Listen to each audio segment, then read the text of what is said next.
Congratulations, friends! You are once again with me this evening as we revisit the vibrant spirit of the 1920s, just prior to its eventual collapse. We're examining the Wall Street crash of 1929, the event when years of flourishing markets, accessible credit and unrestrained optimism abruptly transformed into fear, devastation, and the onset of the Great Depression. So before you get comfortable as always, please take a moment to like the video and let me know in the comments where you're tuning in from and what time it is. It's always grounding to see this community gathered together, no matter the story. Now, dim the lights. Maybe imagine the echo of ticker tape machines and the shuffle of papers, because this is the story of the Wall Street crash of 1929 and how 1 week in October reshaped the modern world. Imagine yourself relaxing in your preferred chair on a cool October evening, perhaps with a toasty beverage in hand. Tonight, we will revisit a period in which America believed it had successfully mastered the legal printing of money, when your neighbour's barber was providing stock recommendations, and when the question what could go wrong was on the brink of receiving the most costly response in history. The time period is the 1920s, and you are currently experiencing the Roaring Twenties, as it is also known. In the background, Calvin Coolidge is so silent as president that people jest about having to check his pulse. While flappers are dancing, the Charleston and jazz music is spilling out of speakeasies. However, the genuine excitement is not located in the illicit gin joints or the dance halls. It is on Wall Street, where an entire nation has persuaded itself that purchasing stocks is as dependable as the sunrise. After the end of World War I, the United States found itself in a unique situation. America's factories were operating at full capacity, manufacturing a wide range of products, including refrigerators, radios and automobiles, while Europe was still in the process of assembling the parts and calculating the cost. Henry Ford had discovered a method to make cars affordable for the general public, and as a result, everyone became interested in purchasing one. Please note that the car in question is not a single vehicle. Rather, it is a modern, more gleaming model that is replaced every few years. The stock market, which was previously the domain of affluent industrialists and their well-connected acquaintances, appeared to be accessible to all. Between deliveries, newspaper boys were exchanging stock recommendations. Your neighbourhood grocer may casually mention that he earned more money last week by playing the market than he did selling vegetables throughout the month. It was as if Wall Street had discovered a mystical money tree and all you had to do was move its branches. In retrospect, the amusement of this episode was primarily due to the fact that everyone believed it was a straightforward matter. You were not required to comprehend the actual operations of a company, its profitability, or its existence in any meaningful sense. It was enough to tell you that its stock price rose yesterday and will likely rise again tomorrow. The logic was unwavering. Stocks consistently increase, everyone was becoming wealthy, and anyone who advocated for a different outcome was evidently too traditional to comprehend contemporary economics. Investment clubs emerged in communities similar to book clubs. However, rather than engaging in discussions about the most recent novel, members would convene to compare the amount of money they had earned that week. Women who had never visited a bank were pooling their grocery money to purchase shares in companies they were unfamiliar with. College students were ditching classes to observe the ticker tape at brokerage offices, treating it as the most thrilling entertainment in town. The newspapers contributed to this hysteria by publishing breathless accounts of ordinary individuals who achieved financial success. The taxi driver retired at 35, the secretary purchased a small apartment building with her stock profits, and the homemaker funded her daughter's wedding with a single, well-timed purchase of Radio Corporation stock. These narratives spread swiftly, much like gossip at a church gathering, inspiring everyone to aspire to become the next successful individual. Banks began lending money to individuals who desired to purchase equities to capitalise on the current prosperity. The reasoning appeared to be sound. If stocks consistently increased, lending money to individuals to purchase equities would be virtually risk-free. They called it buying on margin, a fancier term than borrowing money to gamble, but that's what it was. You could acquire $1,000 worth of securities with only $100 of your funds, and the bank would provide the remaining funds. You would sell the securities, repay the loan, and retain the profit when they appreciated. What could possibly go wrong? As you prepare to retire for the evening, envision a world in which all individuals were financial geniuses. The future appeared as predictable as a well-oiled timepiece, and the sole concern was not whether or not one would become wealthy, but rather how wealthy an individual would become. although crash is still several months away, the following morning in our narrative, you awaken in an America that is persuaded it has outsmarted economic history. The year is 1928, and if you had suggested to anyone that the party might be ending shortly, they would have looked at you as if you had announced that the sun was planning to stop rising. The foundation of all this confidence was not wholly unreasonable, which is why it was so perilous. The American industry was performing exceptionally well. General Electric and General Motors were not merely manufacturing products, they were also developing products that were significantly altering the way people lived. The world was brought into people's living rooms for the first time, replaced gas lamps, automobiles replaced horses, and radios were introduced. However, this is the point at which the situation becomes intriguing, much like the moment a kettle of water reaches boiling point. The stock prices of these companies were not merely reflecting their success, they were also reflecting the success of the companies, the wildest dreams of everyone about their future success, a generous helping of pure speculation and whatever the barbershop employee heard from his cousin who worked on Wall Street. Consider Radio Corporation of America, or RCA as it was commonly known. The corporation was at the epicenter of the radio boom, and the radios were truly revolutionary. For the first time in human history, it was possible to listen to a concert in New York from the comfort of your living room in Kansas. It was akin to alchemy, but it was both profitable and genuine. This enthusiasm was evident in the stock price of RCA. RCA's stock price increased from $85 per share to $420 per share in 1928. It is not a typo. It nearly quadrupled in a single year. It is reasonable to assume that the five-fold increase in a company's stock price over the course of a year would induce some degree of anxiety among investors. You would be mistaken. In contrast, it heightened individuals' enthusiasm. The reasoning was elegantly circular. RCA's stock was increasing due to its exceptional performance, which was evident in the company's stock price. It was evident that the individual who suggested that a stock price increase of 400% in a single year might be premature was unaware of the fundamental principles of contemporary investing. The truly cunning aspect, and this is the point at which the creativity is almost admirable, was the manner in which individuals convinced themselves that this time was different.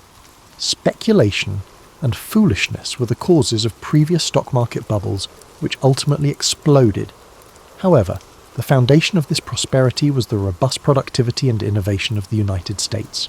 Radios, automobiles, electricity powers these appliances, see exploration corporations or tulip bulbs. They were genuine businesses that manufactured genuine products for genuine customers. What individuals failed to comprehend was that it is possible to have a legitimate organization that produces genuine goods and yet pay an exorbitant amount for its inventory. It is comparable to paying $50 for an exceptionally high-quality fruit. $50 is not a reasonable price, although the apple is, and everything you wished for. In the interim, the institutions were experiencing their own variation of this logic problem. They observed that all individuals who had borrowed money to purchase equities had made a profit. Consequently, it was a secure decision to lend money to purchase equities. The fact that everyone had made money precisely because they were lending money to buy stocks, creating the very demand that drove prices up, somehow eluded notice. It was akin to a dog pursuing its tail, except that the dog was sits that it was making progress. Beginning in 1929, the financial system was borrowing approximately $8.5 billion. To provide context, this was approximately equivalent to the entire federal budget at the time. It was as though the entire financial system had decided to place all of its be decided and was exceedingly confident in its decision. You are beginning to comprehend the issue, are you not? People were not being irrational. Rather, they were reacting logically to the stimuli they observed.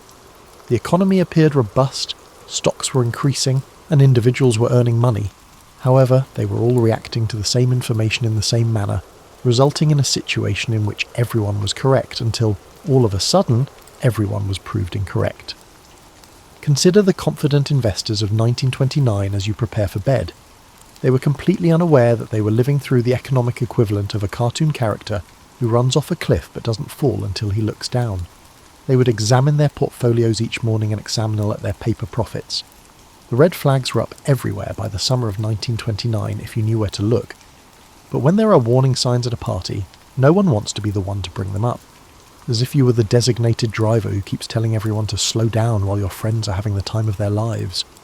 A few jerks tried to crash the party. A famous and respectable banker named Paul Warburg warned that the stock market had become too risky for investors.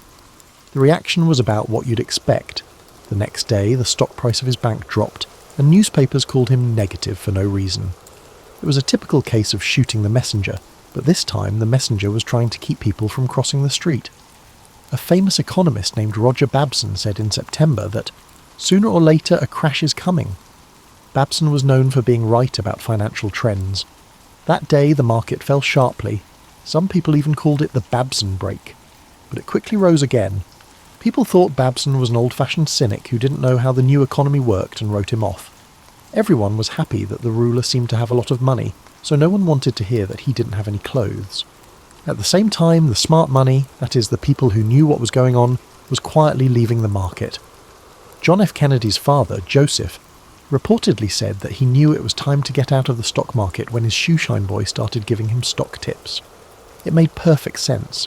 If everyone thinks stocks are a good way to make money, then stocks probably aren't so good after all.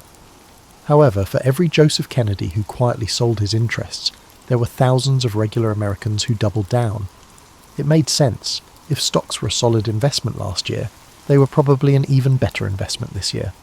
You might have thought you could drive even faster since you hadn't gotten a speeding ticket yet. All the excitement on Wall Street masked some really bad economic news in the summer of 1929. The production of goods in factories was beginning to slow down. Car sales were going down. Less building was being done, but who cared about dull things like industrial production when RCA was still going up and everyone knew someone who had made a lot of money in the market? This part of the story is almost like a dream. The real economy, which includes factories, farms, and other businesses that do real work, was getting tired. However, the stock market, a symbol of the real economy's performance, consistently reached unprecedented heights. It felt like a movie where the music is happy and upbeat, but the ship is slowly sinking on the screen. Despite its role as the responsible adult in these scenarios, the Federal Reserve found itself in a challenging situation. Every time the Federal Reserve attempted to curb the out-of-control stock trading, they faced accusations of harming the US economy. It is challenging to be the authority that must bring an end to a gathering when all participants are enjoying themselves. This is especially true if ending the party means disrupting the fun.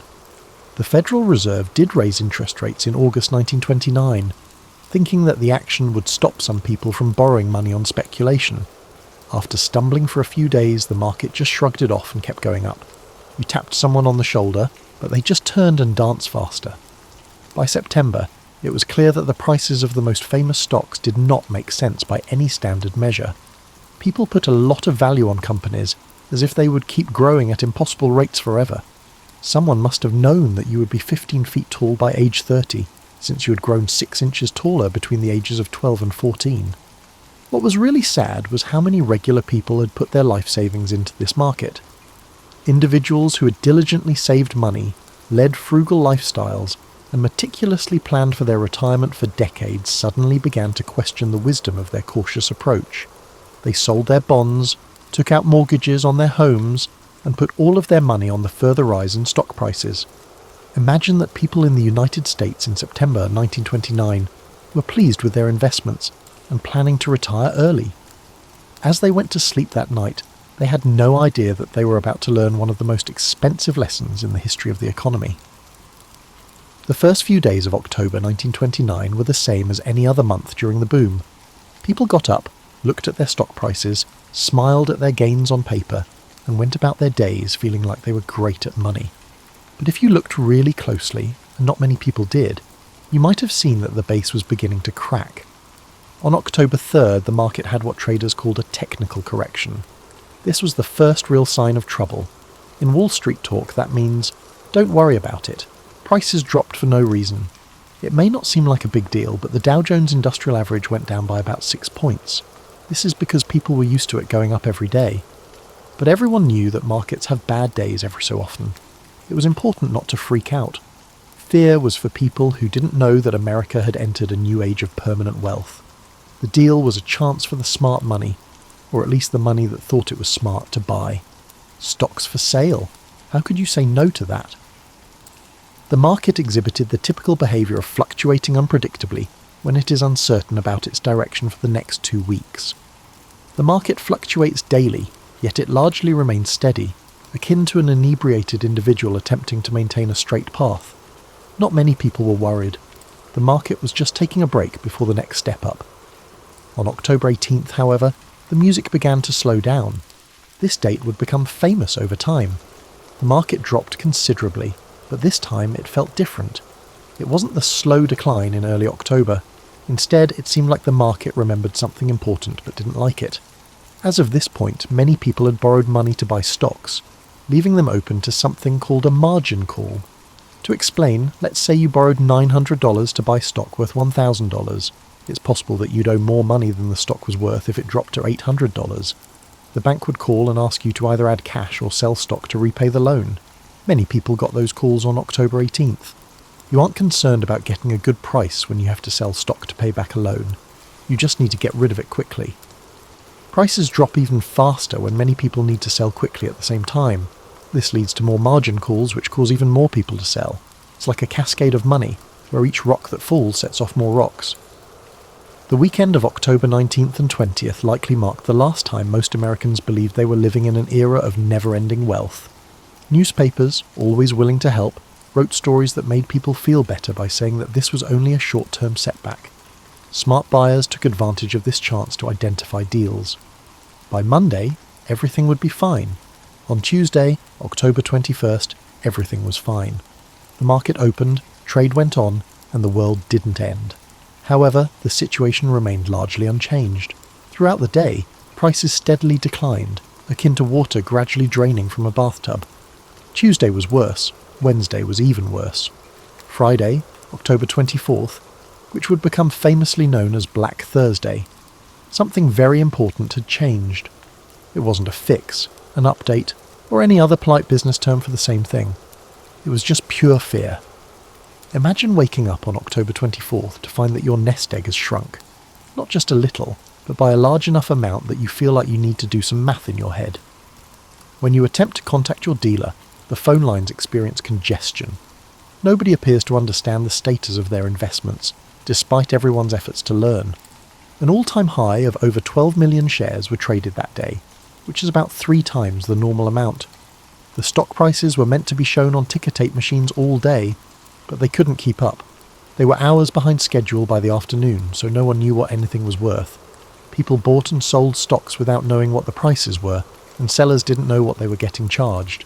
As you go to sleep tonight, picture what Wall Street looked like that Thursday night. Many people gathered around the stock exchange. Ticker tape was strewn across the streets like confetti after a parade that no one wanted to go to, and the sound of a party ending for the evening could be heard somewhere in the darkness. The party finished on October 24th. On October 29th, also known as Black Tuesday, the police were called, all the lights were turned on, and everyone saw the mess they had made.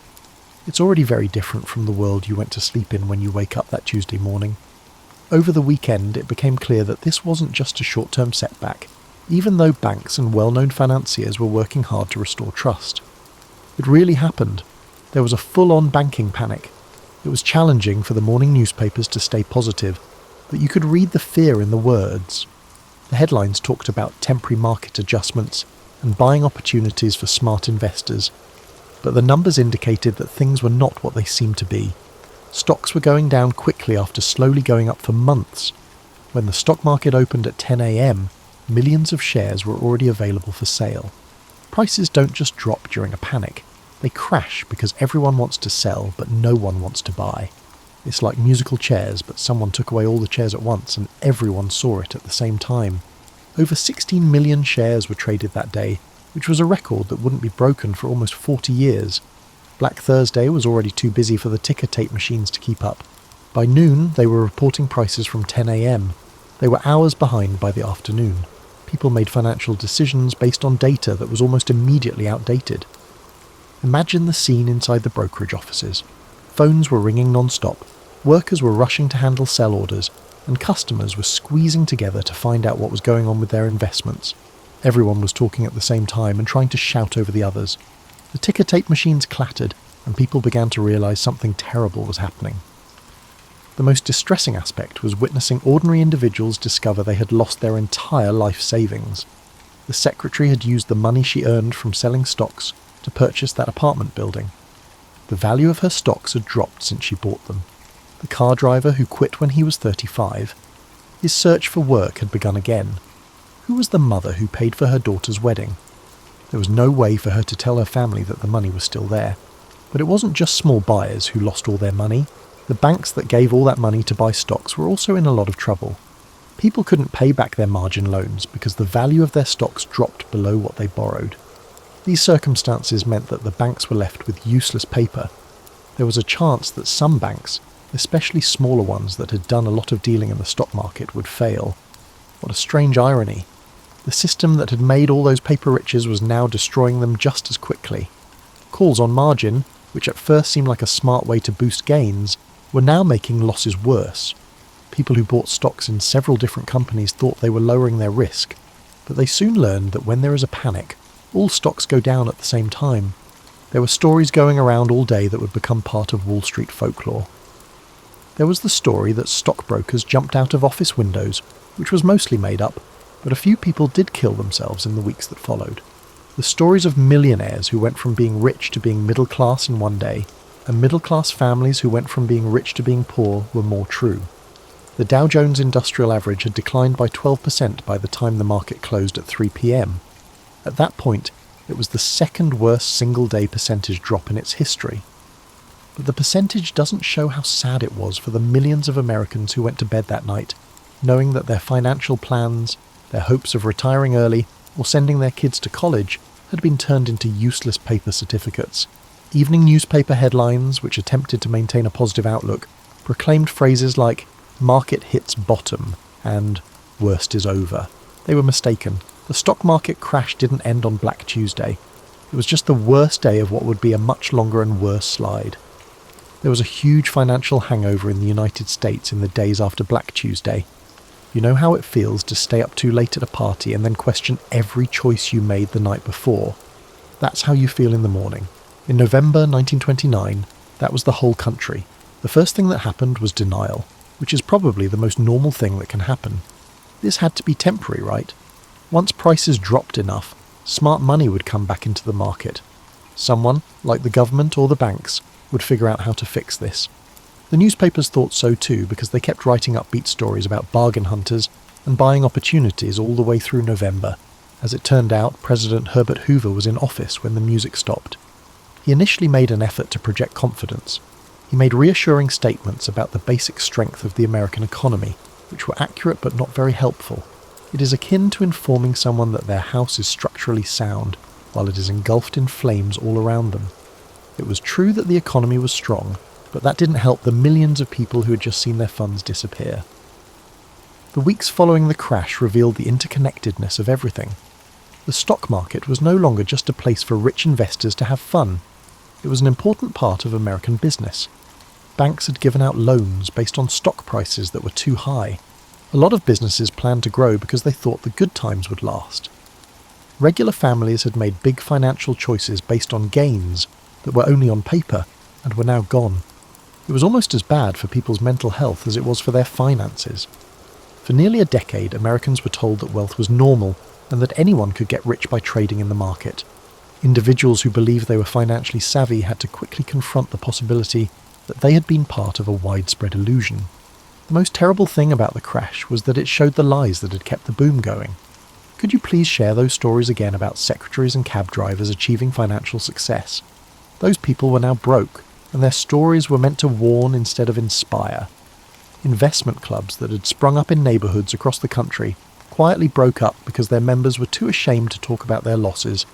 It was clear by December 1929 that the result wasn't going to be a quick comeback. Stock prices kept going down, but not in big drops all at once. Instead, they went down slowly and steadily, in a way that was almost worse than the initial fear. Panic is at least interesting. Slow decline is just sad. It's like every day seeing someone you care about get sick and not being able to do anything about it. Banks that were eager to give money to buy stocks were now desperately trying to get those loans paid back. But a stone doesn't have blood. and people can't give you money they don't have. The first banks to fail were the smaller ones that had been most involved in stock market speculation. As the crashes spread, they moved up to the bigger banks. Not many people knew the truth yet, but the stock market crash was only the beginning. Those who thought the crash wouldn't affect the real economy, factories, farms and shops, were about to be proven wrong. Losing their life savings discourages people from making purchases. When people don't buy things, businesses stop making them. People lose their jobs when companies stop making things. People tend to stop buying things when they lose their jobs. Once it starts, it's very difficult to break out of this vicious circle. Unemployment began to rise at the end of 1929, but people didn't fully understand how dire things were going to get for a few more months.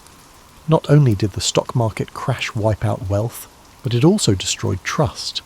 It turns out that confidence is one of the most important parts of a healthy economy. The sad irony was that the things that made the boom so amazing, hope, willingness to take risks, and the belief that anything was possible, were now backfiring. At first, everyone thought stocks could only go up. Now, everyone thought they could only go down.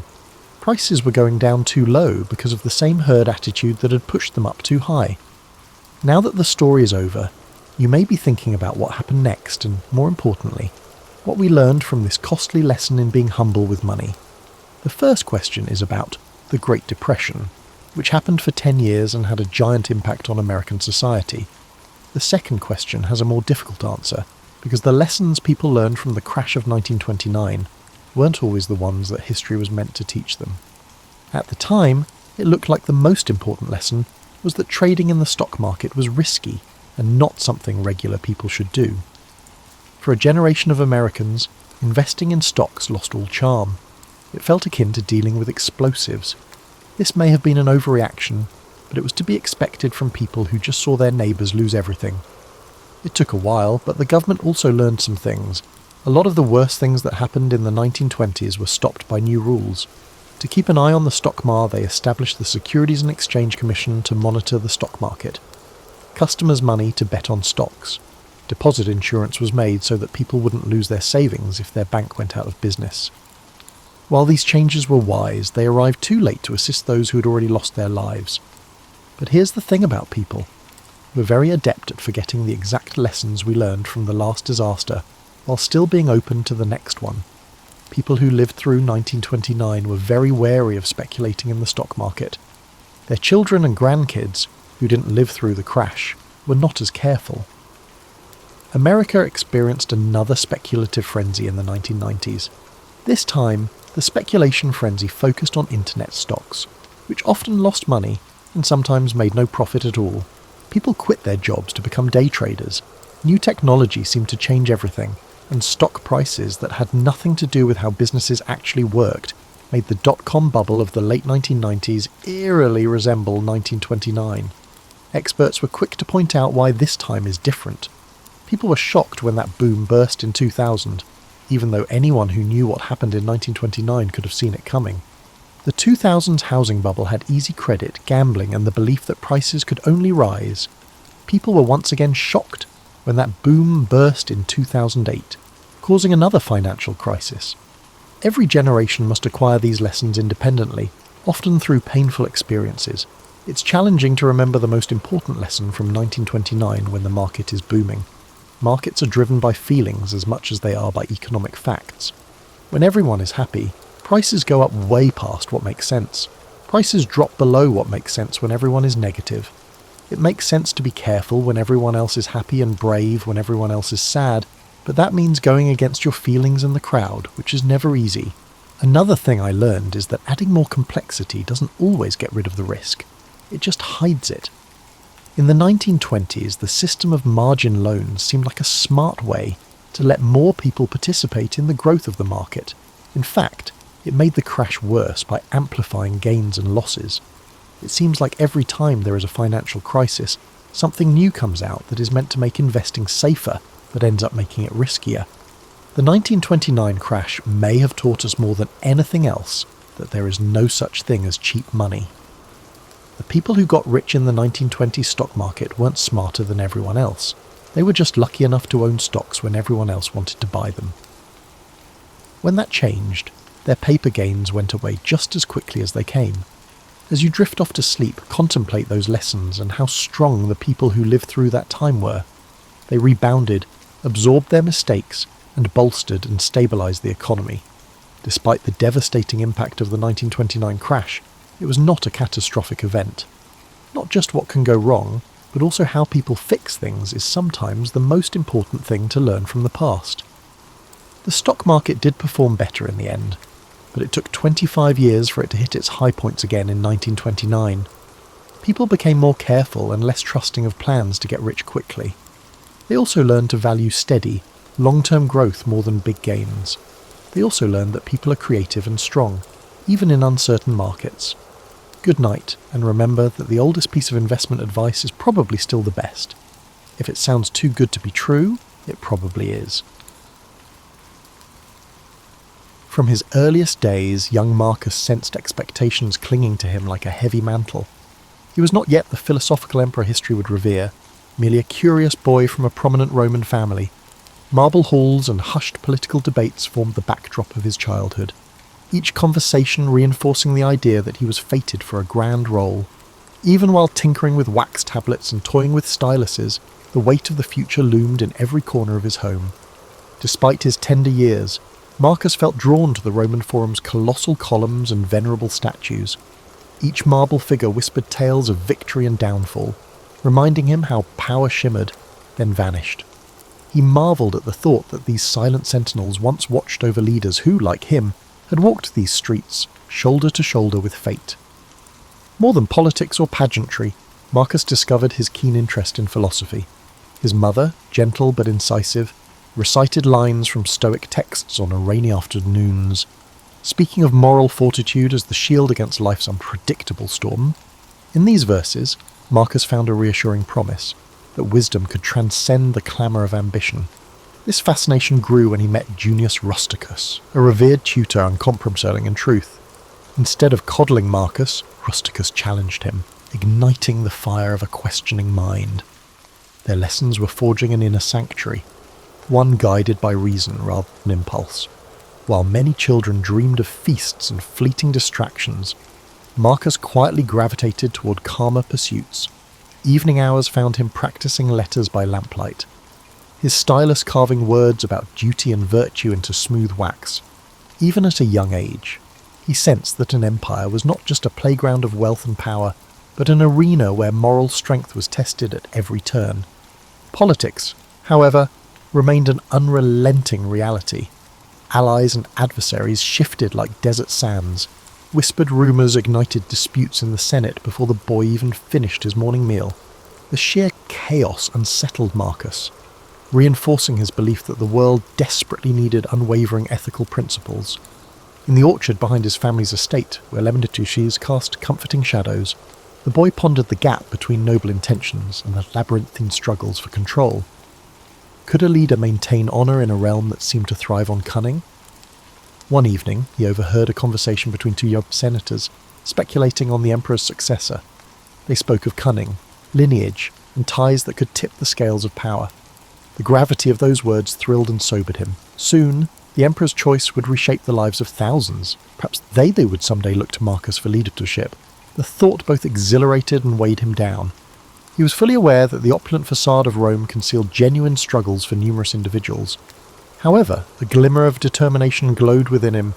If he could combine his moral convictions with practical governance, perhaps he could leave a lasting legacy for Rome, surpassing the monuments adorning its skyline. Within the hush of the orchard, lulled by the scent of citrus, Marcus would close his eyes and imagine a city where leaders governed with compassion and clarity, where a child's lessons in virtue could shine light into the darkest corners of public life. This was more than daydreaming. It was the formation of an inner compass.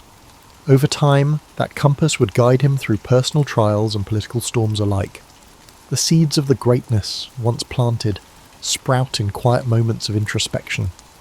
Marcus Aurelius was still a boy, but those daily lessons, Stoic texts, moral debates, afternoons spent in wide-eyed awe at the Forum's relics, were shaping him into something unexpected. He wanted to be more than a figurehead who wore the purple cloak of Rome. He aspired to be a leader who, through reason and resolve, could honour the Empire's legacy while also moulding it into a place where virtue had not yet gone to die. Only time would reveal the magnitude of that promise. But in those early days, he nurtured it beneath the lemon trees, letting the steady Roman sun coax it into full bloom. Occasionally, he noticed the quiet fear in the eyes of servants, wondering if the next political shift would upend their lives. These silent observers became Marcus's secret teachers, revealing how the whims of the powerful sent ripples through every social stratum. Each nervous glance was a stark reminder that real lives rested on the emperor's decrees. For Marcus, the truest path forward lay in forging a principled heart, one that would not falter when confronted by the swirling winds of power. He did not yet know how he might achieve such steadiness, only that he must, lest he become the very thing he feared. The turning point came when Emperor Hadrian, aging and burdened by illness, cast his gaze upon the empire's future. In doing so, he settled upon Antoninus Pius as his immediate successor, but insisted that Antoninus adopt young Marcus alongside Lucius Verus. For Marcus, this was no mere ceremonial shift. Suddenly, every gesture was scrutinized, every uttered word weighed for hints of potential. However, while he felt destiny's grip tighten around him, he also discovered unexpected warmth in Antoninus, the man he would learn to call father. Antoninus Pius was neither a flamboyant conqueror nor a voracious politician. His nature leaned toward the steady and the dutiful. He managed affairs of state with consistent practicality, doing so in a manner that contrasted sharply with the tempestuous reigns Rome had witnessed before. Gradually, Marcus realized that the empire did not always hunger for breathtaking exploits. It sometimes needed the comforting hand of stability, and from Antoninus, he absorbed a set of quiet lessons, among them the value of patience, the virtue of measured decision-making, and the simple power of reliability. But not everyone supported this new arrangement. Some in the Senate murmured that Marcus was too young, too reflective, too predisposed toward philosophy to handle imperial responsibilities. They questioned whether the boy who spent hours with Stoic scrolls and moral treatises could ever become the commanding presence they believed Rome required. In response, Marcus met these doubts not with anger, but with a focused determination. If he was untested in governance, then he would devote himself even more deeply to studying its intricacies. He devoured treatises on law, pored over military histories, and conversed late into the night with advisors who had navigated the labyrinth of Roman politics. The more he learned, the more he recognized that governance was not a place for rash tempers or inflexible dogmas. Indeed, it demanded both compassion and detachment, an ability to stand firm for justice, while also understanding the fragility of human ambition. His bond with Lucius Verus added a twist to this evolving chapter. Lucius was his co-heir, a young man prone to revelry and spectacle, far less studious than Marcus but undeniably charismatic. The two could not have been more different. Yet they were tied together by destiny's decree. Even so, Marcus found that their differences enriched his perspective. Through Lucius, he glimpsed the appeal of festivity and lived experience, worlds that felt distant to his contemplative soul. He did not begrudge Lucius his extravagances, but he pledged to maintain a certain balance, steering clear of the pitfalls of mindless indulgence. Under Antoninus's watchful guidance, Marcus began attending meetings where Roman officials debated issues of provincial taxes and infrastructure. At first, he was a silent observer. He listened intently, noting how rhetorical skill could sway opinions, how alliances formed and dissolved. Gradually, Antoninus entrusted him with minor tasks, drafting letters to distant governors, reviewing small legal disputes, or overseeing the maintenance of an aqueduct. Despite the seemingly mundane details, each assignment revealed the hidden threads that held Rome together. An enlightening moment arrived when an official from a far-flung province complained about an unpaid legion. Though it seemed a trivial matter, an administrative oversight, it threatened the morale of hundreds of soldiers, men tasked with safeguarding Roman borders. Marcus tackled the crisis with empathy, ensuring funds were dispatched promptly and carefully, offering a few thoughtful words of gratitude for the troops' service. The gesture, though modest, resonated widely. Rumours spread of the young heir who was genuinely concerned for the well-being of people he had never met. For the first time, Marcus sensed that his inclination toward moral philosophy might, in fact, hold a practical value in the arena of power. Life under Antoninus's roof was both nurturing and demanding. The emperor expected discipline, but also allowed Marcus to cultivate intellectual pursuits. Debates with learned scholars and philosophers became as common as talk of grain shipments from Egypt. In these discussions, Marcus refined his belief that leadership was not about personal glory, it was about serving a greater whole. He saw in Antoninus a man who laboured daily for the good of Rome, not because it was glorious, but because it was right. Still, there were moments of doubt. The ghosts of the previous emperors, men such as Domitian and Nero, cast long shadows. Marcus knew well that absolute authority could corrupt a weak soul. Late at night, when Roman lamps flickered, he wrestled with questions that few dared to ask aloud. How could one wield power without compromising virtue? Was it possible to harmonise the Stoic ideals he revered with the demands of realpolitik? The path ahead was a precarious one, lined with expectations both from the Senate and the people. Yet each day, in small but significant ways, Marcus was learning that an emperor's duty was not just to conquer, but to care, not simply to command, but to comprehend. By internalising these truths, he began shaping the course of his future reign. More importantly, he was becoming the steward of an empire that, under his guiding hand, might just find the soul it had long been missing. Years passed quietly, each sunrise an opportunity for Marcus to refine his understanding of both philosophy and government. Antoninus Pius, hale and cautious, presided over Rome without the military spectacles or outlandish feasts that had characterized some of his predecessors. In this environment, Marcus matured into a man who merged introspection with practical discipline. The empire, under Antoninus's measured hand, was relatively calm, but that calmness was not guaranteed to last. Everyone sensed the inevitable storms gathering on the horizon. Marcus spent his days balancing official duties with philosophical exploration. When he was not poring over scrolls of legislation or meeting envoys from distant provinces, he would lose himself in the works of Epictetus and Seneca. Far from an abstract exercise, these writings felt like maps, guiding him through the moral intricacies of leadership. He scribbled notes in the margins, pondering how to remain true to himself even when thrust into decisions affecting thousands of lives. Although he now enjoyed a status second only to Antoninus, Marcus remained approachable. He developed a habit of conversing with those at the fringes of power. Interpreters who facilitated talks with foreign delegations, stewards who oversaw the daily distribution of grain, even the librarians who cared for Rome's repositories of knowledge. Listening to their small but urgent stories, he saw more clearly the magnitude of responsibility that would soon rest upon his shoulders. Each conversation reminded him that the empire's success was anchored in everyday diligence, not just in grand proclamations. His personal life, though mostly tranquil, had its challenges. Encouraged by Antoninus, he entered a thoughtful marriage with Faustina, the emperor's daughter. Their union was not just a political arrangement, there was genuine affection between them. Faustina brought a spirited energy that balanced Marcus's more reflective nature. Yet, the intricacies of raising a family within the palace tested his composure in ways philosophy books rarely addressed. Their children's laughter filled the marble halls, but so did the strains of potential succession debates. Marcus tried to be an engaged father, but he often found himself juggling the empire's needs with the demands of parenthood. Meanwhile, Lucius Verus, his adoptive brother, grew increasingly restless. The lull under Antoninus's rule left Lucius craving excitement.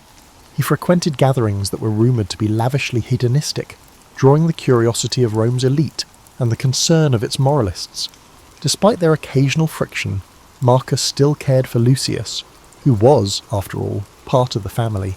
To reconcile their worlds, Marcus invited Lucius to more official functions, hoping to blend Lucius's charm with the seriousness of leadership.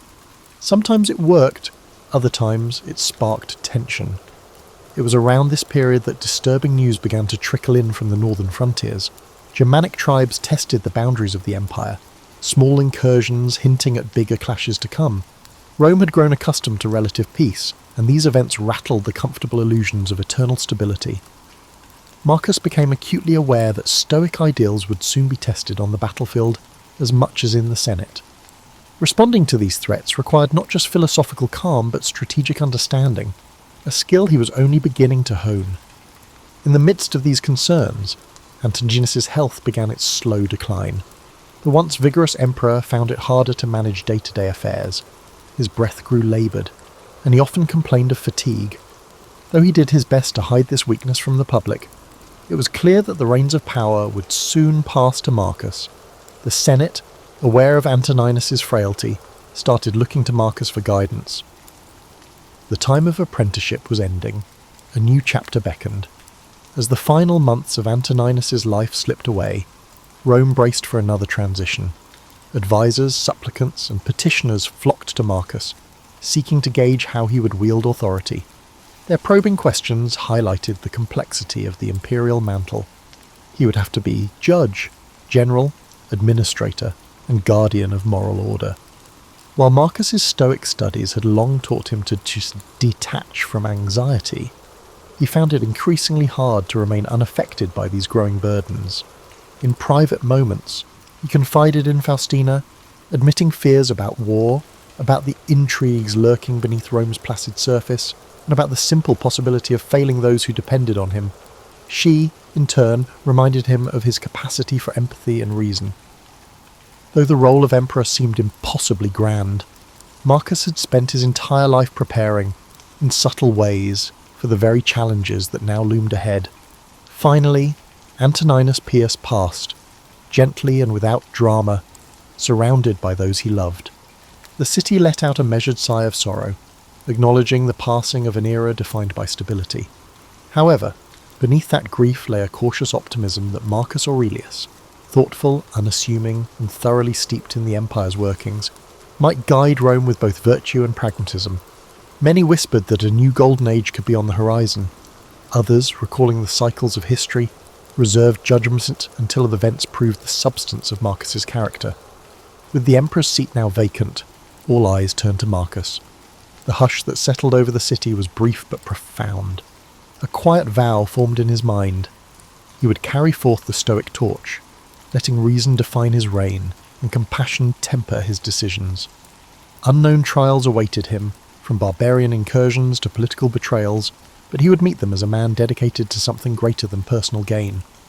Rome was poised to discover if a philosopher king could truly exist, a leader who could blend moral wisdom with the realities of ruling an empire that, though splendid, was also vulnerable and flawed. In the wake of Antoninus's passing, Marcus Aurelius ascended to the throne with a mixture of solemnity and resolve. By tradition, he shared authority with Lucius Verus, fulfilling the adoption arrangements that Hadrian had set in motion years before. It was a decision that simultaneously solidified Rome's governance and tested Marcus's patience. Despite their differing temperaments, one philosophical and measured, the other spirited and convivial, they now united in leadership. Their first challenge appeared swiftly. The Parthian Empire seized upon the perceived vulnerability of a transitioning Rome, threatening key eastern provinces. Roman legions prepared for battle, and Lucius Verus rushed to oversee military operations. Marcus stayed behind in the capital to manage the rest of the empire. Letters from the front revealed victories peppered with Lucius's flamboyant account of triumphs. Yet Marcus also sensed the strain on the troops. In addition to the clashing of swords, war also presented logistical challenges such as supply lines, desert conditions, and the imminent threat of disease. As if on cue, a devastating plague emerged, travelling with the legions back from the eastern campaigns. Called the Antonine Plague by future historians, it spread like wildfire, leaving panic in its wake. Citizens fled the densely populated quarters while rumours circulated that the gods were punishing Rome for its arrogance. In the midst of this horror, Marcus clung to his Stoic roots, advocating calm, reason, and measured steps to contain the devastation. Hospitals were organised, rations allocated. Despite scepticism from some corners, the emperor led by example, supporting sanitation measures and funding the medical efforts of Galen, the famed physician of the time. Yet the costs were severe. Cities grew somnant from the high death toll, farmland lay untended, and the empire's morale dipped to a new low. The plague's merciless reach sharpened Marcus's sense of empathy. He realised that no matter one's station in life, suffering belonged to all. He worked tirelessly with local leaders to provide relief, draining personal funds to feed and heal those most affected. While some criticised these expenses as unsustainable, Marcus saw them as a moral imperative. An emperor, he believed, was beholden to the welfare of his subjects, not the other way around. Over time, the plague receded, though the scars it left on Rome, both physical and psychological, would linger for years. The war front also stabilised under Lucius's oversight, enabling the generals to secure treaties. Eventually, Lucius returned to the capital, bringing with him ornate spoils of victory. Yet Marcus noticed a new gravity in his brother's demeanour. The conflict and subsequent plague seemed to have tempered Lucius's thirst for diversions, at least for a while. For the time being, they presented a cohesive front, but the empire had little time for respite. Almost as soon as the eastern threat subsided, word arrived of renewed aggressions along the Danube. Germanic tribes, emboldened by Rome's vulnerabilities, pushed southward. This new confrontation demanded a robust military response. Rome prepared legions to defend its territory, and Marcus himself resolved to lead them. Though it was not typical for a philosopher to don military garb, he understood that a hands-on approach would galvanise soldiers and reassure a fearful populace. Packing up his scrolls and leaving behind the marble halls of the palace, Marcus journeyed north. Stationed in military camps, he observed firsthand the stark realities of war. There were no polite Senate debates here, only the raw tension of men preparing for battle. Surrounded by tents and the clang of metal, he composed sections of what would later be known as his Meditations, journaling thoughts on duty, mortality, and the interplay between fate and free will. This writing served as a kind of mental fortress, shielding him from the cynicism and despair that often accompanied the brutality of war. In these harsh environs, Marcus discovered a facet of leadership seldom addressed in philosophical texts, the delicate balance between mercy and force. When tribunes asked how to handle captured enemy combatants or how to deal with the defiant provinces, Marcus weighed each decision with painstaking care. He believed that any punishment must be morally justified, not simply enacted for vengeance or as a show of might. Yet he also knew Rome had to maintain its authority, or risk inviting further rebellions. Back in Rome, Faustina managed the household and represented the imperial family in public ceremonies. She wrote supportive letters to Marcus, sharing updates about domestic affairs. Their bond, forged in quieter times, proved resilient through these challenges. Despite the stress of separation, they found solace in one another's determination to keep Rome functioning and hopeful. Night after night, Marcus read letters from the capital, reflecting on how ephemeral life could be, how swiftly fortunes changed. He reminded himself that an emperor's responsibility was to act as a steward, not a despot, and that each decision would reverberate through the empire long after he was gone. And so he pressed on, consulting with generals, negotiating with tribal leaders, and continuing to record his private reflections about human nature. As war raged, the empire watched with a mixture of dread and admiration. Here was a ruler who seemed less concerned with personal glory and more intent on preserving Rome's values and stability. Veteran soldiers, once sceptical of a philosopher emperor, fought with a renewed fervour, encouraged by his willingness to share their burdens. In those windswept camps along the Danube, Marcus Aurelius began shaping a legacy unlike any other, one rooted in the conviction that wisdom and compassion, far from being weaknesses, were the empire's strongest defence. The savage winters on the Danubian frontier tested Rome's legions in ways few had anticipated. Snow whipped through the encampments, layering tents in white drifts. Horses whinnied at the bitter chill, and the men huddled around makeshift fires. Marcus Aurelius, never one to shield himself from hardship, felt the sting of frozen air each morning. For all the stoic counsel he'd absorbed, he still found it an unrelenting challenge to rise at dawn and address the concerns of his commanders. Yet the deeper the cold bit into his bones, the more he recognised that resolve was forged through shared trials. Messages arrived from Rome, some filled with trivialities of court life, others warning that the imperial treasury was dwindling under the twin demands of plague recovery and war expenses. Food prices rose, merchants hoarded grain, and unrest simmered in urban districts. In response, Marcus intensified efforts to maintain supply lines, ensuring that shipments of grain and other essentials could reach both the front line and the capital. It was a delicate balance, requiring deals with regional governors and the occasional stern reminder of imperial authority. Amid the logistics and strategizing, He found an unlikely companion in Claudius Pompeianus, a seasoned general known for his sharp wit. While Pompeianus thrived on military prowess, he was also open to philosophical musings. Many evenings the two men would talk over steaming bowls of spelt porridge about the nature of fate and whether a just war could exist. These conversations, though brief, allowed Marcus moments of intellectual clarity. He saw in Pompeianus a fellow seeker, albeit one who channeled his convictions into martial discipline rather than written reflection. Though the war's burden weighed heavily, Marcus's popularity among the soldiers soared. In him, they saw not an aloof imperial figure but a leader who endured the same bitter chill, the same muddy camps, the same threat of sudden attack. During battle preparations, Marcus took care to visit injured soldiers, offering words of encouragement. His presence among them became a reassuring symbol that Rome's emperor understood sacrifice not from a gilded distance, but through personal experience. Yet the frontier's dangers were manifold.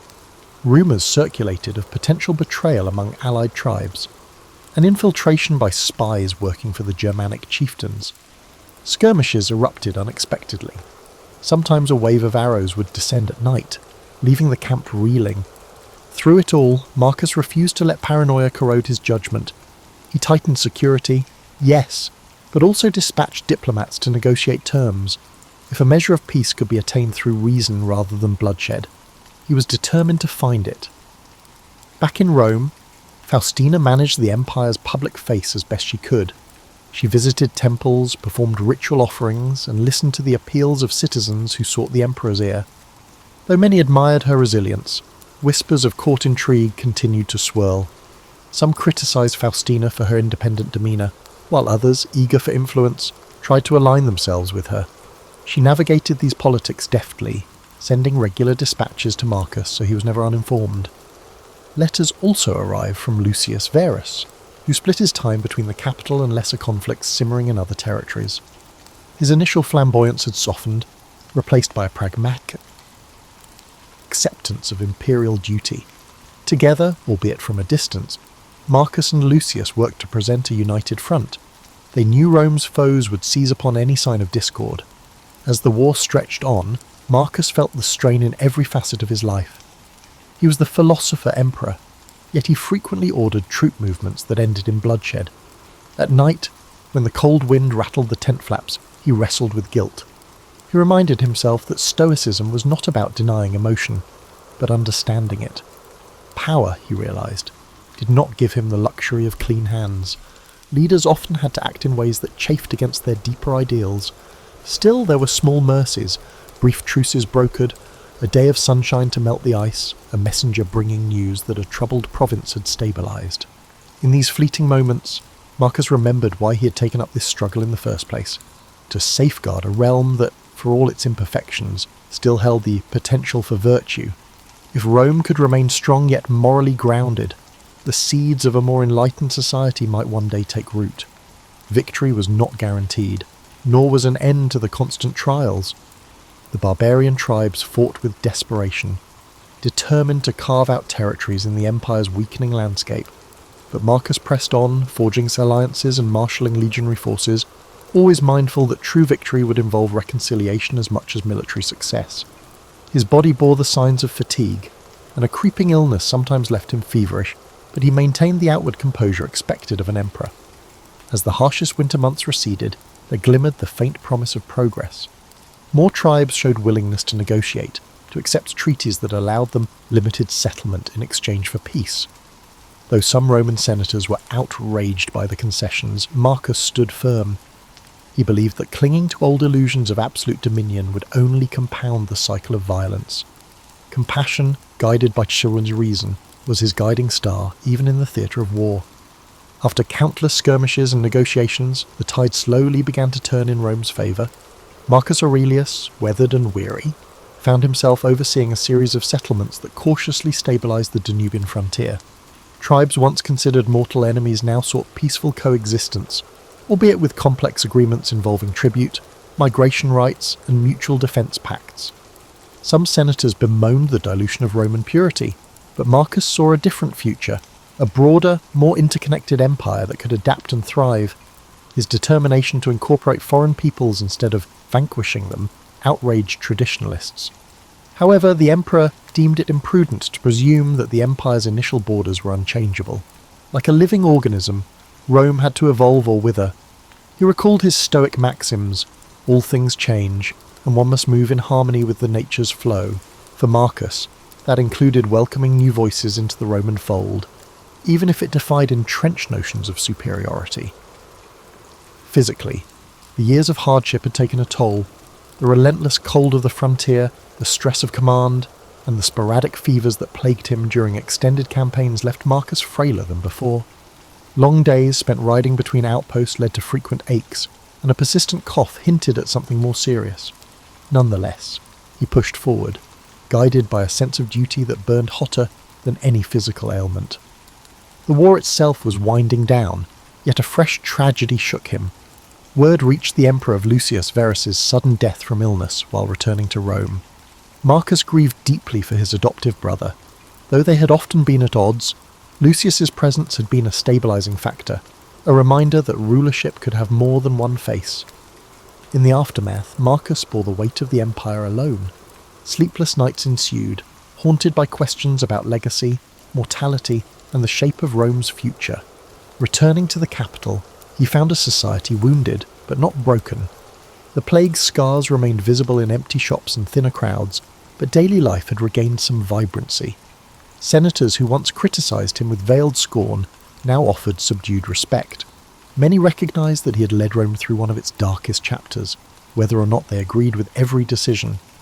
Outside the Senate, artisans and farmers alike spoke of the emperor's empathy, a trait seldom celebrated in men of power. However, no sooner did Marcus settle back into Roman affairs than fresh rumours emerged. Whispers accused Faustina of conspiring against him, suggesting she had grown too close to certain members of the court. Marcus, pained by this gossip, tried to separate baseless slander from legitimate concern. He had learned from his years of governance that rumours often sprang from envy or manipulation. Still, the seeds of doubt were difficult to eradicate entirely. Faustina dismissed the accusations, and Marcus, trusting her loyalty, did not pursue them further. In these uneasy times, he also grappled with fatherly worries.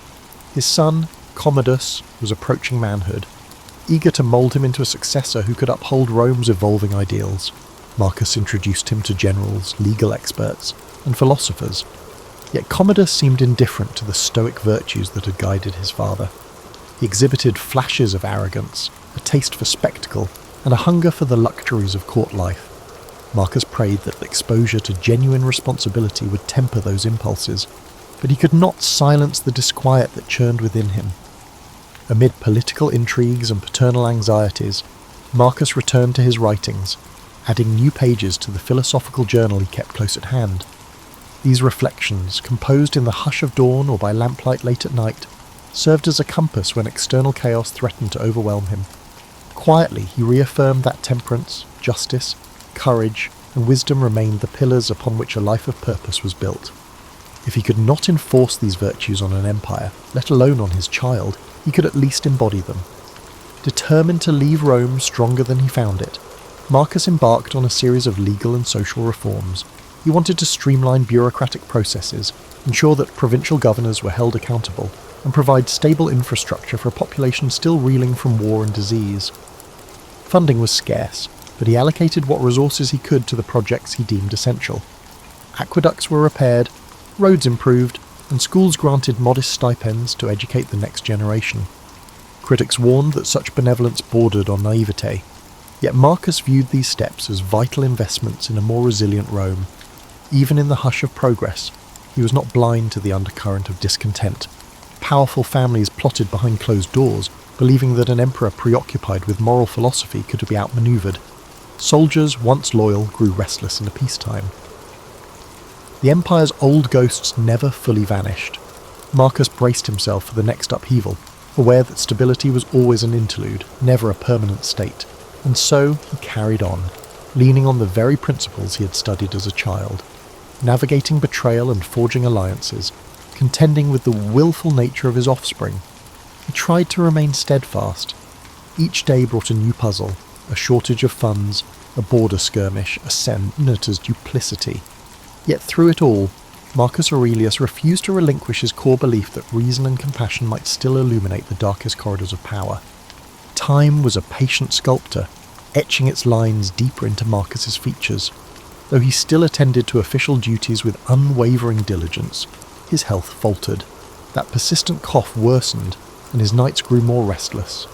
The physicians advised rest, but an emperor's life rarely granted such luxuries. Fears lingered too, the sense that the empire was but one rumour, one betrayal, or one uprising away from fragmentation.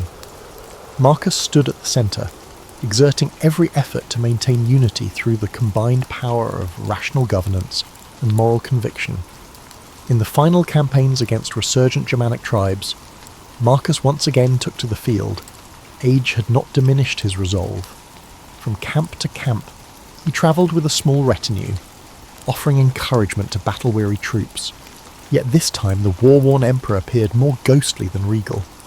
The men spoke of his stoic endurance, how his eyes shimmered with fever even as he spoke of duty and fortitude. For all he had done to keep Rome intact, the ravages of illness would not yield to rhetorical skill. Commodus, summoned to his father's side, witnessed firsthand the empire's fringes, a harsh land shaped by conflict. Marcus hoped the sight would steel his son's character, prompting a sense of responsibility. But Commodus wore impatience like a second toga.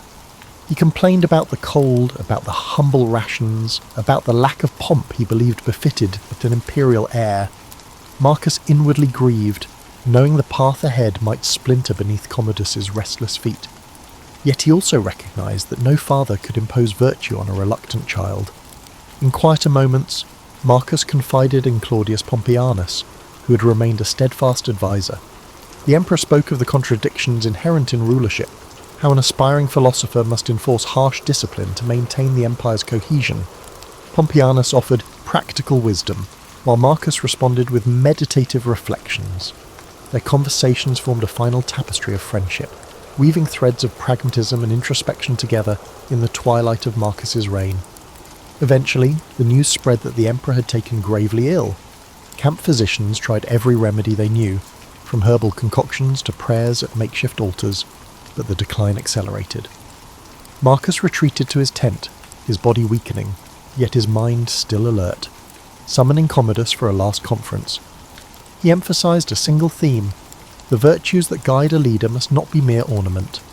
In the hush between father and son, he uttered words about compassion for subjects, fairness in judgment, and the necessity to curb excess. Commodus, shifting uneasily, nodded but offered little reassurance. As the hours slipped by, the emperor returned to his meditations. There, in the fading glow of a lantern, he penned a few final lines in a journal that had been his companion through wars, plagues, and political strife. He wrote not of victories or conquests, but of how fleeting each moment is, and how each individual's duty is to act in accordance with the good of the whole. Rumour would have it that these last notes carried more serenity than sorrow, as though Marcus were already stepping into the realm beyond mortal worries. When his eyes closed for the final time, the camp fell into a sombre hush. Soldiers who had long admired his calm presence gathered around the tent, quietly paying their respects. Courtiers murmured that the empire had lost its quell. Even those who once criticised Marcus found themselves longing for his steady hand. The commander of the guard ordered a gentle watch throughout the night, unwilling to break the solemn peace that followed his final breath. Yet life in the empire continued. The next day, Commodus assumed leadership, and Rome braced for another shift. Few doubted that change was inevitable. Marcus had known it himself, but he had also believed that his efforts, his stoic counsel and moral reforms, had planted seeds for a gentler, more reasoned empire. The question of whether those seeds would sprout or wither under Commodus's rule filled hearts with both anticipation and dread. In the days following his death, the body of Marcus Aurelius was prepared for a reverent return to Rome. Crowds lined the streets to catch a glimpse of the funeral procession. Rome did not always cherish its philosophers, but it seemed determined to honour this one, who had guided the empire through despair. Women wept openly, remembering how he had once funded relief in their neighbourhoods. Veterans stood in stoic salute, each recalling the winter nights he spent among them. Scholars carried small scraps of parchment filled with the emperor's wisdom, uncertain if the new era would appreciate such lessons. In the coming years, Rome's course would deviate sharply from the principles Marcus had championed. Commodus's reign brought spectacle over substance, extravagance over empathy. Yet long after the empire's fortunes rose and fell, the writings of Marcus Aurelius endured, quietly offering guidance to those who, like him, sought a life anchored by virtue and reason. He left behind no sweeping arcs of conquest, no grand self-aggrandizing monuments. His legacy was etched in the hearts and minds of those who witnessed how an emperor could sit by a soldier's bedside or grant clemency to a defeated foe. The marble might crumble, the gold might tarnish, but the ideals Marcus championed, integrity, humility, wisdom, would stand resilient. And so, in the annals of history, he would remain a guiding light, a testament that even within the highest seat of power, the human spirit could strive for something nobler than mere dominion.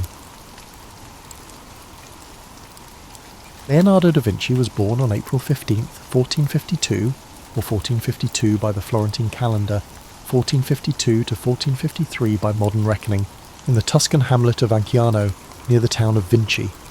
He came into a world undergoing seismic changes. Florence was a republic brimming with artistic energy, and Europe was on the cusp of the Renaissance's full flowering. His father, Ser Piero da Vinci, was a notary of moderate renown, while his mother, Caterina, is believed to have been a local woman of humble background. The boy's illegitimacy meant he was never part of the upper echelons, yet it freed him from certain constraints that might have shackled a legitimate son to family business.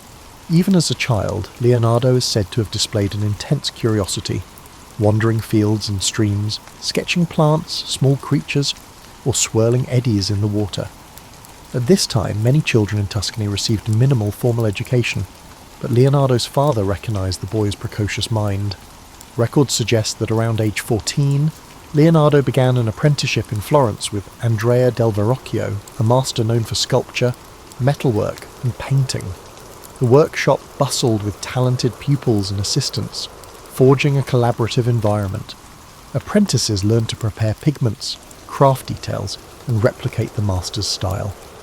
Leonardo's innate knack for observation set him apart. His notebooks from that era, though mostly lost, would have contained anatomical sketches, mechanical doodles, and fleeting notes on geometry. While other students memorized standard forms, Leonardo probed the underlying structures, dissecting how limbs attached or how light refracted on glossy surfaces. An early turning point arrived when Verrocchio assigned him to paint a small angel in the corner of the Baptism of Christ. Legend has it that upon seeing Leonardo's contribution, Verrocchio felt overshadowed and vowed never to paint again.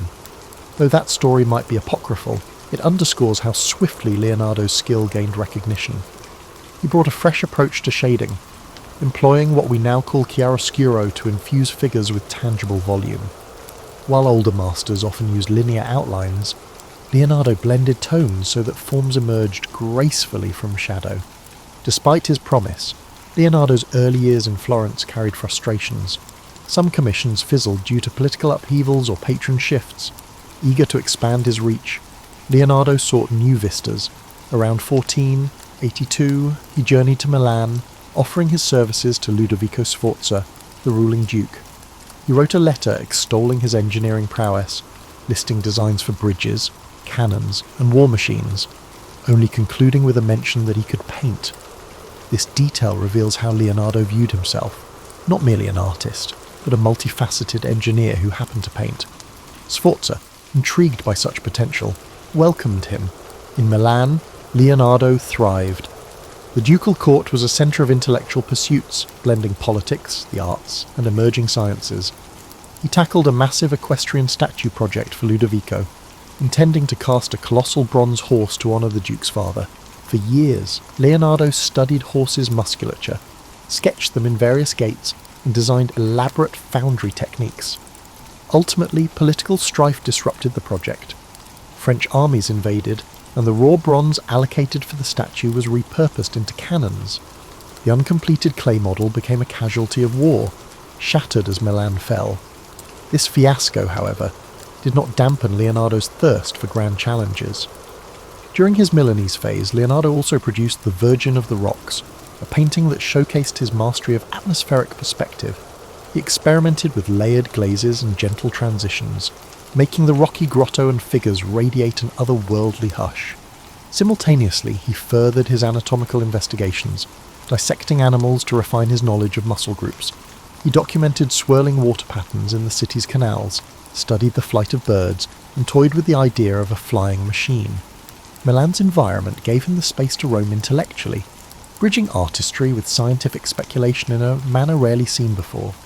Yet these pursuits coexisted with real-world demands. The Sforza court needed fortifications, festival designs, and mechanical contraptions. Leonardo obliged, penning treatises on geometry, building stage sets for pageants, and engineering ephemeral wonders. Some found him eccentric, especially as he scribbled notes in mirror writing. Others recognised him as an inexhaustible thinker who might at any moment produce the next stroke of genius. By the late 15th century, Leonardo had established himself as a leading figure of the Renaissance, though his restless mind kept him pushing forward, always hungry for the next frontier of knowledge. Leonardo's life in Milan was bustling, yet destiny had other turns in store. In 1499, French forces under King Louis XII conquered Milan. The once powerful Sforza dynasty collapsed, leaving Leonardo and his patrons scrambling. With the city's patron gone, Leonardo lost his secure base. He departed Milan, travelling to Venice, then briefly to Mantua, carrying an uneven portfolio of half-finished commissions and a head brimming with experiments. The aftermath was a tumultuous period, marked by shifting alliances across Italy's city-states. In Mantua, the Marchioness Isabella d'Este welcomed him, seeking a portrait. She was a formidable patron, but Leonardo's restlessness prevailed. He quickly moved on, possibly uninterested in the standard portrait tasks. By the mid-1500s, he found his way back to Florence after 2 decades away. The city had changed. It was now under the sway of the Republican government, briefly influenced by the fiery preacher Savonarola. Tensions simmered, and art commissions had a new flavour, patriotic or moralistic. Yet Florence remembered Leonardo's early promise. He was invited to paint a major altarpiece, though negotiations stalled. Instead, he seized on a more prestigious assignment, a mural in the Palazzo della Signoria, the seat of Florence's government. This mural project, known as the Battle of Anghiari, was meant to commemorate a 1440 Florentine victory. Across town, Michelangelo was commissioned to do a different battle scene in the same hall. The city braced for a competition between two towering geniuses. Leonardo approached the mural with an experimental technique. He planned to use a wax-based paint to speed drying. He built a giant scaffold and devised advanced heating systems to help the paint set, but the innovation backfired. Parts of the mural dripped or refused to adhere. Despite partial success in depicting dramatic cavalry charges, the painting never reached its final form. Over time, the incomplete mural decayed or was covered by later renovations. Still, the surviving sketches and copies hint that it was a dynamic, swirling composition of men and horses locked in ferocious combat. During this same stretch, Leonardo painted the Mona Lisa, commissioned by Francesco del Giocondo for his wife, Lisa. It was initially a private portrait, yet Leonardo spent years refining it, working and reworking subtle glazes. The face's elusive smile and luminous complexion resulted from layering translucent paint. Each layer diffused light. The painting's mysterious aura also came from Leonardo's habit of constantly altering details. While smaller than some grand frescoes, the piece represented a culmination of his sfumato technique. The background's hazy mountains and winding roads mirrored Leonardo's fascination with geology and fluid dynamics. Over time, he kept the painting with him, never delivering it to the patron. Possibly he saw it as a personal testament to portraiture's pinnacle. Parallel to these artistic feats, Leonardo advanced his scientific explorations. He dissected human cadavers in hospitals outside Florence, sketching cross-sections of muscles and bones. Though dissection was sensitive, certain hospitals allowed it for educational ends. His anatomical drawings, some discovered centuries later, revealed a near-modern understanding of the spine, the arrangement of internal organs, and the skeleton's mechanics. He planned an extensive treatise on anatomy, combining text with diagrammatic precision, anticipating the modern concept of illustrated medical textbooks. However, like many Leonardo projects, it was never formally published in his lifetime. Politics roiled again in 1503 to 1504 when Pisa threatened Florence. Leonardo contributed to engineering solutions, brainstorming ways to divert the Arno River to hamper Pisa's supply lines. He drafted canals, levees, and even considered flooding tactics. The plan was bold but faced practical obstacles in Tuscany's terrain. Although partially attempted, the scheme never fully materialised.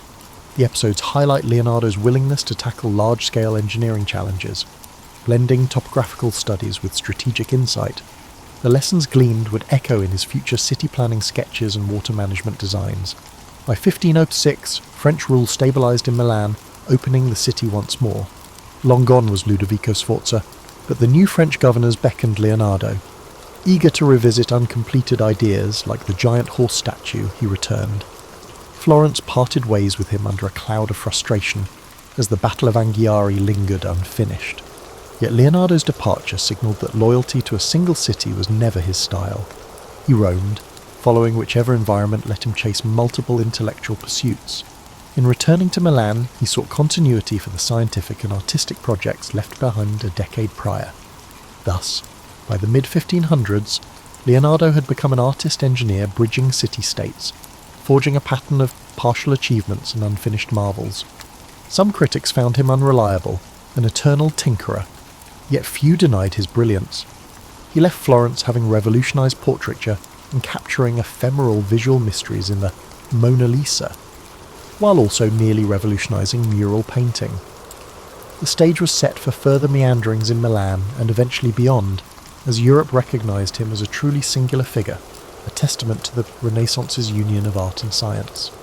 Leonardo's second stint in Milan began around 1506 under the patronage of Charles d'Amboise, the French governor. This time the city was controlled by the French crown, not the Sforza family. The environment was different, less personal loyalty, more bureaucratic oversight. But Leonardo's fame had grown. He was recognised as a Renaissance man, whose counsel was prized for everything from architecture to geometry. Some records indicate he was granted a workshop near the Porta Vercellina district, where he resumed anatomical, mechanical, and artistic endeavours. One ongoing obsession was the equestrian monument he had once planned for Ludovico Sforza. Though the bronze had been lost to war, Leonardo still dreamed of building the largest horse statue known. He refined the design, adjusting how a rearing stallion might balance on hind legs. He sketched innovative casting methods, hoping to circumvent earlier meltdown issues. However, the politics had shifted. With Ludovico deposed, the impetus for a Sforza memorial dissipated. Leonardo might have pitched the idea to the French administration, but it never crystallised. He remained resolute in exploring equine anatomy, capturing every sinew and tendon in fresh sketches. During this period, Leonardo welcomed a youthful apprentice named Francesco Melzi, who would become his most devoted disciple and eventual executor of his estate. Melzi, from a noble Milanese family, offered loyalty, scribing capabilities, and stable finances. He accompanied Leonardo on trips, helped organise notes, and became the master's confidant. The presence of a still or respectful apprentice might have provided Leonardo the continuity he'd long sought, especially after dealing with earlier assistants who sometimes parted on mixed terms. Meanwhile, glimpses of his scientific mania multiplied.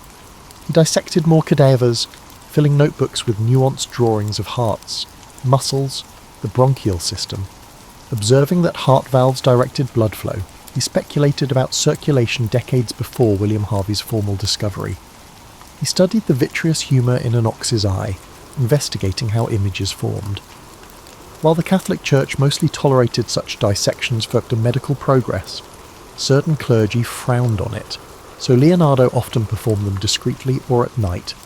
Had he published these findings, he might have revolutionised medicine centuries earlier, but perfectionism and continuous revision meant his data stayed personal, locked in cramped notebooks and penned in a mirror script. In parallel, Leonardo authored treatises on flight. Fascinated by birds' wing structures, he dissected wings to decode the interplay of feathers. He built mechanical prototypes, ornithopters, aiming to replicate flapping flight. Though never tested on a large scale, these contraptions presaged modern aviation concepts. He recognised that pure flapping wouldn't suffice for human flight. He studied gliding surfaces, suspecting that air currents could keep a craft aloft. Yet the technology of the era, no engines or suitable materials, curbed these ambitions. Even so, the sketches reveal an acute understanding of aerodynamics. Around 1510, Leonardo's patron Charles d'Amboise died, prompting another shift in Milan's political circle. Still, the French King Louis XII valued Leonardo. Another momentous figure emerged. The newly ascendant Giuliano de' Medici, brother of Pope Leo X, invited Leonardo to return to the Florentine orbit or possibly move to Rome, where the papacy was fueling grand building projects. Leonardo, now in his late 50s, weighed these overtures carefully. The lure of Rome's architectural expansions and advanced scientific resources might prove irresistible. Eventually, around 1513, Leonardo departed Milan for Rome, with an entourage that included Melzi and some assistants. In Rome, under Pope Leo X, the artistic scene soared. Michelangelo and Raphael dominated the city's commissions, Sistine Chapel expansions, grand papal apartments. Leonardo expected a role in major architectural or hydraulic projects. Instead, he found himself overshadowed by younger rivals. Michelangelo, known for moody brilliance, had little patience for Leonardo's diversions, while Raphael's rising star enthralled the papal court. Leonardo was offered small tasks. For instance, the Pope asked him to devise mechanical amusements or stage designs, but no major papal commission emerged. Despite the frustration, Leonardo utilised Rome's libraries, continuing anatomical dissections. He took advantage of more cadaver supply from local hospitals. Some rumours suggest friction with the Vatican Curia, especially after a cardinal supposedly saw dismembered bodies in Leonardo's quarters. The environment felt stifling. He wrote letters implying that the papal circle favoured spectacle over more profound research. With insufficient official support for his large-scale experiments, Leonardo grew restless again. Yet he found fleeting satisfaction exploring the Belvedere Gardens, measuring ruins of ancient Roman structures. He studied geometry with scholars, exchanging ideas about perspective and the Ptolemaic universe. Perhaps a quieter dream to unify art and mathematics kept him going. Still, the unstoppable politics of Italy soon overshadowed local tasks. The shifting alliances in 1516 catapulted France into dominance once more. Francis I became king, eyeing Italy hungrily. For Leonardo, the swirling intrigue spelled an opportunity to pivot yet again. The next invitation from the French crown would beckon him across the Alps for what would become the final chapter of his life's remarkable journey. In 1516, King Francis I of France, a young monarch intrigued by art and technology, extended an invitation to Leonardo da Vinci. Tired of Roman politics and seeing limited scope for big projects there, Leonardo accepted. He travelled north, crossing the Alps at an advanced age, bearing precious paintings and volumes of notes, among them the Mona Lisa and likely St. John the Baptist. Francis offered him the manor house of Clos-Lucé, near the royal Château d'Amboise in the Loire Valley. This arrangement put Leonardo under royal patronage, granting him comfort and a platform for his creative urges. At Clos-Lucé, Leonardo enjoyed relative calm, gone were the fierce rivalries of Florence and the ephemeral commissions of Milan. Francis I often strolled over, discussing fortifications, canal systems, or mechanical contraptions. The king revered Leonardo as a living legend, a reservoir of Renaissance brilliance. The older man reciprocated with sketches of improved weaponry or designs for a grand palace. However, age and ill health limited the impetus for new large-scale ventures. Some accounts claim Leonardo tried to outline an ideal city for Francis, merging symmetrical layouts with efficient waterways, but no direct implementation followed. Amid this peaceful setting, Leonardo's health issues worsened. He wrote fewer lines in his notebooks, and his once dexterous hand might have trembled from possible strokes or nerve troubles, yet his mind remained inquisitive. He refined old anatomical drawings, re-examining them in the quiet orchard near his manor. Melzi, ever faithful, organised the piles of manuscripts, ensuring references to geometry, geology, optics, and anatomy didn't vanish into chaos. The older assistant Salai, who had begun as a teenage model with a mischievous streak, also lived there, though rumoured tensions occasionally flared between him and Melzi. A highlight of this period was visits by French courtiers who marvelled at the Mona Lisa. They admired her half-smile, rumoured to be a representation of intangible grace. Francis I himself is said to have purchased the painting directly from Leonardo, or inherited it after the artist's death, eventually placing it in Fontainebleau. Then it travelled to the Louvre centuries later. Another puzzle, St. John the Baptist, a moody, half-lit figure pointing heavenward, also accompanied him to France. Its swirling hair and ambiguous expression invited speculation that it was a deeply personal reflection on spiritual transformation. Though slowed physically, Leonardo sometimes produced ephemeral amusements for the court. Francis might request a mechanical lion that roared, or a winged contraption to amuse guests. These ephemeral wonders were reminiscent of his younger days planning festivals for the Milanese dukes. In letters, watchers described him as gracious but occasionally melancholic, lamenting the ephemeral nature of grand projects he never completed. The once unstoppable polymath was contending with the reality that time was finite. He also penned reflections on theology, bridging Catholic doctrines with his own scientific viewpoint. While devout in belief, he had long championed rational inquiry, sometimes rattling clergy with statements about Earth's position or the universal laws of nature. In France, the monarchy had a slightly more flexible attitude toward intellectual exploration, so long as loyalty to church dogma wasn't overtly challenged. This gave Leonardo space to fuse spiritual musings with scientific wonder. A few cryptic lines in his notebooks hint that he believed the study of anatomy and nature only deepened reverence for a divine creator. Socially, the small circle at Clos Lucé was cosy. Francis I occasionally dined with Leonardo, absorbing tall tales from Italy's golden cities. Melzi recorded these dialogues, though few transcripts remain. Meanwhile, rumours circulated about Leonardo's final unseen manuscripts. Some believed he was penning a definitive treatise on flight or a universal theory of water currents. In truth, he likely polished segments of older notes rather than forging a single cohesive magnum opus. The scattered nature of his archive meant the future would discover his brilliance piecemeal. During the winter of 1518 to the 1519, Leonardo's condition deteriorated. Chronic arm pains, possibly from a stroke, forced him to rely heavily on Melzi for everyday tasks. Francis, hearing of the decline, visited more often, hoping for final insights from the master. Legend has it that the king was at Leonardo's side as he passed on May 2nd, 1519. While romanticised accounts depict Leonardo dying in Francis's arms, the historical veracity is uncertain. Still, the bond between them was genuine, a deep mutual respect between an ageing Renaissance titan and a monarch hungry for cultural ascendancy. Thus ended Leonardo's mortal journey far from the Tuscan hills of his birth, in a French manor brightened by orchard blooms. This final French chapter was quieter, reflective, yet still brimming with sparks of creativity. From building ephemeral mechanical lions to preserving the greatest paintings humankind had known, Leonardo's culminating years embodied a spirit that refused to go dim.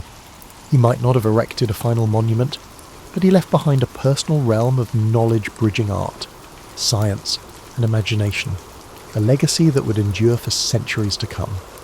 In the immediate aftermath of Leonardo da Vinci dying, the question arose, what would become of his manuscripts and personal effects? According to some accounts, Francesco Melzi emerged as the designated heir, entrusted with safeguarding the thousands of pages brimming with sketches, notes and drafts. Salai, an earlier companion, received certain paintings and minor possessions. Yet the sheer volume of Leonardo's papers posed a challenge. Melzi dedicated years trying to organise them, hoping to publish coherent treatises, but the scale was daunting. Over time, bits of the collection were dispersed, sold, or gifted by Melzi's heirs across Europe. This fracturing explains why Leonardo's notebooks eventually surfaced in places from Spain's royal libraries to British aristocratic collections, each chunk unveiled in irregular intervals. Europe of the 16th century recognised Leonardo's artistic brilliance. The Last Supper in Milan, though deteriorating due to his experimental fresco approach, was already hailed as an emotional masterpiece. The Mona Lisa, now in French royal possession, attracted courtly admiration for her haunting expression. Yet the fuller scope of his genius, engineering drawings, anatomical plates, or treatises on geometry remained largely hidden. The slow trickle of discovered manuscripts fueled centuries of fascination. In the 17th century, a few scientists glimpsed certain sketches, marvelling at advanced concepts of gear systems or diving apparatus, but it wasn't until the 19th century that broader scholarship systematically studied his codices, unveiling a mind centuries ahead of his era. Leonardo's immediate legacy in art was clearer. His painting style influenced a generation of mannerists who admired his smoky transitions, sfumato, and atmospheric depth. Milanese artists, though overshadowed by the city's shifting political fortunes, carried forward elements of his approach. In Florence, students who'd glimpsed the aborted Battle of Anghiari mural adapted some compositional ideas, but the direct lineage was complicated. Leonardo left no formal academy. He taught a few pupils thoroughly, except for Melzi and a handful of others. The intangible aura of Leonardesque painting permeated the late Renaissance with its softness of edges and subtle interplay of light. Over the next centuries, as Baroque flamboyance rose, certain of Leonardo's works fell out of style. Others recognised them as timeless. The Last Supper, for example, underwent multiple restorations, each attempt often introducing fresh problems, leading to controversies about how much of Leonardo's original brushstroke survived. Meanwhile, in the 19th century, Romantic and Victorian scholars resurrected the cult of the Renaissance genius. Leonardo emerged as a symbol of the solitary visionary, an introspective figure bridging reason and art. Writers like Walter Pater penned rhapsodic essays on the Mona Lisa, describing her as an enigma embodying centuries of emotion. Such effusions etched the painting's fame deep into Western cultural consciousness. Only in the modern age did the scale of Leonardo's scientific legacy become widely recognised. As more codices were catalogued, like the Codex Atlanticus or the Codex Arundel, historians realised that he had conceptualised flying machines, armoured vehicles, and tension-based mechanical devices. He had studied wave patterns, sketched gear differentials, and dissected the human body with an exactitude unmatched for centuries. Art historians marvelled at how the same man who painted the lady with an ermine had also measured the mathematical proportions of reflection angles. The synergy of aesthetics and logic rendered him the archetype of the Renaissance man. Modern architects gleaned from his city planning concepts, while robotic engineers found preludes to modern mechanical linkages in his swirling diagrams. For a time, many described Leonardo as a man out of time, but recent scholarship refines that narrative. He was indeed extraordinary, but also a product of a vibrant milieu. Italian city-states teemed with cross-pollination from Greek, Roman, and Islamic knowledge. Leonardo built on the achievements of earlier polymaths, from the classical treatises of Archimedes to the reintroduced works of Alhazen on optics. Recognising that synergy doesn't lessen his brilliance, it situates him in the network that made such leaps feasible. Meanwhile, the mystique around Leonardo occasionally overshadowed more grounded truths. Tales of him finishing commissions in a single burst or conjuring bizarre contraptions for stage illusions became embroidered over time. The reality was that he left many tasks incomplete, struggled with perfectionism, and juggled ephemeral court demands. This tension between the unstoppable imagination and the practical burdens of day-to-day labour infuses his story with a human dimension. He wasn't some aloof superhuman, but an individual forging through the same complexities and distractions we all face, albeit with an incandescent spark few could rival. Thus, centuries after his passing, Leonardo's name resonates as the embodiment of creative ambition. Whether in art galleries, engineering labs, or philosophical debates, references to his fusion of imagination and observation abound. People see in him the ideal of curiosity unshackled, bridging the intangible rifts between art, science, beauty, and data. That intangible legacy, more than any single painting or device, might stand as the core reason we revere him. He left behind not just objects, but a testament that the quest for knowledge and mastery can, in the right hands, rewrite the boundaries of possibility. In contemporary times, Leonardo's legacy permeates cultural and scientific discourse in ways both lofty and mundane. The Mona Lisa has become a pop icon, reproduced endlessly on posters and novelty items, its wry smile fueling conspiracy theories about hidden identities or coded messages. Meanwhile, The Last Supper continues to captivate pilgrims and tourists in Milan, though advanced ticket reservations are required to see the heavily conserved mural. Documentaries dissect each brushstroke, offering competing theories about cryptic symbolism in the arrangement of bread loaves or apostolic gestures. Beyond these famous works, Leonardo's name adorns everything from children's educational kits about invention to NASA references to lunar craters named in his honour. Tech innovators sometimes cite him as a paragon of design thinking, bridging aesthetics and function. The phrase Leonardo-like mind denotes someone unbound by a single domain. Museums stage blockbuster exhibitions, assembling scattered folios of his codices under one roof. Visitors queue for hours to glimpse the delicate sketches of a fetus in utero or a swirling aerial screw. In such gatherings, viewers witness the raw lines of a man who wrestled with nature's secrets on scraps of paper, unknowing they'd be revered centuries later. Yet the question arises, what would Leonardo have done with modern resources? Some imagine him thriving in an era of 3D printers and digital imaging, or leading biotech startups. Others caution that the intangible synergy of Renaissance Italy, a world open to invention, but also bound by craft traditions, shaped him. A modern environment might hamper that slow, observational approach. He thrived in a realm where forging your pigments and dissecting cadavers in candlelit corners built a holistic sense of wonder. Today's rapid data flow might overshadow the meticulous wonder that fueled his slow revelations. Scholars continue analysing Leonardo's notebooks for overlooked insights. One might find a newly deciphered margin note revealing how he planned water-lifting devices for farmland irrigation. Another might unearth a fragment referencing a missing treatise on mirror making. Each fresh revelation underscores how incomplete our knowledge remains. Because his notebooks were so scattered, lines vanish into private collections, sometimes re-emerging at auction houses with $1 million price tags. Bill Gates famously purchased the Codex Leicester in 1994, digitizing pages for public curiosity. This interplay of private ownership and public thirst for knowledge epitomizes Leonardo's enduring mystique. One dimension of modern interest focuses on Leonardo's personal life. The few references to intimate relationships or sexuality remain ambiguous. Some interpret his heavy focus on male assistants as indicative of hidden personal aspects. Others see no direct evidence of romance in his notes. He rarely wrote about personal feelings, preferring coded references or allegorical musings. The aura of secrecy around his private life parallels the guarded manner in which he protected his scientific methods, fueling endless speculation. At the same time, the notion of the incomplete genius resonates with modern anxieties about productivity. Leonardo's many half-finished paintings and ephemeral designs illustrate the challenge of reconciling curiosity with the finality of deadlines. In an age obsessed with completion and output, his story hints that the path of exploration, though meandering, can yield intangible but profound insights. That he never published his anatomical volumes didn't negate their brilliance.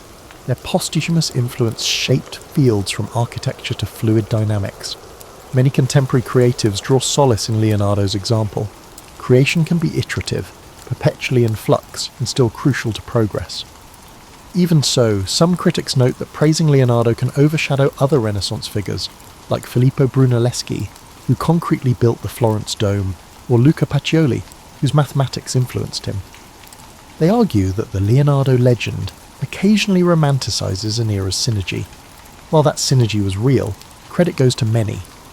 Leonardo's singular star shouldn't blind us to the collective genius of the period, but precisely because he integrated so many fields, art, science, engineering and anatomy, he became an enduring symbol for the entire Renaissance moment, capturing the fervour of bridging knowledge domains. Hence, in the 21st century, Leonardo da Vinci remains less a static historical figure than a living metaphor for potential. Each generation reinterprets him, plugging his name into the contexts as varied as STEAM education, cultural diplomacy, or brand marketing. The friction between the legend and the historical details keeps him relevant. People yearn for the secret of how a single mind could roam so broadly, producing both timeless artistic wonders and notebooks brimming with half-realised marvels. That tension between the completed and the fragmentary may well be Leonardo's final gift, spurring us to question how far our curiosity might take us if we refuse to erect barriers between the arts and sciences. The story of Leonardo da Vinci serves as a lens on lifelong reinvention. Born in a modest Tuscan setting, he navigated uneven patronage system, accepted partial successes, and found resilience in perpetual learning. Each city he lived in, Florence, Milan, Rome, and ultimately France, offered fresh vantage points, reminding us that mobility can spark renewal at any stage in life. Though he occasionally lamented incomplete tasks, he pressed forward, bridging discipline after discipline. It's worth extracting lessons from his approach. He cultivated an insatiable observational habit, scrutinizing swirling water, the geometry of a flower's petal, or the subtle shift of a face's muscles. Even in an era lacking cameras or modern labs, he gleaned universal patterns by focusing on the details.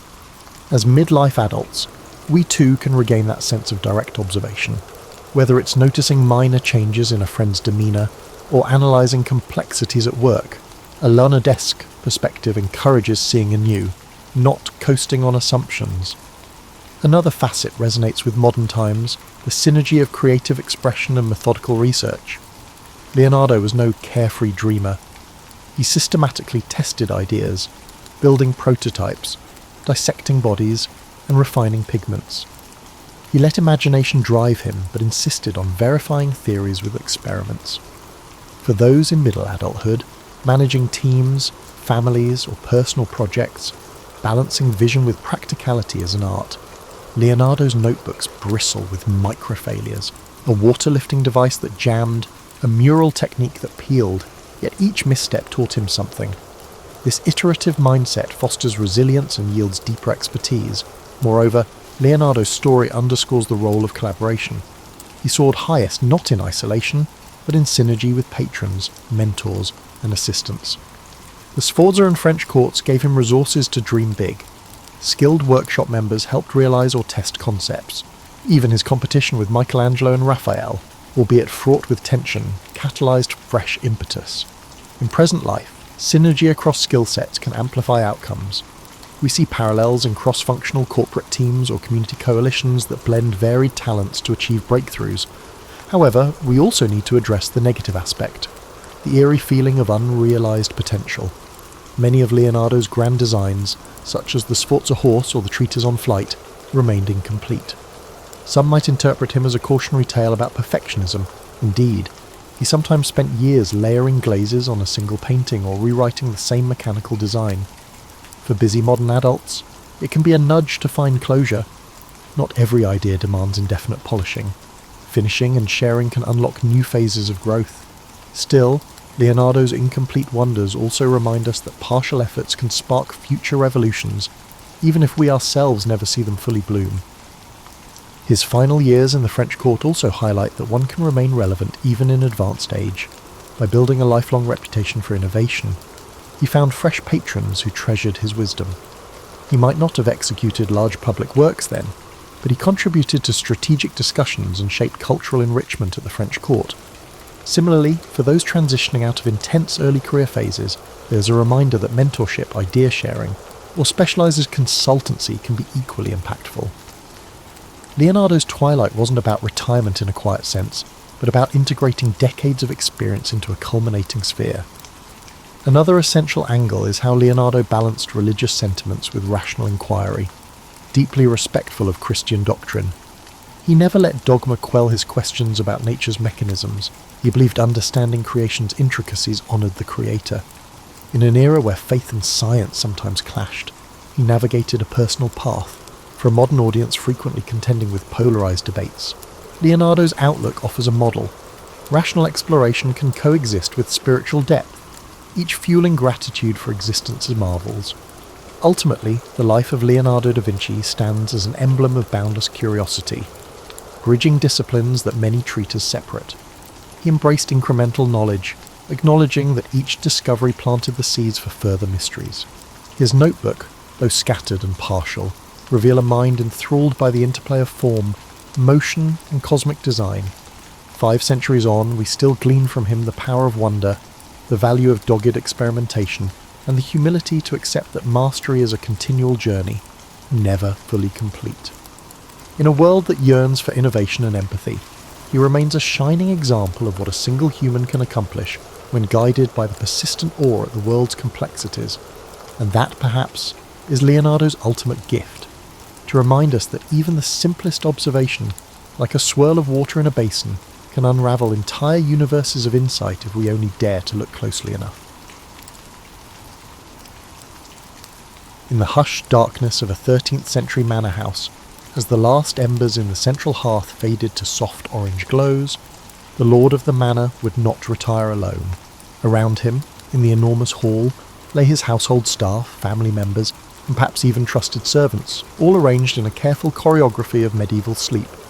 This collective slumber, so foreign to our modern sensibilities, represents one of history's most misunderstood phenomena, the medieval relationship with sleep. Contrary to popular assumptions about the discomforts of pre-industrial life, medieval Europeans may have enjoyed sleep patterns more aligned with human biology than our current regimens. The sleep of the Middle Ages wasn't merely a functional necessity squeezed between brutal days of toil. It was an elaborate practice infused with ritual, social significance, and a profound understanding of human needs that modern science is only now rediscovering. The medieval night began not with the flick of a light switch, but with the gradual recession of daylight. As twilight descended across Europe's countryside and bergs, a natural wind-down period commenced. Without the harsh blue light of electronic devices to disrupt melatonin production, medieval bodies responded naturally to environmental cues. The dimming of the day triggered sleep hormones in perfect synchronicity with the body's circadian rhythm. Evidence from medieval household accounts, monastic records, and medical manuscripts reveals that medieval people practiced what sleep researchers now call sleep hygiene, not through scientific understanding, but through customs evolved over centuries.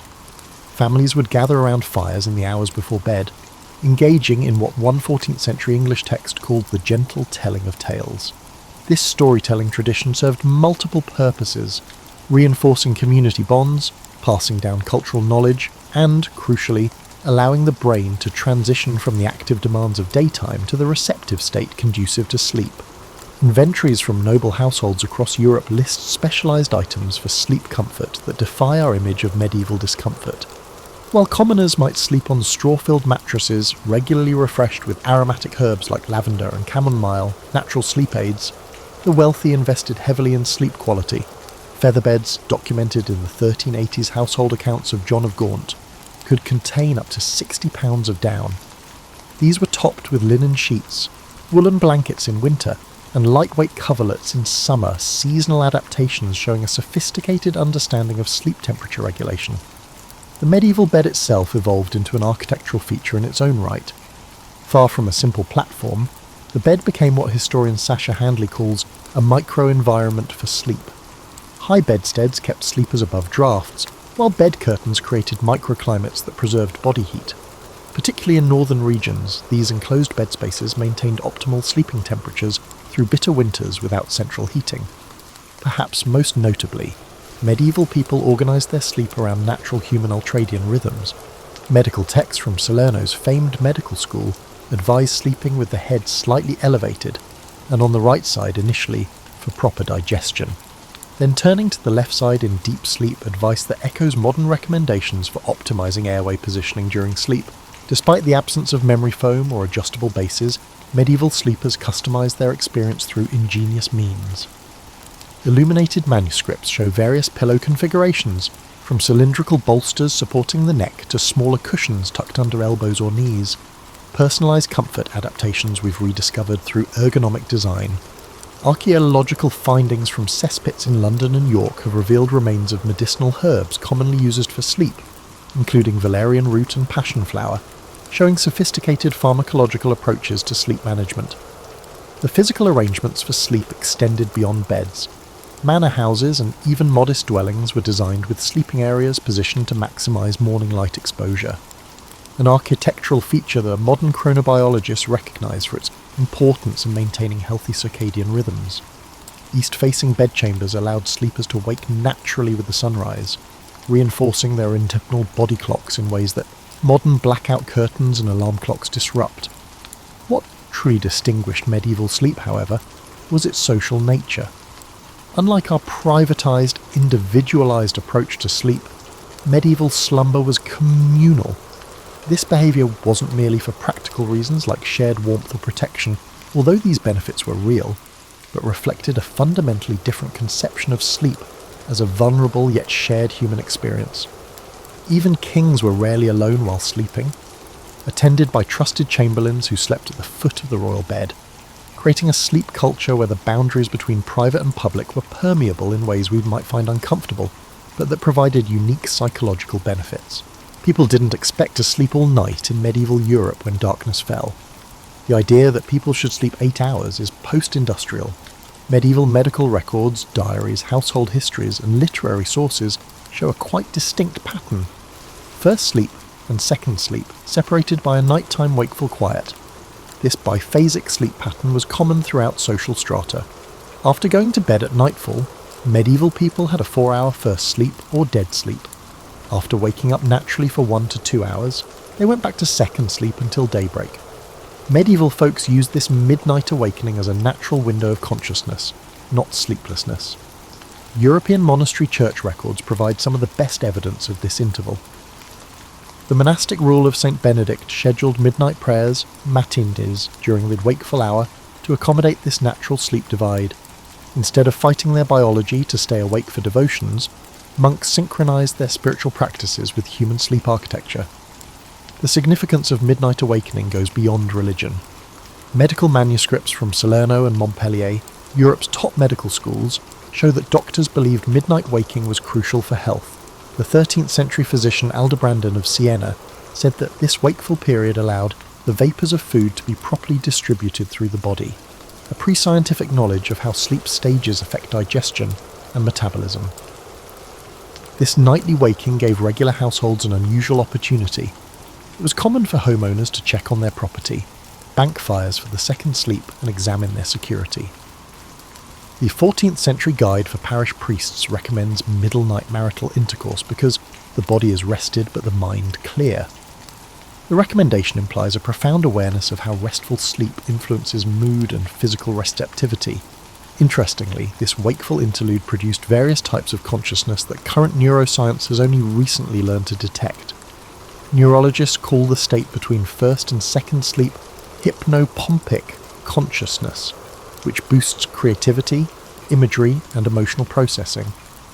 Medieval folks innately understood and practiced this distinct mental condition. Court records and diaries show how midnight wakers considered legal issues. A 15th century Ghent judge said he made his toughest decisions after consulting his thoughts in the watch between sleeps, believing it provided deeper moral insight than daylight deliberation. Craftspeople conceive new designs, farmers plan seasonal rotations, and merchants plan business initiatives during this contemplative period. Wakefulness had emotional and social benefits. Larger medieval households described night talking, intimate chats during midnight waking. These nighttime conversations allowed for exceptional emotional honesty, unlike daytime contacts confined by societal hierarchy and public presentation. A 14th century English noblewoman's diary says she learned her husband's innermost worries only in the watch between sleeps, when souls speak more truly. This split sleep pattern boosted creativity. Chaucer writes poetry during his watching times, and illuminated manuscripts often state they were written in the midnight thinking time. Medieval dream interpretation guides distinguished between dreams during first sleep, processing daily events, and those during second sleep, prophetic or insight-bearing, due to the quality of thoughts during this period. Archaeology confirms this practice's prevalence. Medieval home excavations sometimes reveal little oil lamps for nighttime activities. In household inventories across social classes, night tables with writing tools, miniature prayer books, and meditation tools are common. When modern researchers removed artificial light from test subject settings for several weeks, they automatically reverted to biphasic sleep. Strong proof that segmented sleep is our biological rhythm. Medieval people honoured this cycle rather than pushing continuous sleep, aligning with their evolved sleep architecture in ways modern civilization rarely allows. Psychological benefits make segmented sleep valuable. The midnight wake-up allowed memory consolidation and emotional processing. Modern sleep science shows that disrupted sleep can improve memory formation. A 15th century French physician advised pupils to reread difficult material before bed and allow the mind to work upon it in the midnight watching. Medieval folks knew the value of this processing time. Medieval sleep environments were more complex and deliberate than popular belief. Medieval sleeping arrangements were frequently utilitarian marvels that represented considerable household investments and years of comfort technology. unlike the crude, unpleasant platforms depicted in modern media. Archaeology from intact medieval households shows that sleep quality was important. Excavated 13th century merchant homes in London showed specialised floor designs with insulating materials packed beneath sleeping areas, including wool, straw, and even feathers in wealthier homes, to block the cold from stone or packed earth floors. This intelligent underfloor insulation shows heat transmission concepts that affect sleep quality. Medieval sleep revolved around the bed, which evolved quickly.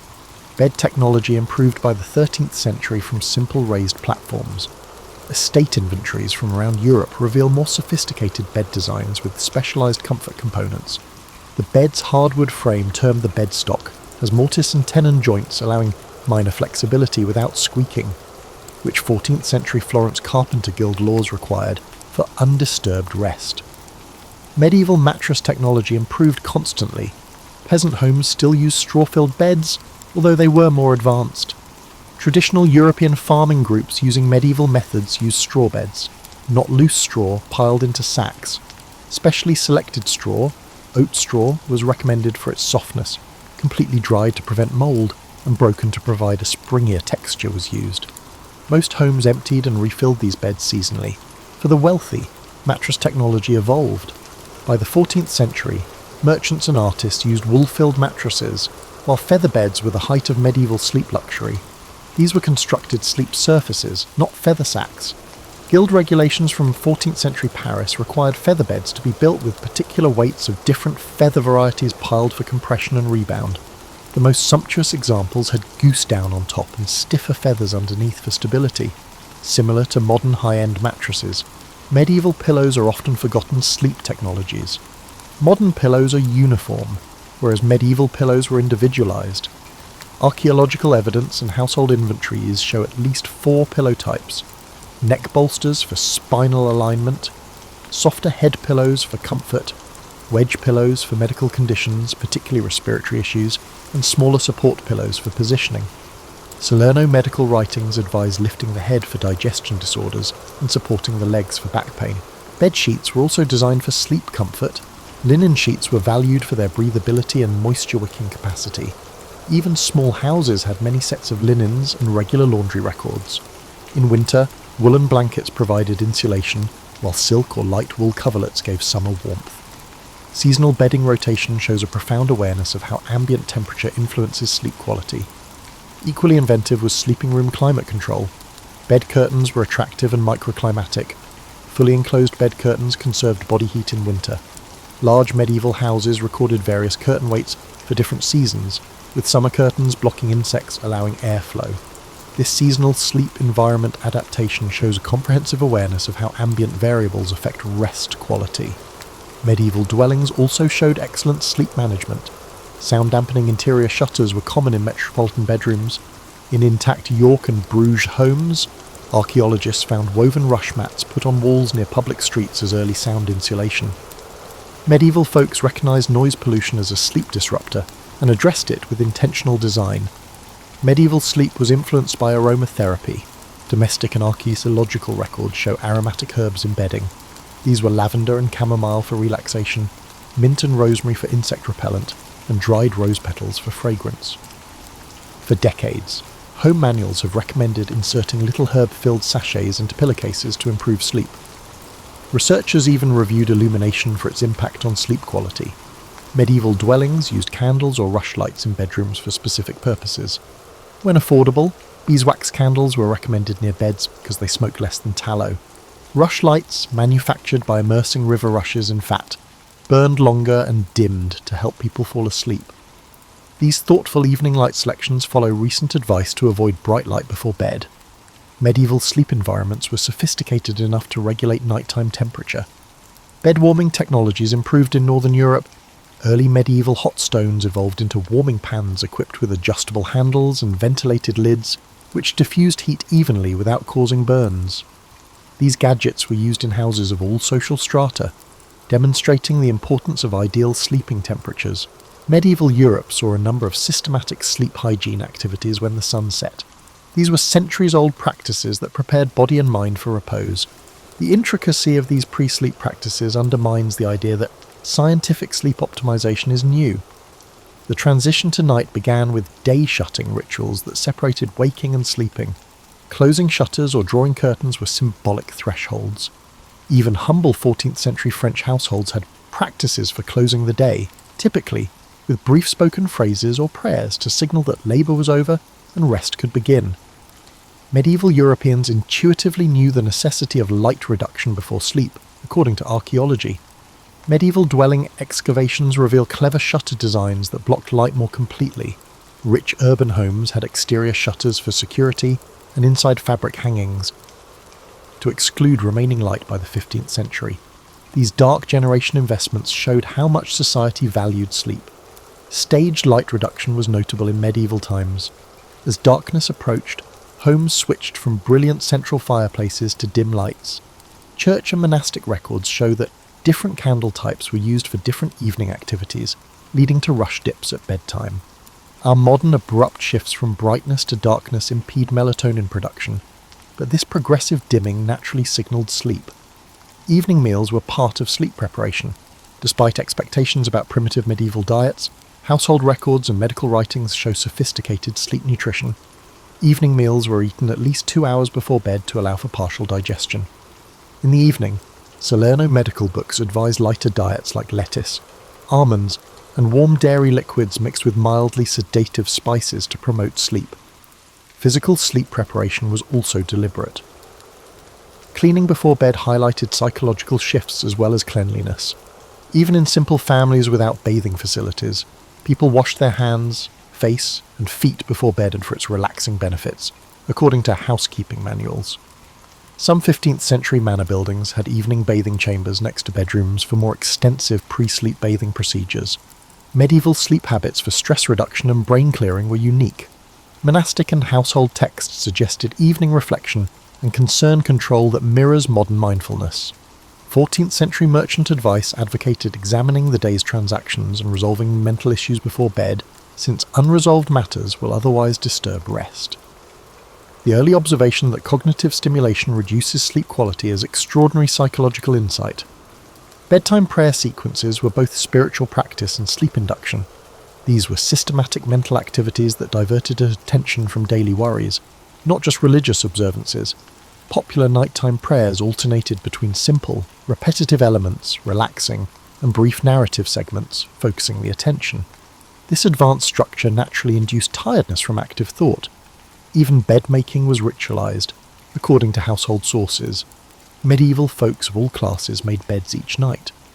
It was common to shake and turn mattresses to rejuvenate their loft, arrange bedding for best warmth distribution, and sweep the area around the bed to remove dirt and symbolically clear the space for rest. Social interactions were manipulated to aid sleep transitions.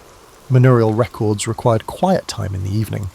Sleep preparation began with specific phrases or little customs in some households. For quieter, more introspective conversation, a 15th century housekeeping manual encouraged the head of the home to say, "The day is now put away." Most notably, medieval sleep rituals addressed sleep onset insomnia. Medical manuscripts provide advanced sleep treatments. They comprised mental tracing of patterns, rhythmic breathing, and progressive muscle relaxation expressed in language that resembles modern approaches. A 14th century Montpellier medical treatise discusses body scan meditation, similar to that taught in sleep clinics. Medieval sleep literature emphasized posture. Medical texts outlined ideal sleep postures for different body types and health issues. Modern understanding of how body position influences digestive processes during sleep suggests commencing sleep on the right side to help digestion before turning to the left. This was not common wisdom, but scientific observation of sleep quality. Auditory practices helped wakefulness transition. Night watch calls the hours in villages and cities, providing temporal grounding. These repetitive sound patterns may have helped maintain sleep rather than disrupt it. People say the familiar calls comforted and oriented them during brief overnight awakenings without disturbing sleep architecture. The social structure of sleep may be the biggest distinction between medieval and modern sleep. Medieval sleep was a shared, vulnerable state entrenched in well-arranged social ties that offered distinct psychological benefits not found in modern, isolated sleep. European household archaeology shows sleep arrangements that challenge privacy notions. From humble farmhouses to royal palaces, medieval sleeping places were shared. This sharing wasn't just for economic reasons, it represented attitudes about sleep vulnerability and communal protection. It started in childhood.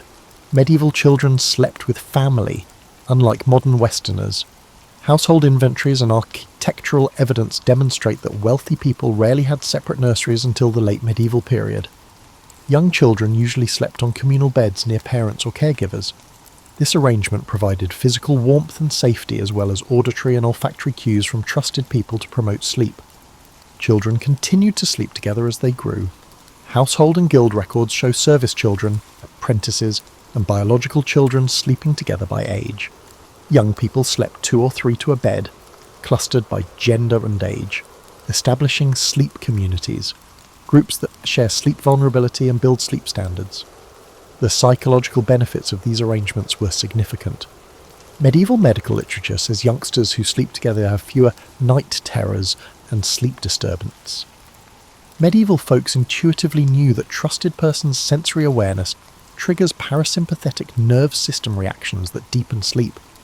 Modern sleep science has just lately recognised this. Adults slept together beyond family. Medieval residences had a central hall where servants, apprentices, and extended family slept. This setup gave psychological security rather than disrupting sleep. Household accounts provide methods for grouping sleepers to accommodate individual needs and relationships. Even the rich, who could afford separate sleeping chambers by the later medieval period, rarely slept alone.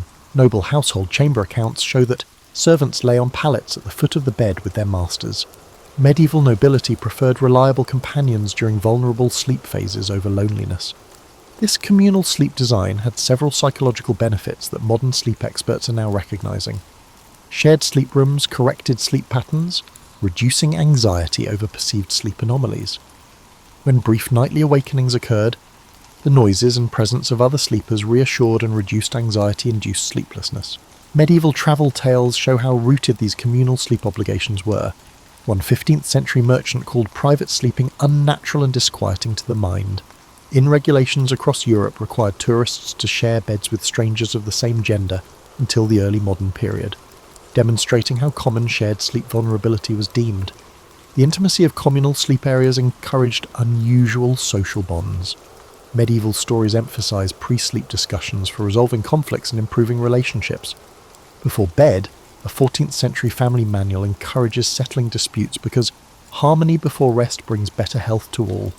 This incorporation of dispute resolution into sleep habits provided regular relationship healing that standalone sleep arrangements rarely do. Medieval sleep's communality improved safety. Before modern locks and security measures, numerous sleepers were protected by collective vigilance. Medieval households generally placed younger, lighter sleepers, usually apprentices or younger servants, near doorways, establishing a natural surveillance system. Household accounts recommend having different grades of sleepers with different awakening thresholds across the sleeping area. Social levelling was also achieved through sleep vulnerability. Daytime activities were hierarchical, but sleep momentarily lowered status. Snoring, shifting postures, and the universal weakness of unconsciousness made even high-status people seem more real to their subordinates, according to historical reports. This periodic reminder of shared humanity softened medieval social hierarchies. The communal sleep environment helped vulnerable populations more than our private sleep arrangements. Shared sleeping arrangements helped new mothers care for their babies at night. Village records and household narratives show that nursing mothers were slept near other women who could help with evening feedings and child calming. Instead of being separated, older people were included in home sleeping arrangements, allowing the collective to adapt their natural sleep habits. Community sleep normalized nightly distress, which was important for psychological wellness. Nightmares and anxiousness were immediately relieved. Medical writings from the time prescribe a trusted sleeping companion's voice to comfort people awakening from terrible dreams, which is easier in shared sleep places than in our secluded bedrooms. Sleep historians now recognize the shift from communal to privatized sleeping, which began among the wealthy in the late medieval period, but didn't reach most communities until much later. This shift had mixed effects on human psychology. While privatizing sleep increased individual control, it eliminated many of the security and social benefits of communal sleep. Medieval understanding of dreams and nighttime consciousness was highly developed, predicting modern findings concerning dreams' effects on emotion, creativity, and problem-solving. Medieval civilization developed intricate frameworks for identifying dream varieties and promoting positive dream experiences. Medieval dream theory classified dreams by psychological cause and meaning. Medical books from Salerno and Montpellier distinguished digestive dreams, those influenced by nutrition and physical conditions, from spirit dreams, those originating from deeper psychic processes. This distinction acknowledges dreams' psychological purposes and modern awareness of how physical variables affect dream content. Medieval understanding of how sleep absorbed everyday events was sophisticated. The 13th century encyclopedist Bartholomeus Anglicus observed that the mind sorts through the day's events while the body rests, foreshadowing REM sleep memory consolidation research. Household instructions advise quickly revisiting important daily events before bed to aid this processing function, which sleep researchers now know improves memory integration. Medieval dream notebooks show that people actively engaged with their dreams. Several preserved monastic and noble household dream diaries document dream content with attention to repeating themes and emotional patterns. A 14th century Florentine merchant kept a thorough book about how he tracked dream symbols, linking them to his waking concerns and using dreams to make commercial decisions. Medieval dream practice used complex dream incubation techniques to actively influence dream material to answer specific inquiries or difficulties. The monastic records describe focusing on certain questions before sleep and utilizing visualization to bring them into dream consciousness. This goal was practical cognitive training, not just spiritual. Multiple craft guild records mention masters telling trainees to consult their dreams when designing. Archaeology supports medieval dream practice. Excavations found dream-related objects near beds. These include modest religious artifacts, symbolic emblems, and written queries or issues under pillows, physical expressions of medieval belief that sleep consciousness might address waking difficulties. Medieval nightmare treatment was centuries ahead of modern methods. Medieval dream guides advised dealing with nightmares rather than suppressing them. One 14th century physician guide advocates helping patients achieve dream re-entry, returning to terrifying dream scenes while waking and imagining altering them. This method is similar to nightmare disorder treatments that rewrite distressing content. Medieval understanding of dreams and nighttime consciousness was highly developed, predicting modern findings concerning dreams' effects on emotion, creativity, and problem-solving. Medieval civilization developed intricate frameworks for identifying dream varieties and promoting positive dream experiences.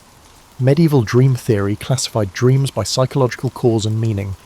Medical books from Salerno and Montpellier distinguished digestive dreams, those influenced by nutrition and physical conditions, from spirit dreams, those originating from deeper psychic processes. This distinction acknowledges dreams' psychological purposes and modern awareness of how physical variables affect dream content. Medieval understanding of how sleep absorbed everyday events was sophisticated. The 13th century encyclopedist Bartholomeus Anglicus observed that the mind sorts through the day's events while the body rests, foreshadowing REM sleep memory consolidation research. Household instructions advise quickly revisiting important daily events before bed to aid this processing function, which sleep researchers now know improves memory integration. Medieval dream notebooks show that people actively engaged with their dreams. Several preserved monastic and noble household dream diaries document dream content with attention to repeating themes and emotional patterns. A 14th century Florentine merchant kept a thorough book about how he tracked dream symbols, linking them to his waking concerns and using dreams to make commercial decisions. Medieval dream practice used complex dream incubation techniques to actively influence dream material to answer specific inquiries or difficulties. The monastic records describe focusing on certain questions before sleep and utilizing visualization to bring them into dream consciousness. This goal was practical cognitive training, not just spiritual. Multiple craft guild records mention masters telling trainees to consult their dreams when designing. Archaeology supports medieval dream practice. Excavations found dream-related objects near beds. These include modest religious artifacts, symbolic emblems, and written queries or issues under pillows, physical expressions of medieval belief that sleep consciousness might address waking difficulties. Medieval nightmare treatment was centuries ahead of modern methods. Medieval dream guides advised dealing with nightmares rather than suppressing them. One 14th century physician guide advocates helping patients achieve dream re-entry, returning to terrifying dream scenes while waking and imagining altering them. This method is similar to nightmare disorder treatments that rewrite distressing content. Due to historical changes in sleep interactions, medieval Europeans' excellent sleep quality slowly declined. Understanding this decline helps us apply medieval sleep advice today. Late medieval European towns installed public mechanical clocks, changing sleep patterns. Early watches didn't affect sleep, but they did change the attention from environmental cues to time. Town records from the 15th century show the gradual adoption of clock time instead of sunrise and sunset as daily reference points, the first step toward divorcing human timetables from natural light cycles.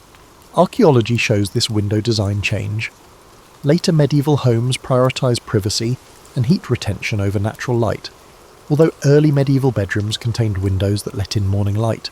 This architectural change devalues sleep-natural light alignment, which is increasingly critical for circadian rhythms. Industrialization and artificial lighting most affected medieval sleep.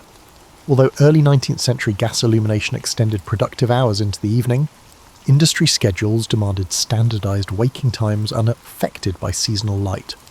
Early industrial society documents reveal plant owners fighting inefficient sleep patterns.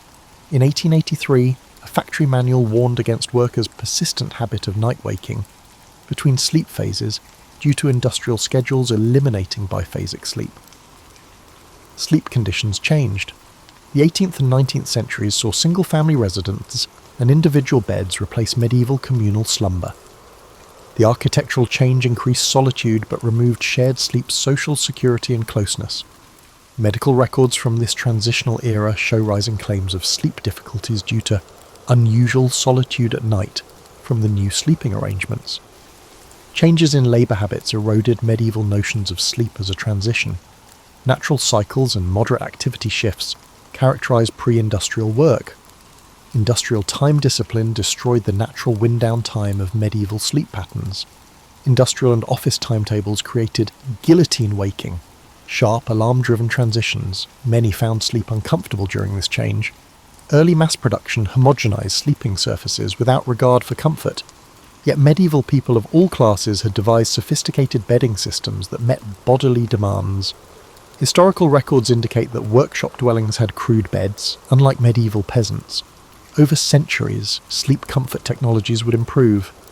These changes lead to consolidated sleep culture, the idea that normal sleep is a single, unbroken period rather than the centuries-old biphasic pattern. Medical texts of the late 19th century pathologized nocturnal waking as a disorder. This medical reinterpretation replaced medieval sleep wisdom with modern norms. This historical transformation goes beyond discomfort. Medieval sleep practice was physically and psychologically advantageous, according to modern studies. With unprecedented rates of insomnia, sleep-disordered breathing, and circadian rhythm issues, sleep professionals call the global sleep crisis caused by suppression of natural sleep patterns. The loss of medieval sleep's midnight waking period is notable. A normal sleep break was essential biologically and psychologically. Neurological research found this interval had brainwave patterns that supported creativity and emotional processing. Industrial and post-industrial sleep practices eliminated this cognitive state by requiring continuous sleep. Medieval slumber societies offered psychological stability that modern ones lack. Modern sleep experts have established that trusted people reduce sleep delay and stress hormones. Modern sleep arrangements eliminate these benefits, creating anxiety-related sleep disruptions. Even in medieval times, seasonal sleep duration fluctuations were biologically good. Pre-industrial civilizations and historical sources show that medieval people slept longer in winter due to natural melatonin synthesis. Modern sleep schedules ignore seasonal changes, creating winter circadian misalignment. Medieval and pre-industrial sleep traditions are being rediscovered despite these losses.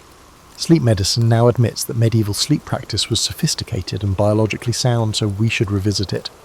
New sleep transition. Understanding is the best rehabilitation. After centuries of alarm clocks disrupting sleep, sleep professionals emphasize pre-sleep wind-down, reclaiming the medieval idea of sleep as a transitional activity. Modern sleep hygiene follows medieval practices of gradually reducing light exposure, quieter evening activities, and systematic pre-sleep routines. Modern technology harms and helps sleep. Screen usage influences melatonin production, yet apps and devices measure sleep and support circadian cycles. There are programs that regulate lighting throughout the day to approximate natural light progression, and alarm systems that pinpoint optimal awakening points throughout sleep cycles to recreate medieval sleep patterns. Architecture honours sleep wisdom. After decades of decreasing natural light in bedrooms, modern sleep-focused architecture prioritises eastern exposure for morning wake-ups, reverting to medieval design. Some creative neighbourhoods are investigating communal sleep solutions for uneasy sleepers. Researchers and sleep experts studied medieval segmented sleep. Biphasic sleep patterns like first and second sleep improve sleep, mood, and cognition in long-term studies. Sleep clinics increasingly recommend this routine for insomniacs who believe their sleep disorder is their body re-establishing its natural cycle. Medieval sleep surroundings were rediscovered.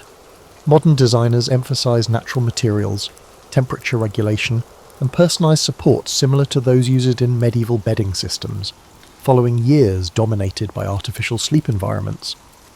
Adjustable firmness mattresses and weighted blankets are inadvertent homages to medieval sleepers' custom bedding. Medieval sleep still affects psychology and spirituality. Sleep experts recommend medieval home evening contemplation style mindfulness. Increasing interest in dream work and creative dream engagement rediscovers medieval ideas of dreams as valuable sources of knowledge and creativity. The rising recognition that sleep is a cultural habit motivated by societal values and goals is positive. Medieval people valued sleep quality and built social norms to protect it, unlike modern production cultures. The slow sleep movement promotes workplace and societal practices that respect natural sleep patterns. A key paradigm change is realizing that societal institutions mismatch human nature and create numerous sleep disorders. Modern companies are experimenting with flexible timetables that match natural chronotypes and seasonal changes, like medieval civilizations did. Workers were organized around seasonal light shifts and human energy cycles. These strategies apply medieval wisdom to modern conditions. Medieval sleep reminds current sleepers that many human sleep features are neither infinitely adaptable nor flawless to copy. Human nature operates best when aligned with rhythms our medieval ancestors intuitively recognized and honored. Despite great pressure to conform to industrial and post-industrial sleep demands, medieval sleep teaches us to examine whose pre-industrial sleep expertise remains physically and psychologically helpful, not to reject comfort or technical progress. Current knowledge and rediscovered old customs may help us create sleep patterns that match evolutionary and current needs. Researchers say medieval people didn't understand the neurochemistry of sleep, but they recognized its patterns and respected its requirements in ways we're only now beginning to appreciate. That appreciation can solve our sleep crisis without drugs or technology by restoring decades of pre-industrial sleep practice. Medieval sleep advice is more than just history. It offers ways to sleep better and honour our natural heritage. As research validates medieval sleep patterns and practices, we may find that rediscovering our ancestors' centuries-old knowledge of natural sleep is the best sleep advancement. Picture England in the 1500s, a damp, sheep-filled kingdom sitting off the coast of Europe, watching Spain haul shiploads of gold back from the Americas. While Spain was becoming incredibly wealthy from its New World adventures, the English were still trying to figure out basic matters, such as not executing so many of their monarchs. But sometimes underdogs are just getting warmed up. Elizabeth I, a woman, sat on the throne, capable of engaging diplomatically in the morning and authorising a pirate raid by tea time. She looked at Spain's treasure fleet sailing past and thought the English deserved a share of that wealth. Enter the Sea Dogs, which sounds innocent, but was actually England's cheeky name for their officially unofficial pirates. These were men such as Francis Drake, who had the audacity to sail around the entire world just to prove it could be done, stopping along the way to liberate Spanish treasure. When Drake came home with a ship so loaded with stolen Spanish gold that it nearly sank, Elizabeth didn't arrest him. She knighted him. The Spanish, understandably, were getting tired of this behaviour. So in 1588 they decided to send a little reminder called the Spanish Armada, 130 ships packed with soldiers, heading straight for England's shores. You might expect this to be where England gets its comeuppance. David versus Goliath, except Goliath has cannons and centuries of naval experience. But here's where geography becomes destiny, and where England's terrible weather finally worked in their favour. Picture the Spanish admiral who had spent months planning this invasion, his ships loaded with troops, feeling confident. Then he hits the English Channel and discovers that English weather isn't just unpleasant, it's actively hostile. The wind starts howling, the seas turn nasty, and suddenly those massive proud warships are being tossed around violently. The English, meanwhile, had smaller, more nimble ships that danced around the Spanish fleet. They dart in, fire their cannons, and zip away before the Spanish could respond. It was naval guerrilla warfare, and the Spanish weren't ready for it. But the real hero of this story wasn't English bravery or cunning, it was the weather. A massive storm scattered the Spanish fleet, sending ships crashing into rocks, running aground, and generally having the worst day in naval history. The Spanish called it El Viento Protestante, the Protestant wind. Even God, it seemed, had picked sides. When the dust settled, Spain's seemingly invincible navy was in tatters, and little England had proven that sometimes, being small and scrappy beats being big and powerful, your underweight friend somehow winning an arm wrestling contest against the gym's bodybuilder, improbable, but undeniably impressive. This victory not only protected England from invasion, but also signalled the arrival of a new player in the global arena. The Spanish Empire, which had seemed as permanent as the sunrise, suddenly looked vulnerable. And England, that soggy little island that nobody had taken seriously, started getting some intriguing ideas about what it might accomplish on the world stage. The age of Spanish dominance was beginning to crack, and through those cracks English ambition was starting to grow. Persistent, unstoppable, and surprisingly resilient. The foundation was being laid for what would become the largest empire in human history. After beating the Spanish Armada, England had confidence but still relatively little money compared to its European neighbours. They needed a business plan, and unfortunately, the business plans of the 1600s often involved what we'd politely call morally questionable practices. Enter the merchant companies, organisations with grand names such as the Company of Merchant Adventurers. These weren't your typical corner shops. They were massive trading corporations with royal charters that basically said, go forth and make money, and don't ask too many questions about how. The East India Company was the crown jewel of these operations, and calling it just a trading company understates its true nature. Founded in 1600, it started as a simple idea: sail to Asia, buy spices and silk, and sell them back home for enormous profits. It became the world's first global corporation, except with more cannons and fewer HR departments.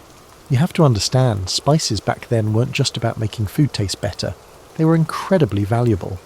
Pepper was literally worth its weight in silver, and nutmeg was so precious that wars were fought over tiny islands that grew it. The Dutch had monopolised much of the spice trade, charging whatever they wanted, and the English decided they should get in on that business. But the East India Company wasn't content to just trade. They started hiring their own armies, making their own treaties, and essentially running their own foreign policy.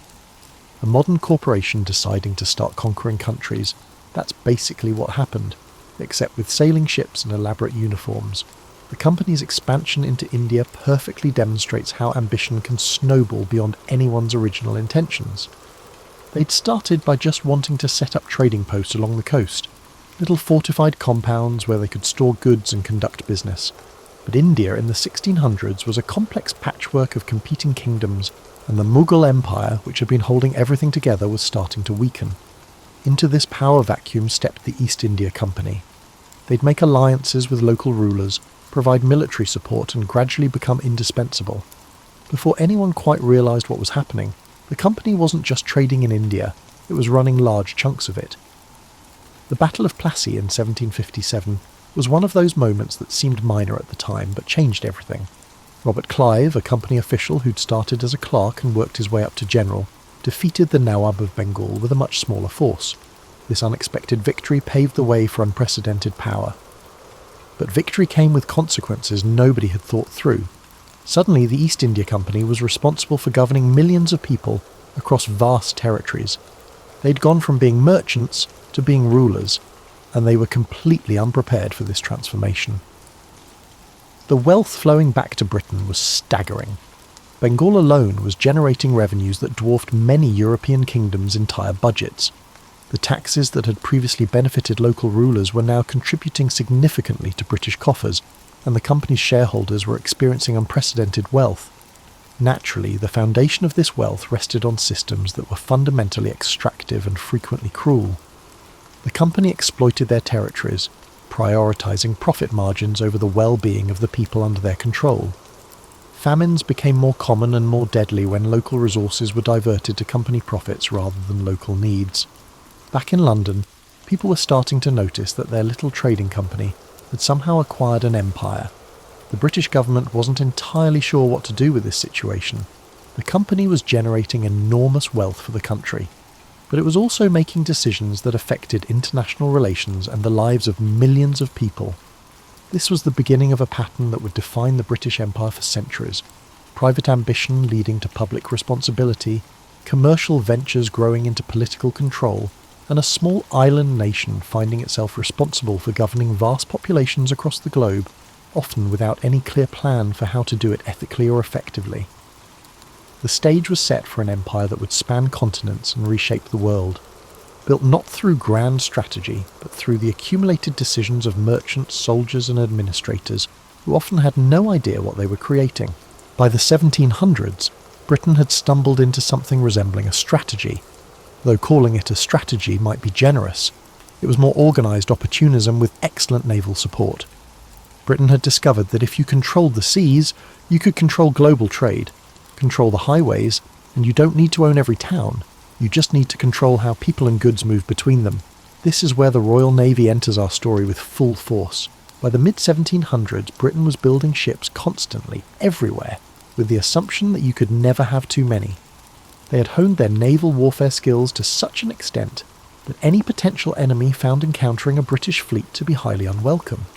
This naval strategy truly demonstrated its effectiveness during the 7 Years' War, 1756 to 1763. While European powers engaged in land battles, Britain pursued a distinct strategy. They'd swoop in, capture strategic ports and islands, disrupt enemy trade routes, and generally make life miserable for anyone who depended on maritime commerce. Take the capture of Quebec in 1759, which sounds straightforward but was actually extraordinarily daring. General Wolfe and his troops had to scale supposedly unclimbable cliffs in the middle of the night, surprise the French defenders, and capture one of the most important cities in North America. It was the kind of plan that should have failed spectacularly, but somehow worked perfectly, though both Wolfe and the French commander died in the battle. The result of all this naval dominance was that Britain started accumulating territories at an unprecedented rate. Gibraltar controlled access to the Mediterranean. Malta was perfectly positioned for Middle Eastern trade routes. The Cape of Good Hope controlled the sea route to Asia. It was strategic positioning on a global scale, with each acquisition making the next one more valuable. From a logistical perspective, governing a global empire with a sailing ship as your fastest communication method presents unique challenges. Messages between London and India took months, which meant that by the time headquarters heard about a problem and sent back instructions, the situation had usually either resolved itself or gotten spectacularly worse. This communication delay created a dynamic where British officials on the ground had enormous autonomy. They couldn't ask London for permission every time they needed to make a decision, so they often just made it and hoped it would be approved retroactively. Some officials used this freedom responsibly. Others discovered that power exercised 8,000 miles away from any oversight can corrupt absolutely. You'd have company officials essentially running their own kingdoms, making treaties, waging wars and collecting taxes, all while technically being employees of a trading company based in London. The system worked when these officials were competent and honest, but it created opportunities for abuse that were difficult to control from such distances. The American colonies served as a prime illustration of the potential pitfalls of this system. Strapped for cash after the costly 7 Years' War, the British government decided that the Americans should contribute to their own defence costs.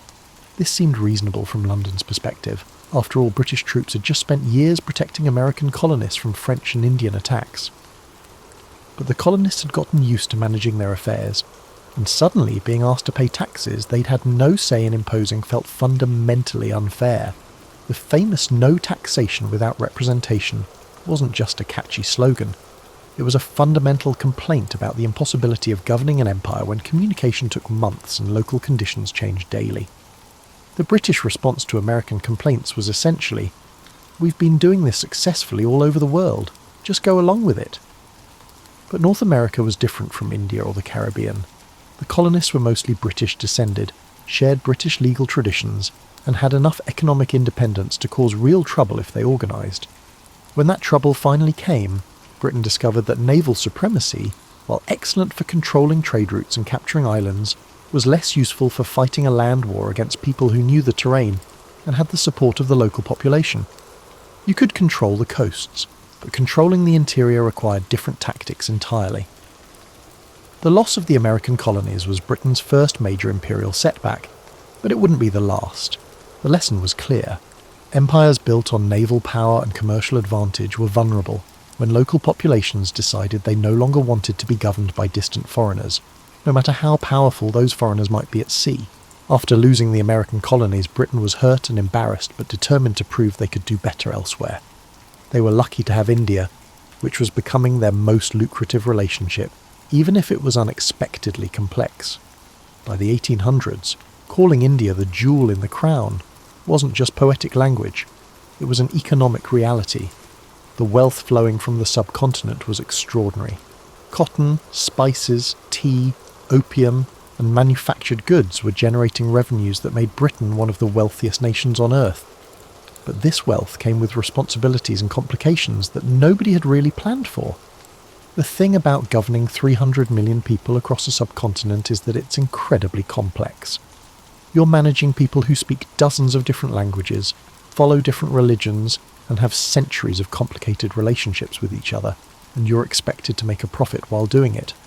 The East India Company had grown from a trading organisation into essentially a parallel government, complete with its own armies, tax systems and legal codes.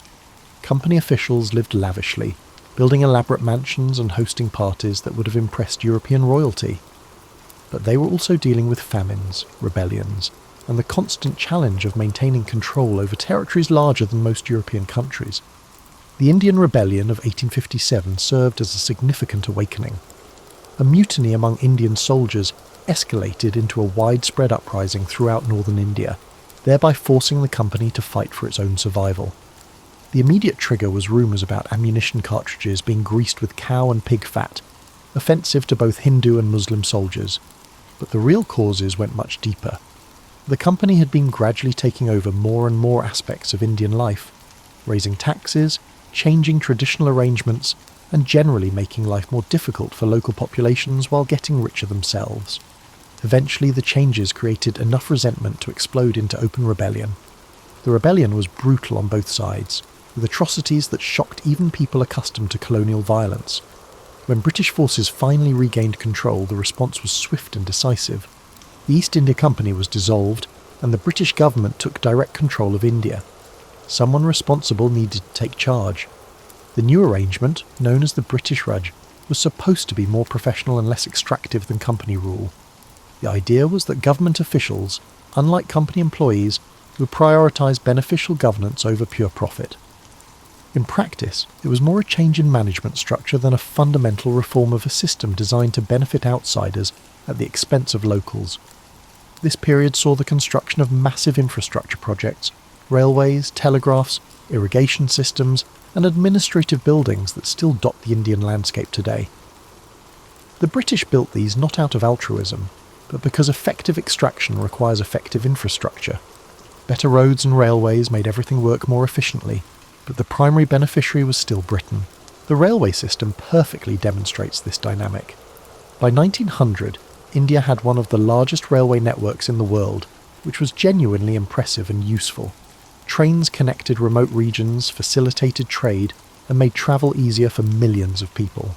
But the network was designed primarily to move raw materials from the interior to coastal ports and finished goods from ports to markets, a pattern that benefited British manufacturers much more than Indian ones.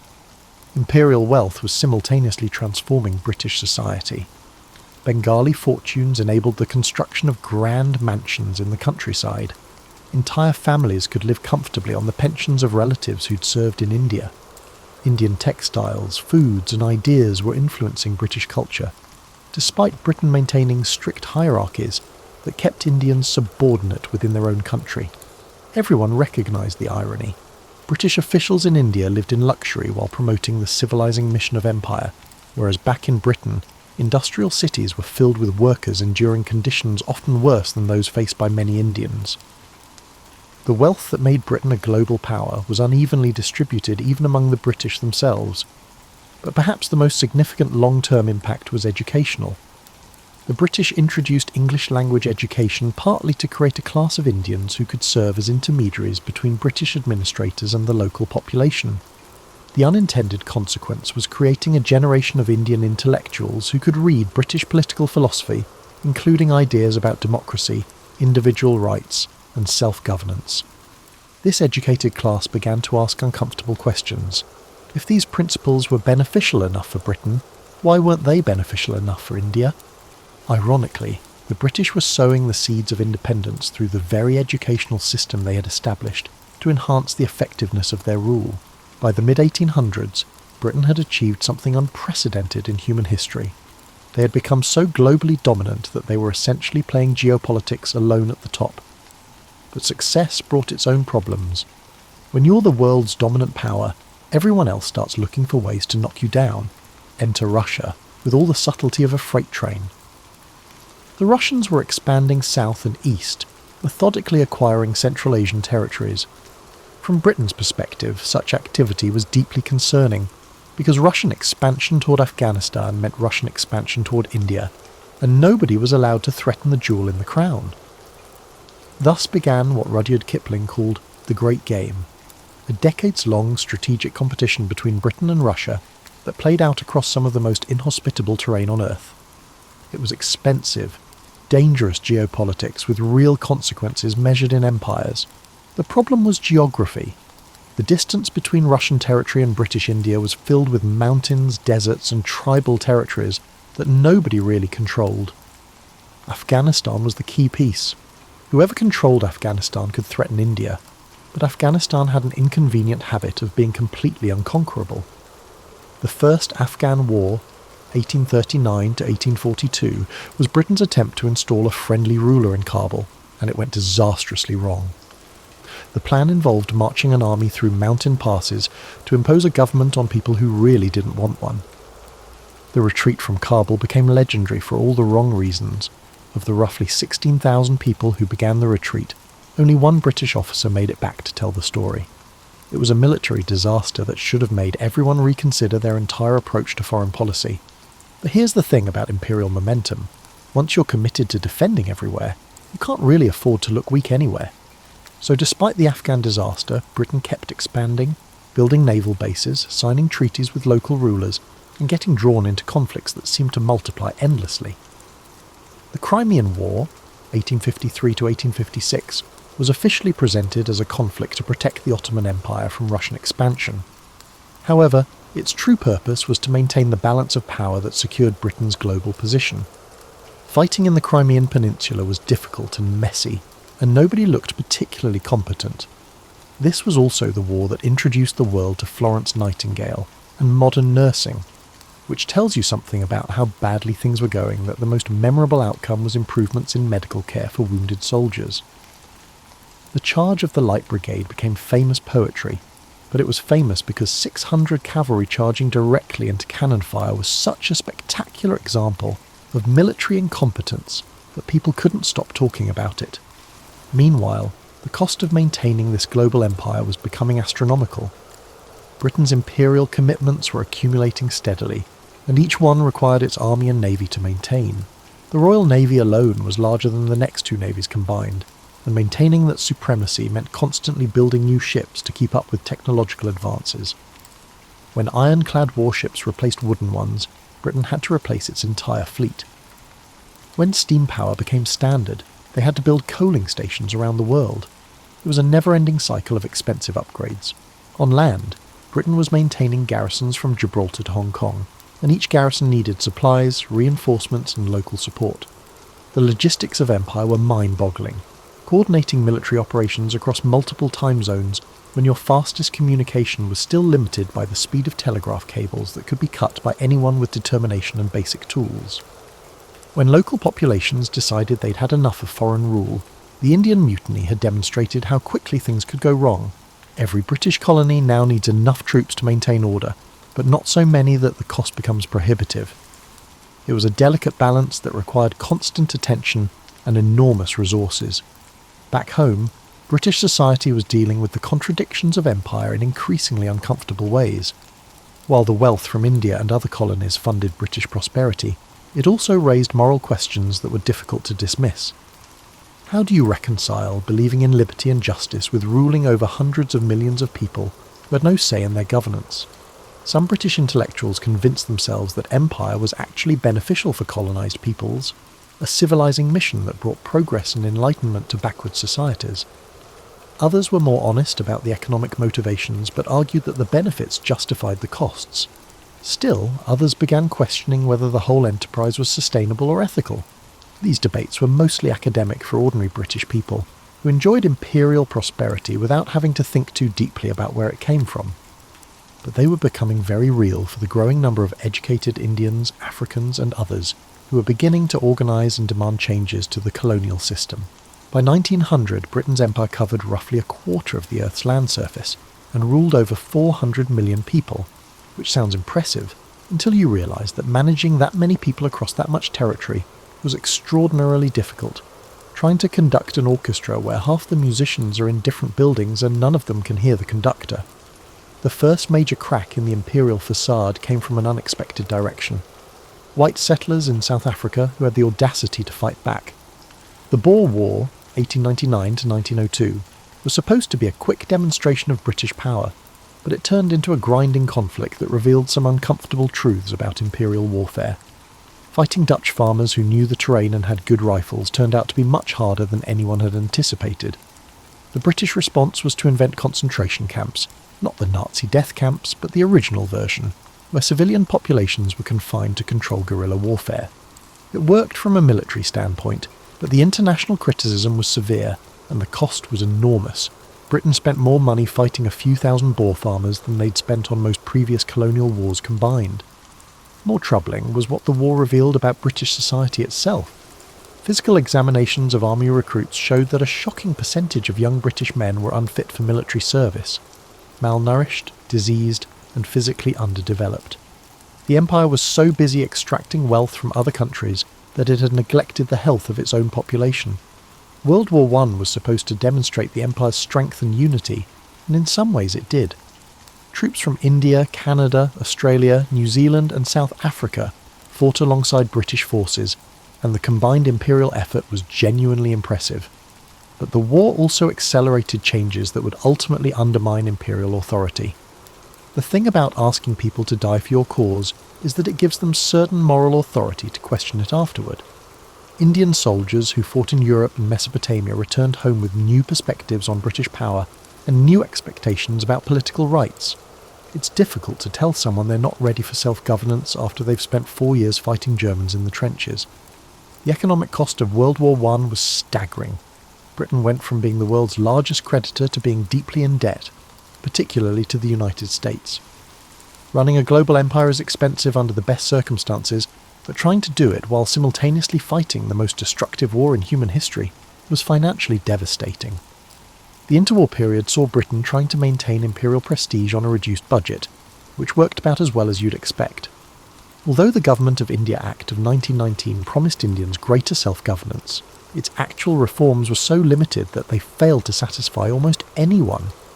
Meanwhile, a lawyer named Gandhi was developing new methods of resistance that were specifically designed to make British rule look illegitimate and brutal. Gandhi's genius was understanding that the moral foundation of empire was already shaky. Most British people wanted to believe they were governing other countries for those countries' benefit, not just for British profit. By organising peaceful resistance that provoked violent responses, Gandhi made it impossible to maintain that comfortable fiction. When British authorities beat peaceful protesters with clubs or opened fire on unarmed crowds, the civilising mission started looking more like organised theft. In many ways, World War II was Britain's greatest achievement. Standing alone against Nazi Germany in 1940 required genuine courage and determination.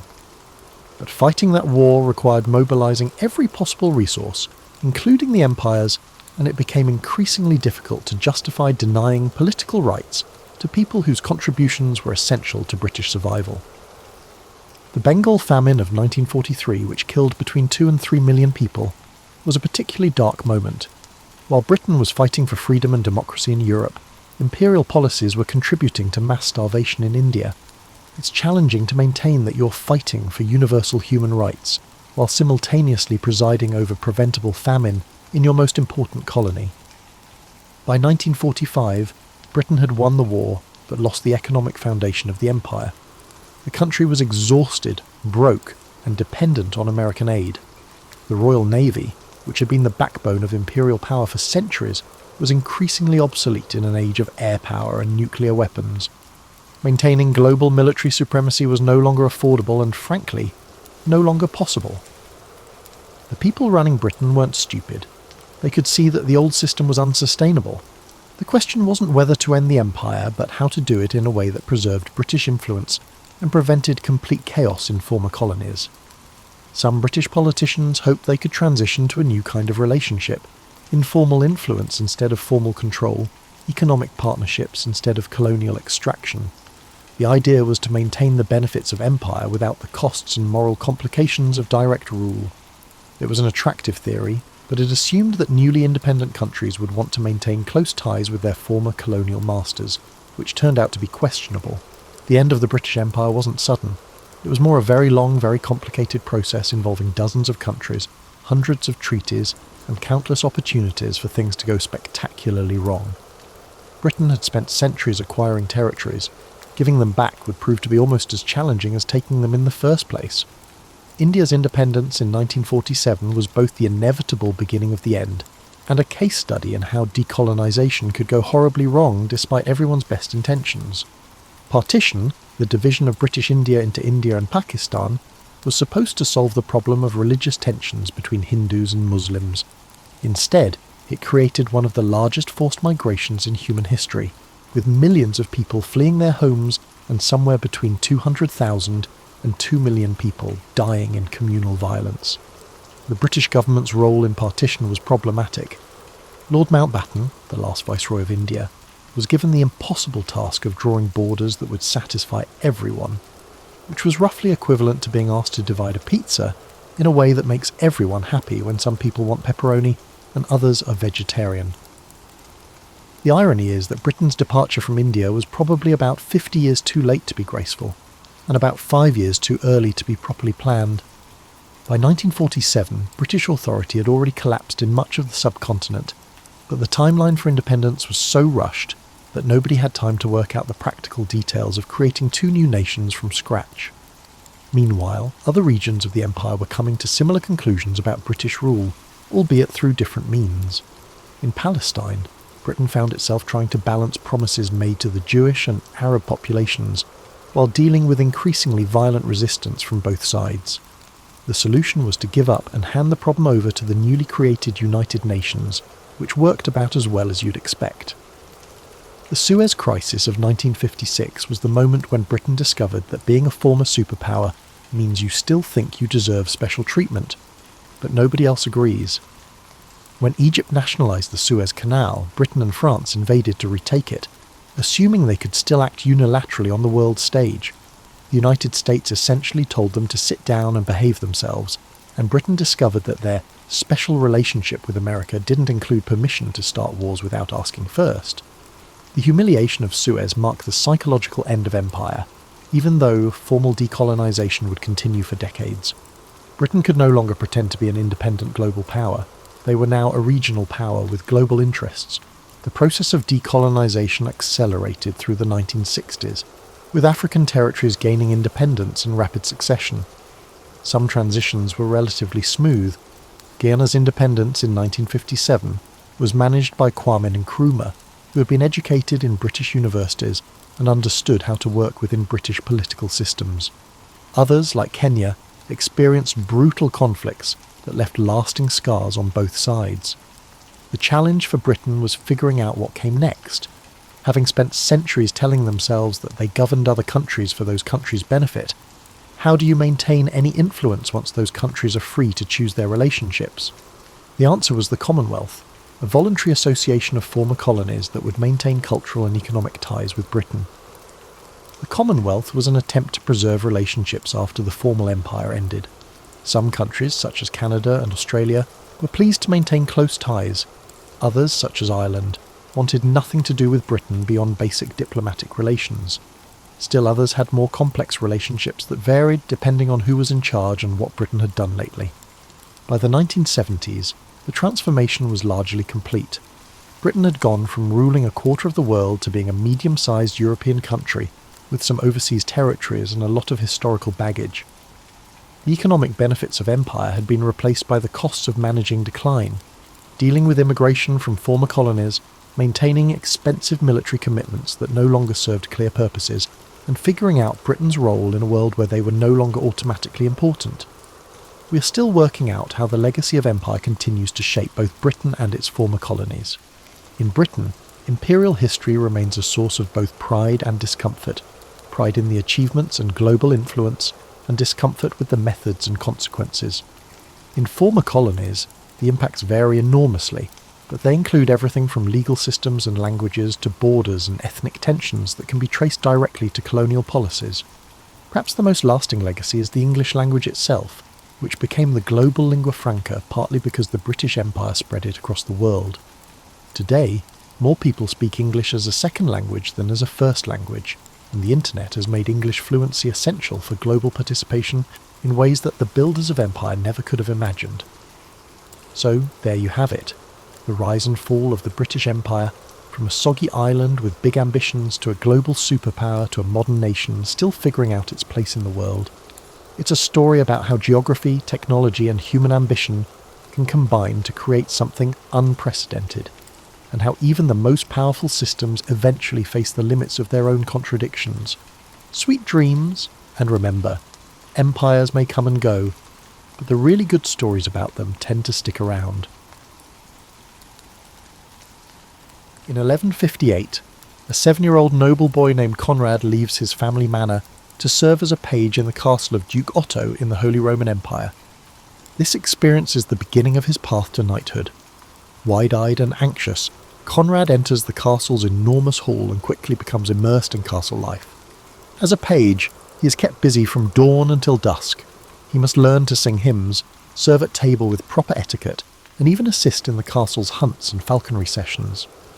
Under the tutelage of the Master-at-Arms, Conrad and the other pages practice swordplay with wooden weapons and learn to ride ponies. The castle chaplain also guides their spiritual upbringing, so Conrad grows in piety alongside prowess. Nothing is wasted, even playtime in the courtyard, mock battles on stick horses and playful jousts with broomsticks, is training in disguise, building the boy's strength and coordination. Conrad idolises the knights he serves.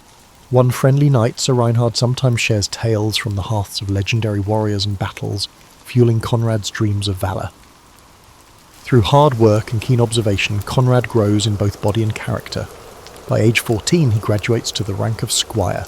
He is now assigned as Sir Reinhard's personal attendant and protégé. His duties intensify. Conrad rises at dawn to help Sir Reinhard don his mail armour and spurs, tends to the knight's horse, and accompanies him everywhere. Being a squire resembles an apprenticeship. Conrad learns by doing, cleaning armour, sharpening swords, and practising jousts with real lances under Sir Reinhard's guidance. In the afternoons he practices falconry, or joins Sir Reinhard in weapons training, aiming his lance at the quintain, a spinning target, to hone his accuracy on horseback. Mistakes earn stern correction, but also patient instruction. In quiet moments, Sir Reinhard stresses the code of chivalry. A knight must be brave, but also just and merciful. Conrad takes these lessons to heart, determined to one day embody those ideals. His first taste of real conflict comes at 16. While escorting a supply convoy through a forest, Sir Reinhard's party is ambushed by bandits. Conrad's heart pounds as he sticks close to his mentor. Amid the chaos, he uses his training reflexively. At one point, he even knocks a bandit off a horse with a well-timed lance thrust. Sir Reinhard proudly claps Conrad's shoulder after driving the bandits off. The young squire has demonstrated his bravery in the face of danger. This brief skirmish shows Conrad the stark reality of combat. Terrifying and brutal, yet his duty is to face it with courage. By age 21, Conrad has spent years in service, learning the arts of knighthood and the responsibilities that come with it. He has tended to Sir Reinhard in tournaments and on minor campaigns, steadily growing in skill and maturity. Now he stands on the brink of achieving his lifelong dream. All the years of training, mastering horsemanship, honing his sword arm and learning courtesy and strategy have shaped Conrad into a worthy candidate for knighthood. As he helps Sir Reinhard prepare for a winter feast where several squires will be honoured, Conrad cannot help but feel a mix of excitement and nerves. The dawn of his knighthood approaches, and with it the life of honour and adventure that he has envisioned it, since that day he first arrived at Duke Otto's castle as a wide-eyed boy. The winter of 11 to 75 brings Conrad to a grand celebration at Duke Otto's castle. At 21, after years of training, he is to be knighted. The magnificent hall is decked with evergreen boughs and lit with hundreds of candles in honour of Christmas and the knighting ceremony. Dressed in a simple white tunic, symbolising purity, Conrad stands alongside other squires awaiting the rite. He feels his heart pounding with a mix of excitement and nerves. Sir Reinhard squeezes his shoulder in support, recalling his knighthood and assuring Conrad that he is ready. On the eve of the ceremony, Conrad undergoes the traditional vigil of arms. He bathes and dons a clean white robe and a red cloak, for the blood of martyrs and courage of a knight. All night he kneels in the castle chapel, his sword and armour placed on the altar before him. By flickering candlelight he prays, reflecting on the solemn vows he will take at dawn. Despite aching knees and little sleep, Conrad remains focused. This vigil is a spiritual purification, a time to seek God's blessing and contemplate the chivalric code he must uphold. He promises himself to be a just, loyal, and pious knight, devoted to protecting the weak and serving the church. At first light, Mass is celebrated. The squires confess their sins and hear a final blessing. Then comes the oath swearing. One by one, each squire stands before the gathered nobles in the chapel. When Conrad's turn arrives, he declares his knightly vows in a clear voice. He will speak truth, uphold the faith, obey his lord, defend the helpless, and be honourable in all their things. Each promise rings out in the cold morning air, sealing Conrad's commitment to the ideals of knighthood. Even before the sword touches his shoulders, he feels the weight of responsibility settle on his shoulders. That evening, a formal knighting ceremony, the accolade, takes place in the great hall. Duke Otto, resplendent in fur-trimmed robes, calls Conrad forward. Conrad kneels on the rush-strewn floor before his lord. In the hushed hall, the Duke gently taps Conrad's shoulders with the flat of a sword and proclaims in French, "Soyez chevalier," meaning, "Be a knight." Conrad bows his head, overcome with emotion as those words transform him from squire to Sir Conrad. Applause breaks out among the assembled lords and ladies. Sir Conrad rises, heart swelling with pride and humility. All his years of hard work have led to this moment. He is now a knight of the realm. Following the accolade, Conrad is bedecked in the symbols of knighthood. Sir Reinhard fastens gilded spurs to his boots, the sign that Conrad is now a knight of the spur. Another attendant buckles on a sword belt holding a finely crafted sword. Conrad dons his family's coat of arms over his mail, and a herald announces his new title, Sir Conrad of Dornburg. Cheers echo in the hall. Conrad's father, who travelled here for the occasion, wipes proud tears from his eyes. Duke Otto then presents Conrad with the final symbol of knighthood, a heavy sword belted at his side. Fully clad in mail and armed, Sir Conrad mounts a waiting charger in the courtyard for the pas d'armes, a ritual display of martial skill. It is customary that after being dubbed, the new knights demonstrate their prowess in jousts or mock combat. Conrad guides the horse, feeling the strange yet empowering weight of his armour. He salutes the crowd lining the yard. Together with the other fresh knights, he participates in a friendly joust. His lance shatters against another knight's shield in a thunderous hit, and although unhorsed in a later round, he remounts amid applause. The exercises prove to all that these young men have the skill and courage befitting their new station. Conrad's face flushes with joy beneath his visor as he realises his achievement is not training or pretend, it is real knighthood. His knighthood. won by merit and blessed by God and Lord. That night, the castle is alight with the celebration. At the banquet in the hall, Sir Conrad sits in a place of honour at Sir Reinhard's side. No longer does he serve. Instead, pages pour wine for him and the other knights. He toasts his mentors and shares in the camaraderie of the chivalric brotherhood. Gifts are bestowed. The Duke grants Conrad a fine destrier, war horse from his stables, and a new sword of Toledo steel. Minstrels compose a few witty rhymes in honour of the newly dubbed knights, eliciting laughter.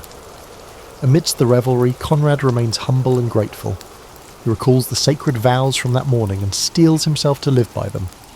When the Duke's steward offers him a purse of coins as the traditional knightly gift, Conrad quietly resolves to use some of it in alms for the poor, his first act of charity as a knight. Late at night, Conrad reflects on the transformation of this day as he doffs his armour and prepares to rest in a guest chamber, feeling strange without his usual place by Sir Reinhard's door. He entered the morning as a squire and now retires as a knight, with all the privileges and responsibilities that entails. With knighthood come privileges, the right to wear armour and bear arms publicly, to hold land in fief, and to sit at the high table with lords.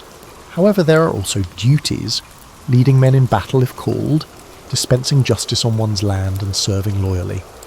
The weight of his sword on the bedside rack is a reminder of both. Sir Conrad sleeps deeply that night, the vigil and excitement having exhausted him, unaware of just how soon his knightly ideals will be tested in the harsh reality of medieval warfare and politics.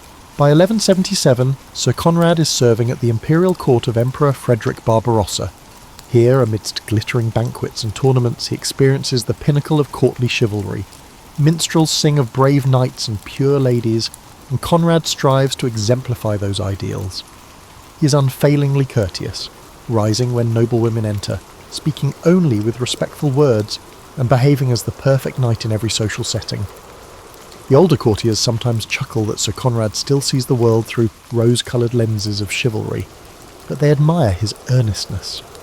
At a grand tournament held in Würzburg, Conrad has a chance to prove his valour.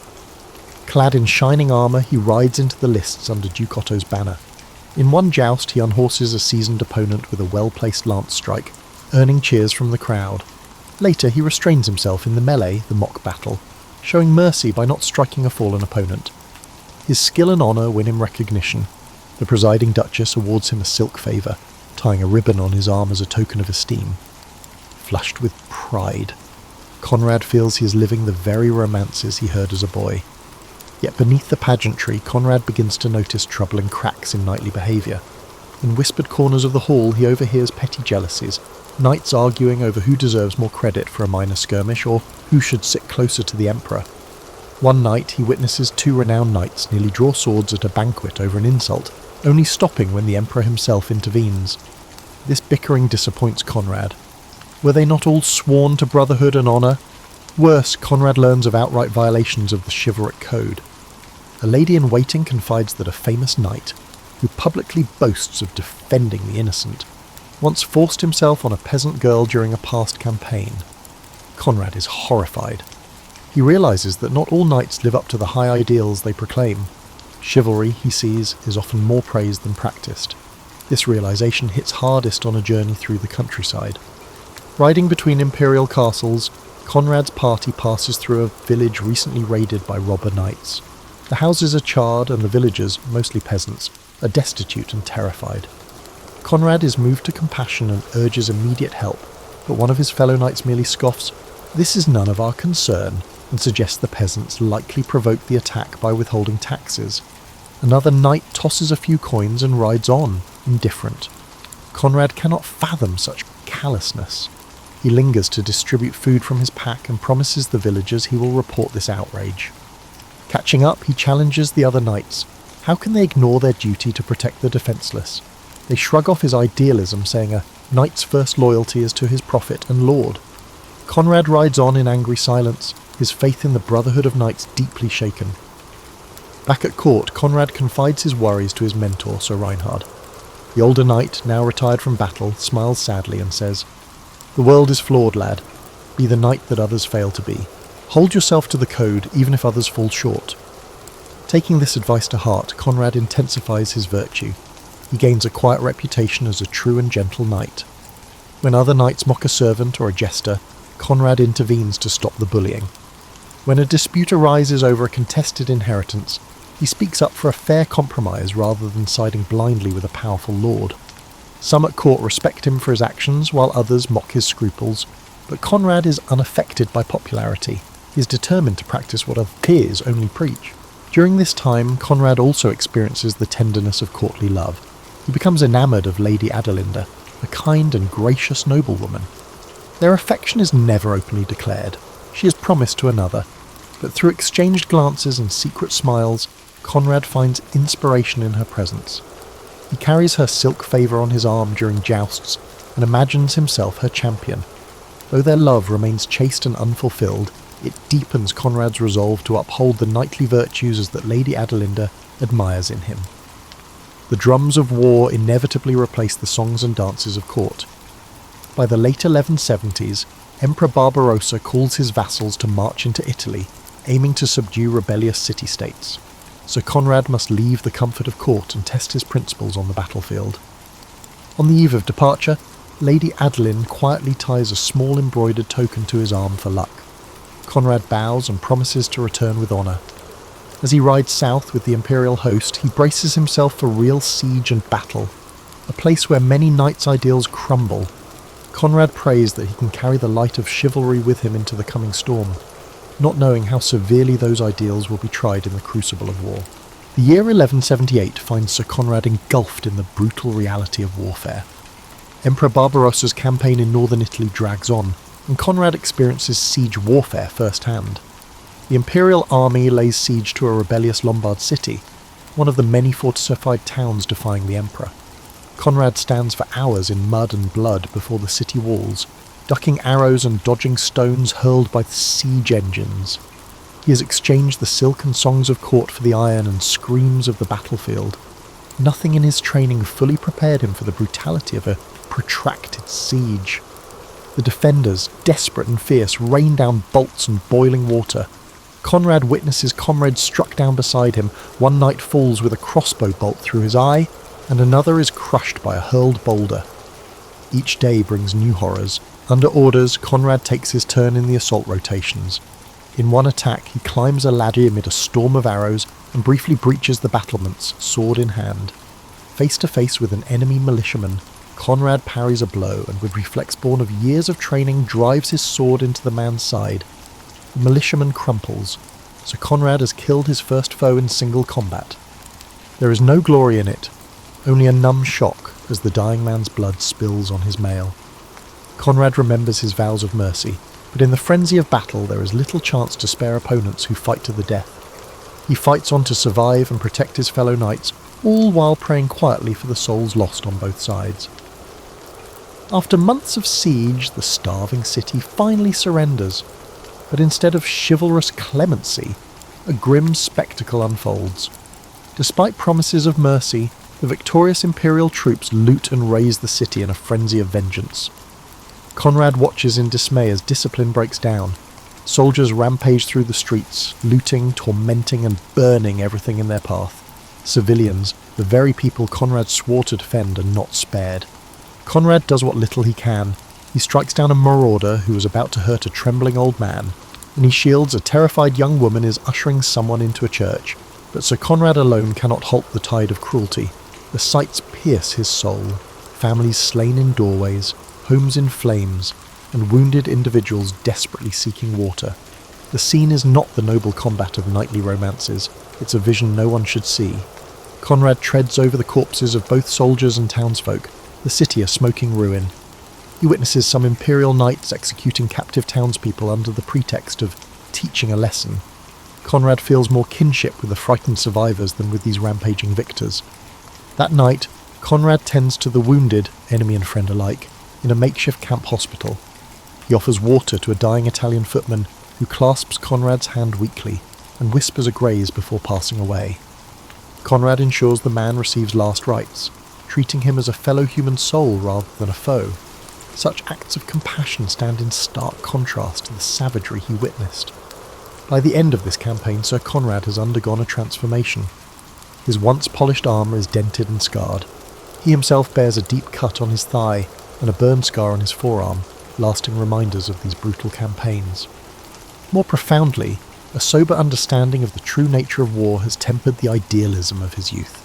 Even so, Conrad's core values persist. He did not descend into wanton cruelty. He maintained honour where he could, sparing those who yielded and aiding the helpless amid chaos. Among the knights in Barbarossa's host, he becomes known, sometimes mockingly, sometimes admirably, as the one who will treat a wounded enemy or protect a peasant child. In an age of terror, Sir Conrad manages to keep a spark of chivalry alive. When Barbarossa finally makes peace with the Lombard League, Conrad is relieved. He survives the Italian wars, but at enormous cost to his spirit. Returning to camp after the final siege, Conrad kneels in private prayer. He asks God to forgive the atrocities committed and to guide him moving forward. He realises that being a true knight in wartime is far more difficult than he ever imagined. It means doing what is right even when surrounded by darkness. And though he is scarred and weary, Conrad silently vows that he will not let the brutality of war extinguish the values that define his knighthood. The Third Crusade soon gives Sir Conrad a chance to seek spiritual redemption for the blood he has shed. In 1188, news spreads that Jerusalem has fallen to Saladin. Calls for crusade echo through Christendom. Despite his exhaustion from decades of fighting, Conrad takes the cross, swearing to journey to the Holy Land to liberate the sacred sites. It is both a duty and a deeply personal pilgrimage. Like many knights, Conrad hopes this holy endeavour will atone for past sins. The Pope promises remission of sins for those who crusade, and Conrad, haunted by the siege of the Lombard city, craves forgiveness and inner peace. He joins Emperor Frederick Barbarossa's mighty army of crusaders trekking overland toward Jerusalem. The journey is arduous, but also spiritually uplifting. The crusaders endure hunger, harsh desert heat, and skirmishes with hostile forces, which creates a challenging environment. Through it all, Conrad acts as a model of knightly piety.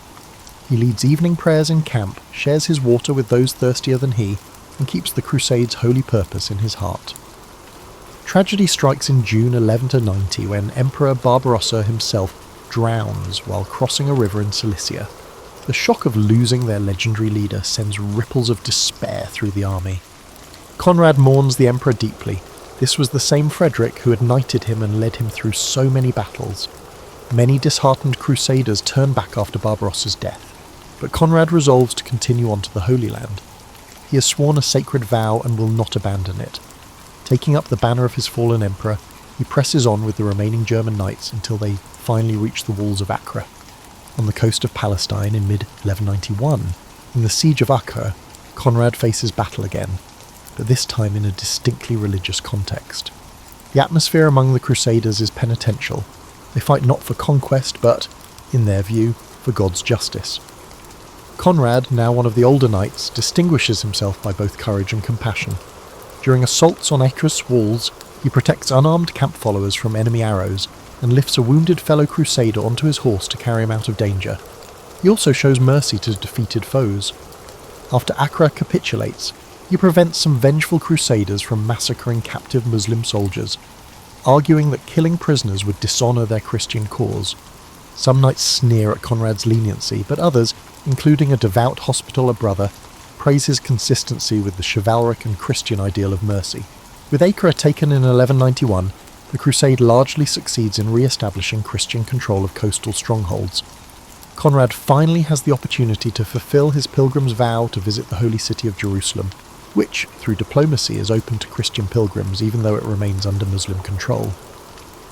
Dressed in humble pilgrim robes rather than armour, Sir Conrad travels to Jerusalem alongside other knights-turned-pilgrims. Entering the Church of the Holy Sepulchre, he falls to his knees before the tomb of Christ. All the violence and hardship of his life seem to melt away in that sacred space. Tears stream down his face as he prays for forgiveness for any innocent blood he spilled, and for all the comrades and even enemies who lost their lives. He feels a profound sense of peace wash over him. The burden of guilt that he has carried lightens. Conrad reverently touches what is believed to be the nativity site in Bethlehem. Each holy place he visits is like balm on his warrior's soul, assuring him that God's grace is still attainable. Throughout his time in the Holy Land, Conrad also interacts with the church's clergy and military orders. He befriends a Franciscan friar who serves as a chaplain for the Crusaders, confessing to him the nightmares that still haunt his knights. The friar in turn gives Conrad absolution and counsel. Violence leaves scars on the soul, Sir Knight, but acts of love and penance will heal them. Conrad reflects deeply on these words. He spends part of his Crusader days helping at a field hospital run by the Knights Hospitaller, tending sick pilgrims. Although this humble service of washing wounds and distributing bread is far from the glory of battle, Conrad finds it deeply fulfilling. In caring for others, he reconnects with the core Christian virtues of charity and humility that are sometimes lost in a knight's life. By 1192, Sir Conrad begins his journey home to Germany, spiritually renewed. He returns with a few keepsakes from the Holy Land and, more importantly, with a heart that feels cleansed. Through the trials of crusade and pilgrimage, he believes God has granted him forgiveness and a chance to live anew. The aging knight rides back to his homeland not in triumph, but in quiet contemplation, determined to spend his remaining years living out the lessons of mercy and devotion he learned on this holy journey. Returning home to Germany in the 1190s, Sir Conrad finds a realm in political turmoil. Emperor Barbarossa's death has been followed by disputes over the crown. Rival factions of nobles support different claimants. One side backs Barbarossa's son, the Hohenstaufen heir, and another backs a Welf prince. The once united empire fractures into camps. As a knight who has served the empire faithfully for decades, Conrad is dismayed to see former comrades prepared to fight each other for power. Conrad's loyalty is tested when his lord pressures him to support a rival claimant. Conrad refuses.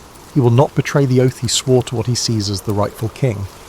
His principled stand nearly costs him his lands and makes him powerful enemies, but Conrad holds fast while many other knights compromise their honour. The conflict that ensues, a brief civil war, plunges the land into chaos. Without a strong central authority, robber barons spring up across Germany, taking advantage of the disorder. Bands of rogue knights fortify castles and extort travellers and peasants. People say that Germany descends into a state of near anarchy, where robber barons operate without opposition. Sir Conrad, now in his 50s, can do little to influence imperial politics, but he becomes a pillar of stability in his district. When local knights feud or prey on merchant caravans, Conrad intervenes as a mediator. His reputation for honesty is well established by this point. Both commoners and nobles trust his counsel. On more than one occasion, Conrad rides out to confront a marauding Raubritter, robber knight, who has been terrorising villages. On one occasion, a rash young robber knight challenges him, only to be swiftly disarmed and shamed into repentance by the veteran. Word of Sir Conrad's fearless stand against lawlessness spreads. To peasants, he becomes something of a folk hero, the ageing knight who still protects them when others exploit them. Despite the chaos, Conrad never loses sight of the chivalric code. He advises the local abbey and town council on how to fortify against brigands without themselves committing excess. He hosts peace talks between quarrelling minor lords, invoking the old ideals of knighthood to shame them for shedding the blood of fellow Christians, while heathens nearly conquered the Holy Land not long ago. Some heed his words, others do not. Nevertheless, Conrad's presence is a stabilising force. Sir Conrad's conduct shines all the more brightly in an era where many knights tarnish their name with greed or cruelty. Civil strife subsides by 12 o'clock, marking the recognition of a new emperor, the young Frederick II. Tired of war and intrigue, Sir Conrad finally retires from royal service. He formally resigns his command, turning over his duties to younger knights. Many of those younger men grew up idolising Conrad's deeds. He spends time teaching them that true knighthood is not about ambition or ruthlessness, but about loyalty, justice, and restraint. Now in his early 60s, an old man by medieval standards, Conrad feels the weight of years. His joints ache from old wounds and long rides. He walks with a slight limp, a Crusader Turk's arrow wound that never fully healed. Yet his mind remains sharp and his spirit resolute. In these twilight years, Conrad focuses on his legacy. He strengthens the management of his estate to ensure his peasants are protected and prosperous. He quietly finances the rebuilding of a village church that was burned by raiders during the dark times, considering it an act of thanksgiving for his survival. With imperial peace restored, Conrad can at last lay down his sword. He spends his days quietly overseeing his lands, defending the weak in his jurisdiction, and advising his neighbours in matters of justice. The younger knights in the region often seek his counsel, and many salute him respectfully whenever he appears, a living legend of Intergriechen in their midst. Looking back, Sir Conrad realises that his life's true battles were often not determined by swords, but by the moral decisions he made. He has outlived most of his contemporaries and witnessed the worst and best of knighthood. Though the Holy Roman Empire will always have its strife, Conrad's steadfast example has influenced a generation in his corner of the world. And as he settles into a well-deserved retirement, he does so with his honour intact and his conscience clear, having navigated the shifting tides of politics and war without compromising the knightly virtues that define his very being. In the year 1215, Sir Conrad, a venerable knight of about 70, sits by the hearth of his manor. His hair is white and his hands tremble slightly, but his gaze is warm and clear. He spends his days in peaceful routine, walking among his fields, praying in the small chapel he built years ago, and sharing stories with his grandchildren and squires. He has become a beloved patriarch in his community. With his legacy in mind, Conrad makes sure to transmit the values he upheld. He has trained his only son, now a knight in his prime, to be just and compassionate. In a small private ceremony, Conrad even had the honour of dubbing his son a knight, tapping the young man's shoulder with the same sword Duke Otto had once placed on him. The circle of knighthood, from father to son, gives Conrad immense satisfaction. As the years press on, Conrad feels his strength fading. One winter, a persistent cough lays him low. He takes a bed in the sun, where sunlight falls gently on tapestries depicting saintly knights.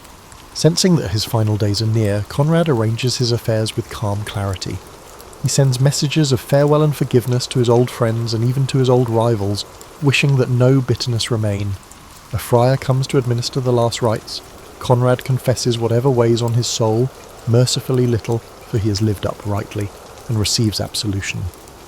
His family and a few brothers-in-arms gather at his bedside. Sir Reinhard's son, now an old knight himself, is there, holding Conrad's hand. In his last hours, Sir Conrad addresses his son and the young squires present.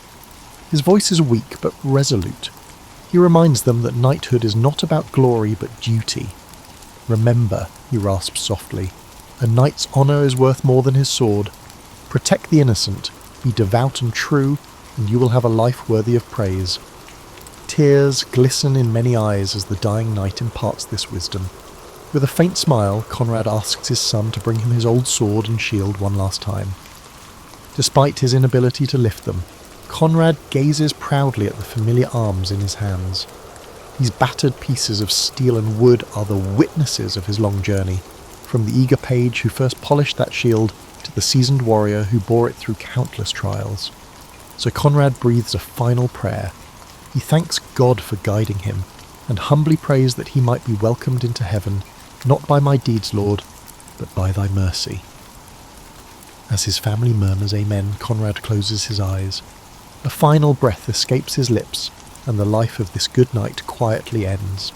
He passes away surrounded by love and respect, with his sword still resting in his hand. News of Sir Conrad's death spreads through the region. Though he was not a prince or famous general, the mourning is widespread. Peasants light candles for the knight who defended them. The local abbot orders the church bells tolled at midday in Conrad's honour. At his modest funeral, villagers and nobles stand side by side in the small church he helped rebuild.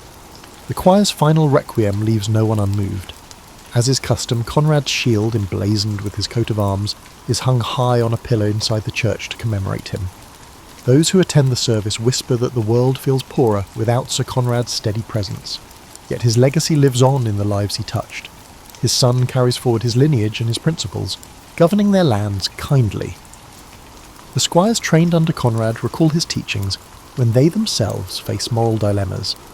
In taverns and great halls alike, minstrels sometimes sing a verse about Conrad the Constant, the gentle knight, who remained true from youth to old age. The tale of his life, full of hardship and triumph, doubt and faith, war and peace, becomes an example to others. Thus ends Sir Conrad's story. He journeyed from a bright-eyed page to an old knight full of wisdom, navigating a changing world without forsaking his ideals.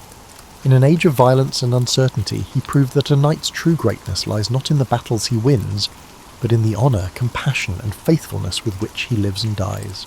In the year 1215, Sir Conrad, a venerable knight of about 70, sits by the hearth of his manor. His hair is white and his hands tremble slightly, but his gaze is warm and clear. He spends his days in peaceful routine, walking among his fields, praying in the small chapel he built years ago, and sharing stories with his grandchildren and squires. He has become a beloved patriarch in his community. With his legacy in mind, Conrad makes sure to transmit the values he upheld. He has trained his only son, now a knight in his prime, to be just and compassionate. In a small private ceremony, Conrad even had the honour of dubbing his son a knight, tapping the young man's shoulder with the same sword Duke Otto had once placed on him. The circle of knighthood, from father to son, gives Conrad immense satisfaction. As the years press on, Conrad feels his strength fading. One winter, a persistent cough lays him low. He takes a bed in the sun, where sunlight falls gently on tapestries depicting saintly knights. Sensing that his final days are near, Conrad arranges his affairs with calm clarity. He sends messages of farewell and forgiveness to his old friends and even to his old rivals, wishing that no bitterness remain. A friar comes to administer the last rites. Conrad confesses whatever weighs on his soul, mercifully little, for he has lived uprightly, and receives absolution. His family and a few brothers-in-arms gather at his bedside. Sir Reinhard's son, now an old knight himself, is there, holding Conrad's hand. In his last hours, Sir Conrad addresses his son and the young squires present. His voice is weak but resolute. He reminds them that knighthood is not about glory but duty. Remember, he rasps softly, a knight's honour is worth more than his sword. Protect the innocent, be devout and true, and you will have a life worthy of praise. Tears glisten in many eyes as the dying knight imparts this wisdom. With a faint smile, Conrad asks his son to bring him his old sword and shield one last time. Despite his inability to lift them, Conrad gazes proudly at the familiar arms in his hands. These battered pieces of steel and wood are the witnesses of his long journey, from the eager page who first polished that shield to the seasoned warrior who bore it through countless trials. So Conrad breathes a final prayer. He thanks God for guiding him, and humbly prays that he might be welcomed into heaven, not by my deeds, Lord, but by thy mercy. As his family murmurs amen, Conrad closes his eyes. A final breath escapes his lips, and the life of this good knight quietly ends. He passes away surrounded by love and respect, with his sword still resting in his hand. News of Sir Conrad's death spreads through the region. Though he was not a prince or famous general, the mourning is widespread. Peasants light candles for the knight who defended them. The local abbot orders the church bells tolled at midday in Conrad's honour. At his modest funeral, villagers and nobles stand side by side in the small church he helped rebuild. The choir's final requiem leaves no one unmoved. As is custom, Conrad's shield, emblazoned with his coat of arms, is hung high on a pillar inside the church to commemorate him. Those who attend the service whisper that the world feels poorer without Sir Conrad's steady presence. Yet his legacy lives on in the lives he touched. His son carries forward his lineage and his principles, governing their lands kindly. The squires trained under Conrad recall his teachings when they themselves face moral dilemmas. In taverns and great halls alike, minstrels sometimes sing a verse about Conrad the Constant, the gentle knight, who remained true from youth to old age.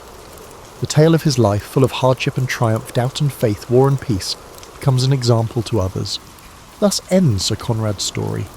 He journeyed from a bright-eyed page to an old knight full of wisdom, navigating a changing world without forsaking his ideals. In an age of violence and uncertainty, he proved that a knight's true greatness lies not in the battles he wins, but in the honour, compassion and faithfulness with which he lives and dies. Shirley Temple was born in Santa Monica, California, on April 23, 1928, into a family that was neither destitute nor lavishly wealthy. Her father, George Temple, worked in finance, and her mother, Gertrude, carried an almost obsessive desire to shape her daughter's destiny. The Santa Monica of that era was a fast-evolving beachside enclave, brimming with both glamorous illusions from the burgeoning film industry and the more everyday routines of middle-class families trying to navigate a mercurial economy. It was within this dual atmosphere, flickering studio lights on one side and thrifty living on the other, that Shirley Temple began her path to stardom. Even before she could walk confidently, Gertrude recognised something luminous in her daughter's presence.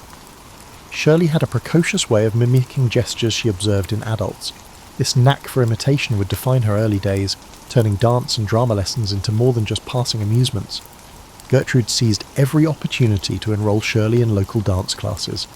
Meanwhile, the child's father, though more reticent, eventually supported these pursuits, especially as he sensed that his daughter's talents might help the family rise above its mundane financial prospects. Hollywood in the early 30s offered an odd mixture of unpolished opportunity and exploitative risk. The Great Depression had shattered many Americans' hopes, yet movie studios scrambled to produce escapist fare. Child performers were especially valuable, used to deliver cuteness and innocence during a time of national hardship. Shirley, with her natural curls, though constantly fussed over by her mother, who insisted there be exactly 56 of them, and an almost hypnotic ability to project joy, fit seamlessly into this mould. She was introduced to casting agents even before she turned 4, auditioning for bit parts that sometimes entailed dancing routines with adult actors. Initially, Shirley's family juggled skepticism and ambition. The film sets she visited were not always the polished worlds fans saw on screen. Instead, they were chaotic places, where directors yelled, lighting rigs buzzed, and many child performers discovered their so-called cute factor overshadowed any genuine acting skill. Shirley, however, proved adept at capturing adult expectations. Her seeming earnestness, paired with that bright, dimpled smile, won over producers who recognised a phenomenon in the making. By 1932, she had landed small roles in a series of shorts called Baby Burlesques, comedic sketches where toddlers were placed in decidedly adult situations. Watching them today, many find the concept jarring, but in the economic desperation of the 1930s, these short films gained traction and Shirley's star quality began to gleam. Gertrude, operating as both mother and unofficial manager, monitored every facet of Shirley's budding career. The mother's presence on set was constant, at times protective and at other times controlling. Tales circulated of Gertrude touching up Shirley's curls between takes, ensuring that not a single ringlet strayed from the image of cherubic perfection. She championed Shirley's needs, but also drove her onward in a business known for discarding child actors once they outgrew their roles. This mixture of maternal devotion and unwavering ambition became a recurring theme in Shirley's early years. Even so, Shirley's own temperament provided a counterbalance. Despite the intense schedule, she exuded genuine curiosity about her surroundings. She asked questions about how cameras worked and who was responsible for set design. In an era where children were expected to be seen but not heard, her inquisitiveness made a subtle impression on directors and stagehands alike. They realised the girl was not a living doll, but a quick-thinking child who grasped far more than she let on. By 1934, she had secured her first breakthrough roles in feature-length films, with Fox Film Corporation, soon to merge into 20th Century Fox, backing her. Shirley Temple became one of the Depression-era's most iconic faces. Her movies, such as Stand Up and Cheer and Little Miss Marker, gave audiences a dose of optimism they craved. Critics raved about her bright-eyed sincerity, and ticket sales soared. Movie theatres saw a direct correlation. The more Shirley Temple danced and sang on screen, the more Americans showed up in droves, clinging to a child's radiant energy as a beacon in otherwise bleak times. At the tender age of 6, Shirley transformed from a curious toddler learning dance steps into a genuine star, symbolising hope in a world ravaged by economic hardships. However, behind the wide-eyed innocence of her film persona, a more complex story was forming, a dance of parental ambitions, studio pressures, and her own youthful resilience. That complexity would deepen as she soared to new heights of stardom in the years to come. In 1935, Shirley Temple underwent a significant transformation when her studio recognised the potential of their petite leading lady to lead full-length features. With the country still reeling from widespread unemployment and breadlines, her films provided escapism laced with optimism. Titles like Bright Eyes and Curly Top showcased not just her cherubic face, but an uncanny knack for on-screen chemistry with adult co-stars. She became the face of Fox's silver screen offerings, out-earning many established actors. Yet behind the upbeat songs and tap dances, negotiations and business manoeuvres were at play, many of which set precedents for how future child stars would be handled. Key among these developments was the contract Shirley signed with Fox, or more accurately, the contract her parents signed on her behalf. Its details sparked discussion across Hollywood. She was guaranteed a significant weekly salary, though significant in the 1930s. Currency meant something different than it would today. plus bonuses if her pictures performed well. Fox also set aside funds for her education and well-being, though the lines often blurred between on-set tutoring and real schooling.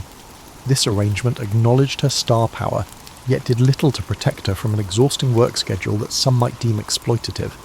During this period, directors marvelled at Shirley's focus that necessitated multiple takes for adult actors, which often concluded swiftly once Shirley achieved her marks. She had a near photographic recall for lines and dance moves, a quality that impressed her choreographers. Equally striking was her composure under pressure. Fox executives, anxious to capitalise on her popularity, pushed for a film turnaround schedule that left little room for a typical childhood. Despite this, Shirley consistently provided the sunshine that the world craved. When an exhausted co-star once complained, "You're working this kid to death," a studio head allegedly Roy,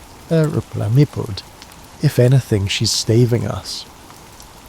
It was a half-joking nod to the revenue her success generated at a time when many studios teetered on the edge of bankruptcy. Fans of all ages idolised Shirley. Children saw a peer living a fairy tale life, while adults took solace in her plucky on-screen persona that seemed to say, better days are just around the corner. Her likeness appeared on dolls, dresses, and countless products, an early instance of celebrity merchandising that would foreshadow later Hollywood synergy. Yet popularity also had a strange side.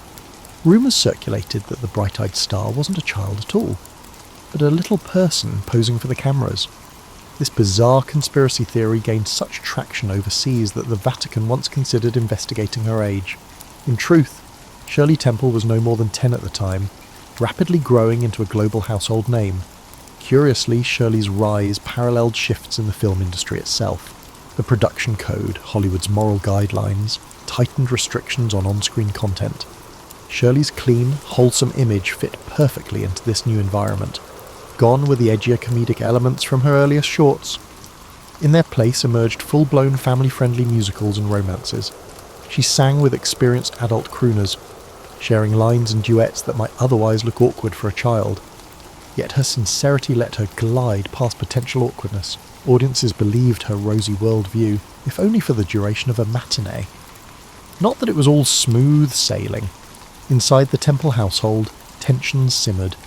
Gertrude clashed with producers who wanted to vary Shirley's look or storyline, steadfastly defending her daughter's signature curls and sweet persona.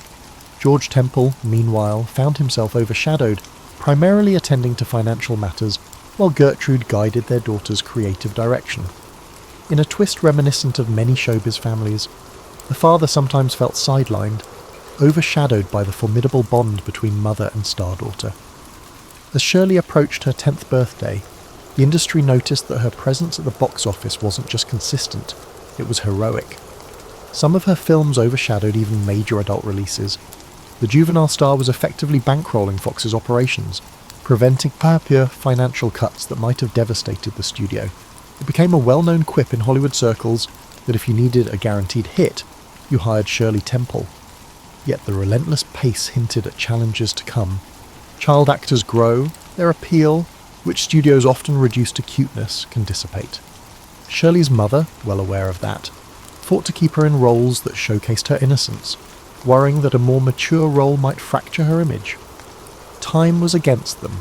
The actress, who had embodied the aspirations of a Depression-era audience, was approaching adolescence, and the film roles accessible to a developing teenager seldom replicated the formula that made her a box office phenomenon. The real question became, how could Shirley Temple, America's darling, transition gracefully from juvenile novelty to enduring performer? As she entered adolescence, Shirley Temple found herself at an unexpected juncture. By 1939, she was 11 years old. Though still a beloved star, the realities of puberty loomed. Her face was ever so slightly less cherubic, her limbs less stubby. Hollywood's appetite for her brand of plucky innocence began to wane. Executives, who had previously viewed her as their most valuable asset, began to feel uneasy. The frequency of scripts designed to highlight her charm was gradually decreasing. Despite these challenges, Shirley maintained her impeccable professionalism. On the set of The Bluebird 1940, she embodied a dreamlike character in a lavish fantasy production clearly meant to replicate the success of The Wizard of Oz. But audiences perceived it as a half-hearted attempt. Critics pointed out that the film felt disjointed, and box office receipts fell short. This setback marked the first real stumble in Shirley's otherwise unstoppable career. Press, which had frequently hailed her as America's sweetheart, conjectured whether her period of fame had come to an end. Gertrude Temple attempted to reposition her daughter, pushing the studio to consider more sophisticated scripts. However, Hollywood's typecasting machine proved stubborn. Producers struggled to envision the newly teenage Shirley as anything apart from an endearing child in tap shoes. Meanwhile, the adult co-stars who once enjoyed waltzing with the little scene stealer now found themselves in awkward transitions. How do you frame a storyline around a teen actress whose strengths lay in the cuddle factor? That tension spelled trouble for Shirley's future as the leading lady she had once been. The family faced another dilemma: Shirley's education. On-set tutors had sufficed for the early years, but the demands of a teenager's curriculum were more complex. At her mother's urging, Shirley enrolled in a private school when her studio schedule allowed. There, she experienced a semblance of normal adolescence, passing notes, giggling with friends, and learning that not everyone orbited her fame. This partial return to an ordinary teenage routine offered a different perspective. She began to realise that the wider world didn't revolve solely around studio budgets and box office numbers. Financially, the Temples were secure. Her earlier earnings had been prudently managed, though rumours circulated about potential mismanagement or lavish spending. For Gertrude, the real worry wasn't money but relevance. She feared the day Hollywood might deem Shirley Temple an expired product. She even toyed with the idea of forging a career in radio or travelling vaudeville acts if the film roles continued to dwindle. Shirley, on the other hand, expressed a desire to explore new interests, such as working behind the camera or even attempting to write. These notions, whispered among the family, never gained serious traction, overshadowed by the immediate challenge of stalling stardom. When the United States entered World War II, the entire entertainment industry shifted to a more patriotic agenda. Stars visited troops, performed in USO tours, and lent their faces to war bond drives. While teenage Shirley was a beloved figure, audiences' tastes leaned toward adult stars who carried an air of romantic glamour or comedic relief that spoke to wartime anxieties. The adolescent performer, suspended between child icon and adult personality, found herself in a precarious niche. She did participate in some charitable events, singing for servicemen and endorsing the war effort. Yet the studios, increasingly fixated on adult drama and musicals tailored for older stars, saw less need to centre entire pictures around her. Still, Shirley Temple's name carried enough clout to secure sporadic roles at different studios once her Fox contract ended. Notably, she signed a brief contract with MGM, culminating in a handful of features. Unfortunately, these projects never recaptured the luminous box office magic of her earlier output. The film Kathleen, 1941 for instance, garnered lukewarm reviews, with critics noting that they yearned for the sprite who had once brightened hearts during the Depression, rather than the uncertain teenager grappling with evolving tastes in entertainment. By the time she reached her mid-teens, Shirley was balancing on a tightrope, half a nostalgic emblem of a vanished era, and half a blossoming young woman searching for a place in an industry that rarely allowed for graceful transition. She herself remained outwardly composed, leaning on the well-honed discipline that had shaped her childhood. Yet behind those calm brown eyes, a more profound question arose. If Hollywood no longer needed her to be its dancing child star, who could she become? In trying to address that question, Shirley Temple would soon embark on life experiences that would transform her far beyond the realm of movie sets and scripts. The next phase of Shirley Temple's life revolved less around Hollywood stage lights and more around personal milestones. At 15, she met John Agar, a sergeant in the Army Air Corps from a socially prominent family. Their whirlwind courtship fascinated fans, who were curious to see America's one-time golden child stepping into adulthood. By 1945, just as the war concluded, Shirley married Agar, Vardbaz. The media spun the wedding into a major event, splashing photos across newspapers nationwide. But if the public assumed she would settle into a conventional family life, they underestimated her capacity for reinvention. Shirley persistently ventured into the film industry, occasionally collaborating with her husband. In Fort Apache, 1948, directed by John Ford, Shirley co-starred with Agar, John Wayne, and Henry Fonda. Although the Western genre was significantly different from her previous musicals, she enjoyed the novelty. Despite her diminished star billing, she received solid reviews for her performance. The film's moderate box office success indicated that perhaps there was a viable path forward for her in Hollywood, though no longer as the marquee name. While she drew professional satisfaction from the project, her personal life was more turbulent. Agar struggled with the weight of public attention on his famous wife and faced accusations of drinking and erratic behaviour. The marriage soon began to splinter. For Shirley, the unravelling marriage signalled a broader dissatisfaction. She could sense that the film industry still saw her through a lens of childhood nostalgia, making it difficult to secure roles that challenged her. Meanwhile, her real-life responsibilities now included motherhood. She gave birth to a daughter, Linda Susan, in 1948. Balancing the duties of parenthood with diminishing but still potent demands of a movie career proved complex. She found some roles, but mostly smaller parts in B-movies or ensemble casts. A handful of these roles allowed her to play more mature characters, yet none sparked a significant comeback. By 1950, her marriage to Agar had reached a breaking point, culminating in a high-profile divorce that tabloid newspapers giddily dissected. The same fans who once showered her with unconditional adoration read about the messy details of her domestic strife. This jarring exposure taught Shirley an uncomfortable lesson about public life. Once you step out of the child star bubble, the press can turn your personal trials into sensational fodder. Nevertheless, she remained composed, determined to maintain dignity for her daughter's sake.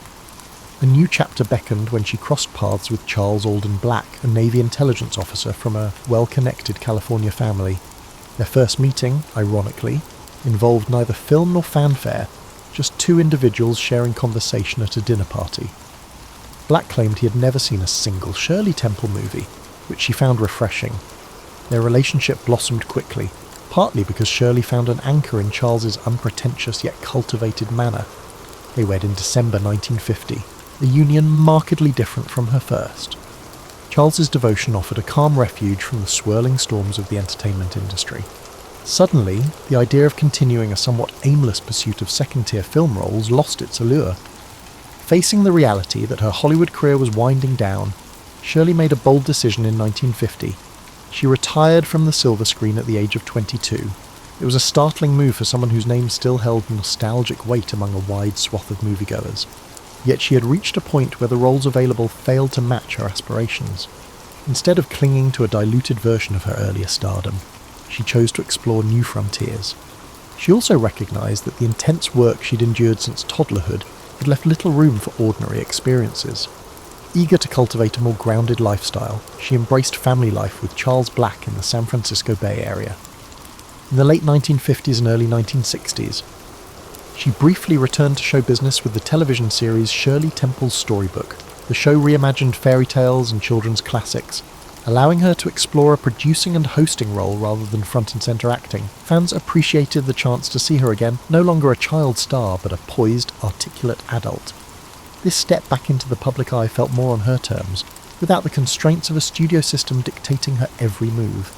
Though the glow of her child stardom lingered in the cultural memory, Shirley Temple Black, as she began calling herself, was discovering broader horizons.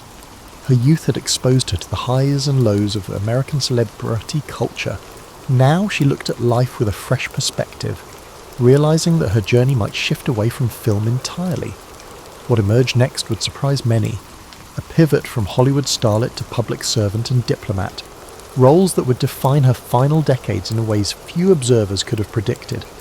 While many child stars vanish into obscurity or cling to their past fame, Shirley Temple charted a course that combined her innate poise with a newfound dedication to civic engagement. Throughout the 1960s, she and Charles Black settled into a relatively private existence in the Bay Area. She embraced community work, volunteering for charitable organisations and quietly building relationships with local politicians. Though she rarely sought publicity for these efforts, her ability to connect with people, honed from early stardom, proved a valuable asset. A pivotal moment came in 1967, when she declared her candidacy for Congress in a special election to fill a vacant seat. Running as a Republican in California's 11th congressional district, Shirley Temple Black surprised political insiders with her articulate presence on the campaign trail. She emphasised issues such as urban development, educational reform, and tackling crime, reflecting the moderate Republican stances of the era. Reporters who covered her campaign quickly discovered that she was no lightweight. While her name recognition initially drew curiosity, her policy discussions resonated with a portion of the electorate. She did not prevail in the primary, finishing second, but she garnered a respectful share of votes. The campaign underscored her serious interest in governance and laid the foundation for future opportunities. A year later, life took an abrupt turn when Shirley was diagnosed with breast cancer. She underwent a mastectomy in 1972, an experience she chose not to hide from the public. Instead, she made a bold move by holding a press conference to discuss her procedure, one of the first high-profile women to speak openly about battling breast cancer. This frankness challenged taboos and spurred an outpouring of support from women across America. Her candour helped destigmatise a condition many had treated as shameful or exclusively private. Over time, her advocacy would shape public perceptions of cancer treatment, prompting more open dialogue and encouraging countless women to seek checkups and information. Meanwhile, her political aspirations remained alive. President Richard Nixon, impressed by her public service ethos and calm demeanour, appointed her to represent the United States at the 24th United Nations General Assembly in 1969. During her time at the UN, Shirley Temple Black focused on issues like environmental protection and the rights of children, topics that echoed her personal passions. Colleagues noted her capacity to negotiate diplomatically and her genuine interest in bridging cultural divides. This appointment, though short-lived, showcased her ability to navigate high-stakes international settings, blending the charm of her Hollywood pedigree with substantive policy engagement. President Gerald Ford named Shirley Temple Black the United States Ambassador to Ghana in 1974 as a result of her success. Ambassadorship was not a ceremonial position. Ghana had undergone political upheaval and was strategically significant in West Africa. As ambassador, she navigated US interests, promoting trade, supporting development, and working to maintain stable diplomatic relations in a region still adjusting to post-colonial realities. Her presence in Accra signalled that Washington took Ghana seriously, and Ghanaians received her warmly, sometimes referencing her iconic childhood films. She responded by emphasising shared cultural ties, hosting local artists at embassy events, and travelling beyond the capital to better understand the country's complexities. Her steady performance in Ghana earned her another diplomatic assignment, this time as the first female chief of protocol under President Ford. She managed high-level ceremonies, greeted visiting heads of state, and guided official delegations. Although the role was largely ceremonial, she approached it with the thoroughness that had defined her entire career, keeping track of protocols and cultural nuances, and forging personal bonds with international leaders became second nature. The highlight of her diplomatic career, however, arrived in 1989, when President George H.W. Bush appointed her ambassador to Czechoslovakia. The Cold War was on the verge of a dramatic thaw, and her posting to Prague placed her at the heart of historic change. As communism began to crumble across Eastern Europe, Shirley Temple Black found herself witnessing the Velvet Revolution, the peaceful upheaval that ousted the communist regime. She consulted dissidents, shared perspectives with other Western diplomats, and skillfully represented US interests without overshadowing the Czech people's pursuit of democracy. Once again, she relied on a blend of empathy and pragmatism, traits that had served her well since her early years on a Hollywood set. By the close of the 1980s, Shirley Temple Black stood as a testament to reinvention. From a child star who lit up Depression-era screens to a diplomatic figure forging connections in far-flung parts of the world, she demonstrated that stardom need not confine a person to a single storyline. Rather, it could be a launching pad for broader contributions that transcended the realm of entertainment, impacting global politics and societal attitudes alike. The late 1980s and early 1990s in Czechoslovakia were a swirl of political transformations, and Shirley Temple Black was squarely in the thick of it. Serving as ambassador at a time when the nation's hopes for post-communist democracy were at their zenith, she found herself forging friendships with figures like Václav Havel, the playwright turned president, who led the Velvet Revolution. Diplomats often rely on tact and formality to navigate tense transitions, but Shirley's life experience, her capacity to read a room, to empathise and to adapt, proved equally pivotal. She struck an approachable balance between an official stance and genuine curiosity about everyday Czech life. Citizens who recognised her from old Hollywood lore marvelled at how this former child star had become a calm presence amidst their country's defining historical moment. Her schedule brimmed with diplomatic engagements, addressing economic reforms, promoting trade opportunities, and facilitating cultural exchanges. She also took time to visit schools and orphanages, echoing a child-centred compassion that had first won her the public's heart decades earlier. More than once, local media cameras captured her hugging children, an image that symbolised a connection transcending politics. For her staff, it was standard to see school groups flock to the US Embassy, where the ambassador would greet them personally. She saw in those students the same spark that, years before, propelled her own improbable journey. In the midst of these responsibilities, she also wrestled with the complexities of representing a superpower. While US officials championed market liberalisation, the Czech populace harboured diverse views on how rapidly to embrace Western economic models. Shirley sought to present America's stance in a measured way, advocating for cooperation rather than imposing directives. This nuance endeared her to local politicians, who appreciated that she was not just delivering lectures, but engaging in genuine dialogue. Observers credited her with amplifying America's soft power in the region, using her personal warmth as an informal diplomatic tool. Outside her official role, she relished exploring Prague's architecture, concert halls and cafes. The city, with its Gothic spires and centuries-old cobblestone streets, fascinated her. She told friends that wandering around the old town felt like stepping onto a meticulously designed film set, except it was real history etched into every stone. Occasionally, she and her husband Charles hosted small gatherings at the embassy residence, inviting Czech artists and intellectuals alongside visiting American officials.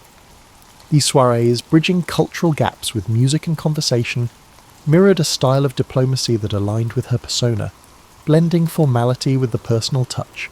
By 1992, the world was changing again.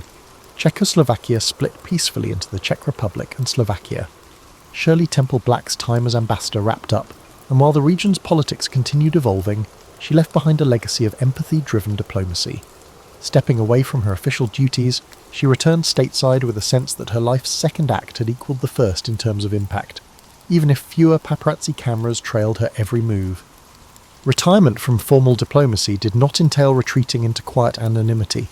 She took on roles with corporate boards, notably with companies where her expertise in international relations and public communication offered value.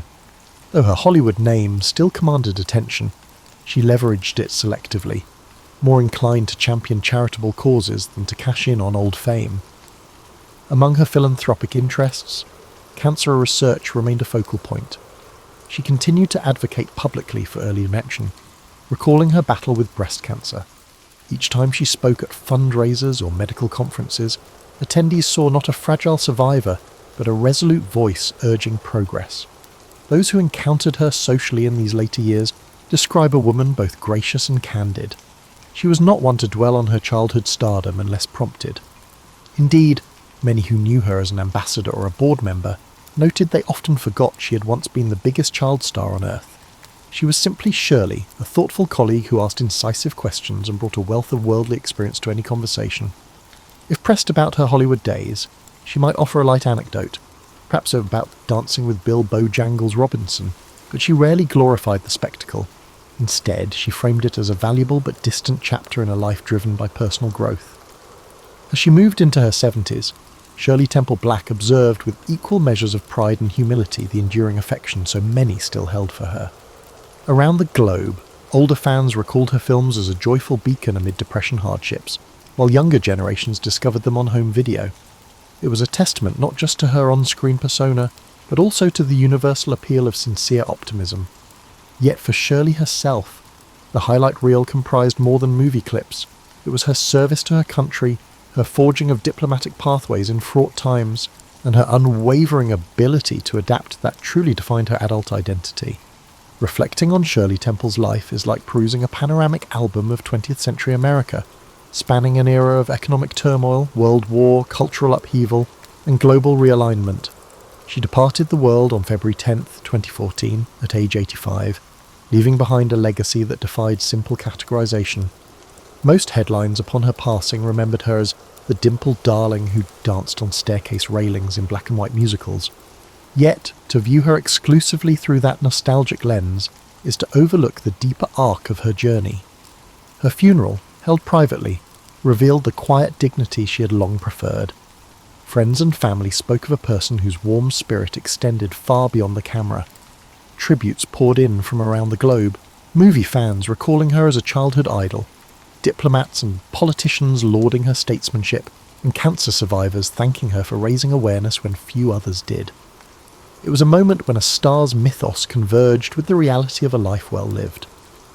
In subsequent years, retrospectives have examined the nuances that made Shirley Temple so enduring. Scholars of film history point out her unusual role in bridging adult and child audiences during the Depression. Her presence was never merely cute, she delivered genuine performances that resonated with viewers longing for hope. Contemporary debates also scrutinise the exploitative elements of Hollywood during the 1930s and their incorporation of child performers into adult-driven stories. Shirley was no exception. The baby burlesques short films of her earliest career remain a stark reminder of how children were sometimes positioned in questionable scenarios, yet she transcended that environment, emerging as a figure who, by her fortitude and mother's fierce oversight, navigated the system without losing her essential spark. Her personal evolution underscores an important lesson, that fame, especially at a young age, need not define one's entire existence. While many child stars collapse under the weight of early celebrity, Shirley Temple channeled it into fresh pursuits. Whether campaigning for a congressional seat in California or speaking openly about her breast cancer surgery, she tackled each phase with authenticity. She displayed a consistent willingness to meet challenges head-on, an attribute that stands in contrast to the perceived innocence of her childhood film roles. Perhaps it was that original wellspring of discipline, memorising lines, perfecting dance routines, that carried over into her adult life, enabling her to approach any hurdle with equal resolve. Moreover, her diplomatic service remains one of the more surprising chapters of her story. Stepping into the role of ambassador in two distinct contexts, Ghana and Czechoslovakia, reflected an adaptability rarely seen in showbiz alumni. While some saw her as merely a ceremonial figure, she quickly demonstrated that star quality could harmonise with serious policy work. By advocating for environmental issues at the UN, fostering cultural exchanges in Ghana, and navigating the complexities of a post-communist Czech landscape, she expanded the definition of how a public figure can serve national interests. Tenure in Prague during the Velvet Revolution coincided with a seismic shift in global politics, a pivotal moment that fundamentally reshaped Europe. That vantage point alone placed her in the orbit of towering figures like Havel, forever linking her name to a monumental historical pivot, even as critics debate the merits of her earliest films or the complexity of her mother's role in orchestrating her stardom. Shirley Temple's narrative remains awe-inspiring for its breadth. The child who once sparred with co-stars twice her height became an adult who regularly engaged with world leaders. In the same lifetime, she delighted Depression-era cinema audiences, and then, half a century later, watched democracy break ground in Eastern Europe. That range of experiences underscores a singular life that mirrored the transformations of a century. Today, her iconic cherub face continues to adorn vintage movie posters and DVD covers. Young dancers still attempt to replicate her signature tap routines. Parents introduce her black and white musicals to new generations. Yet parallel to that cultural imprint stands the lesser, celebrated but equally significant tale of an American who chose to redirect celebrity into public service, forging a second legacy as an advocate and diplomat. In so doing, Shirley Temple Black left us a message about resilience, that even the brightest, most ephemeral childhood glow can evolve into something more expansive, guiding not just a film studio's fortunes, but international dialogues and philanthropic causes as well. And in the end, perhaps that quiet metamorphosis is her most enduring, if underappreciated, achievement. Old pilot, lost at sea, yet behind that outline sits a life shaped by tumult, restless curiosity and unorthodox choices. Long before she took the pilot's seat, she navigated a zigzag childhood moulded by her father's struggles, her own fierce independence, and an unrelenting search for something that matched her hunger for exploration. Born in 1897, Amelia Mary Earhart arrived during an age of rapid technological shifts, horses giving way to automobiles, electric lights replacing oil lamps. While society clung to rigid ideas about women's roles, she already sensed that convention would never satisfy her. Her father, Edwin, faced recurring employment issues and a battle with alcoholism, pushing the family from one Midwestern town to another. Her mother, Amy, tried to soften these disruptions, but instability became a constant companion. Even as a child, Amelia bristled at traditional expectations for girls. She climbed trees, collected insects, and roamed outside with an irrepressible sense of adventure. Some saw the behaviour as a lack of etiquette. Amelia viewed it as following her instincts. In 1908, her father took her to an air show in Des Moines. At first, she wasn't enthralled by the airborne spectacle. She gravitated more toward mechanical toys on display. Yet the memory of rickety planes overhead planted a subtle seed, machines capable of transcending everyday boundaries. Financial and personal troubles deepened, and Amelia and her sister Muriel moved to Chicago to live with friends. There, Amelia saw the gap between her restless mind and the rigid structures of typical schooling. She was competent in her classes, but captivated by SENS, science labs, and sports fields, places where she could experiment physically and mentally. Upon finishing high school, she worked as a nurse's aide in Toronto during World War I, tending to wounded soldiers. This glimpse of wartime grit and sacrifice gave her a new perspective on courage. She encountered airmen who spoke of the sky as a place of both danger and liberation, an idea that lingered in the back of her mind. After the war, Amelia briefly studied at Columbia University, flirting with a path in medicine. But she felt caged by the academic routine. She yearned for movement, for experiences that unsettled her comfort zone. All of this set the stage for 1920, when she took a short ride in an open cockpit plane over Long Beach, California. The frigid wind slapped her face, the engine's roar rattled her bones. It wasn't glamorous, but it was real. She stepped off, convinced she had to learn to fly. Her family, unsettled by her father's ongoing issues, wasn't in a position to finance her ambitions. Unfazed, Amelia took odd jobs: photographer, truck driver, stenographer, scraping together the money for flight lessons. In 1921, she found a female instructor, Netta Snook, which was itself a rarity. Amelia's desire to fly was not some fleeting thrill. It became the single driving force of her daily life. She would bicycle to the airfield at dawn, face grimy hangars, and endure the skepticism of onlookers who saw flying as the realm of men, or at best, a passing novelty for daring women. By 1922, Amelia had saved enough to buy a used Kinner Airster biplane. Painted bright yellow, she called it the Canary. She practiced takeoffs and landings until her hands ached. Pushing the limits of that rickety craft, she felt more alive aloft than anywhere else. The year 1923 brought her pilot's license from the Fédération Aéronautique Internationale. That piece of paper symbolised not merely achievement but independence from the confining norms she had chafed against since childhood. During these early chapters, Earhart was still something of an unknown in public life. Yet her determination was unwavering. People around her noted a quiet resolve rather than a trumpeted sense of ambition. She was also a tireless self-promoter when necessary, skillfully networking to support her dream. Even then, adversity followed her: money woes, mechanical breakdowns, and persistent gender barriers. But that persistent spark refused to dim. In these formative years, Amelia Earhart discovered the two threads that would define her life: the power of flight to break social boundaries, and the will to confront whatever hurdles appeared. She was no stranger to precarious landings, literal or metaphorical. Each forced landing taught her a new lesson about survival, and each time she took off again, as she inched closer to rewriting what the world expected from a woman who refused to stay grounded. She refused to accept limits. Amelia's aviation career pivoted in 1928. Though she'd set a women's altitude record, she was not widely known. That changed when publisher George Putnam invited her on a transatlantic flight, not as a pilot, but as a passenger to record flight data. Many doubted a woman could duplicate Charles Lindbergh's feat. She saw the publicity potential, despite the limited role. The Fokker friendship left Trepassey Harbour, Newfoundland, in June 1928. Pilots Wilma Stultz and Louis Gordon flew the plane. Amelia sat in the cabin, both thrilled and frustrated. After 20 hours, they landed in Wales. "Lady Lindy," the press crowed. a nickname she disliked. She was proud but uneasy. She hadn't actually piloted the plane. Still, she harnessed the attention. Working with Putnam, who became her husband, Amelia realised fame could spotlight women's capabilities. She gave talks, wrote articles, and pushed against the belief that women belonged in narrow roles. She argued that anyone willing to face aviation's hazards was qualified for other fields as well. Flying then was perilous. Planes were primitive, navigation uncertain, crashes frequent.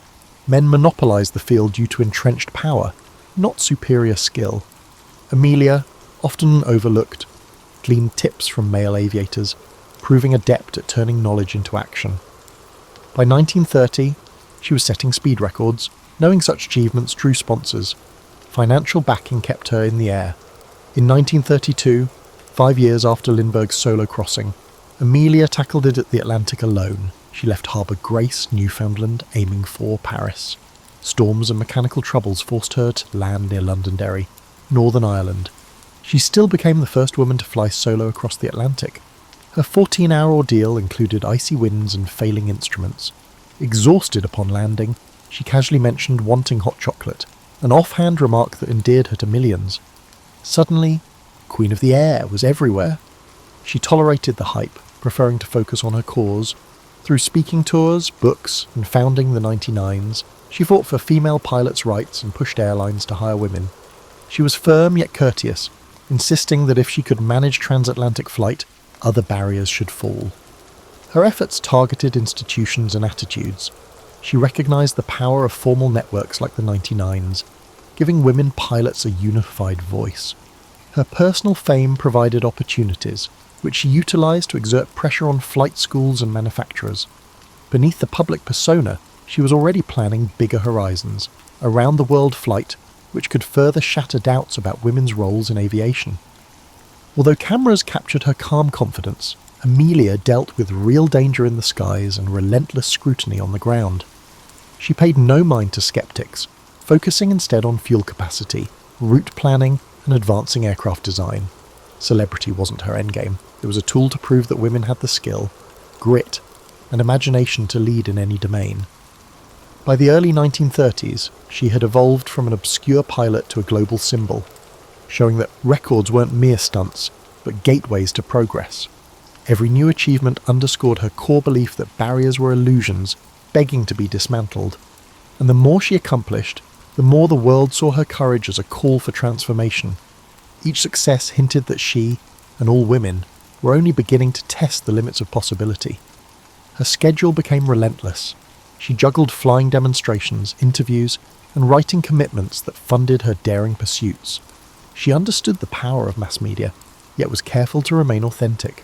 When reporters pressed for sensational stories, she gently steered conversations toward practical issues, like improving airplane technology and securing better training opportunities for women. At the same time, she refused to be pigeonholed as merely a women's champion. She emphasized that aviation itself was a realm of innovation for everyone. With Charles Lindbergh, Wiley Post, and other leading aviators, she discussed breakthroughs in navigation systems, weather tracking, and safety procedures. Her goal was to be taken seriously not just as a symbolic figure, but as a knowledgeable pilot shaping the future of flight. Behind the scenes, she dealt with exhaustion and the weight of expectations. Friends recalled her bouts of insomnia and anxiety, masked by her poised exterior. Despite these strains, she pressed on, convinced that flying offered a blueprint for a more open-minded society. Each record set was more than a personal triumph, it was a collective push forward. She often remarked that real change demanded more than a single feat. It required sustained resolve. Aviation, in her view, was the symbol of what humanity could accomplish after abandoning outdated prejudices. By the mid-1930s, Amelia Earhart balanced record-setting flights, a role as aviation's public face, advocacy for women, and, amusingly, fashion consulting. Her relationship with George Putnam continued to evolve. Though he came from a publishing background, he believed Amelia could be aviation's brightest star and negotiated deals to fund her ambitions. They respected each other's autonomy, even after marrying, a stance that defied social norms. She refused to adopt his surname or confine herself to traditional wifely roles. a choice that drew gossip but matched her insistence on individuality.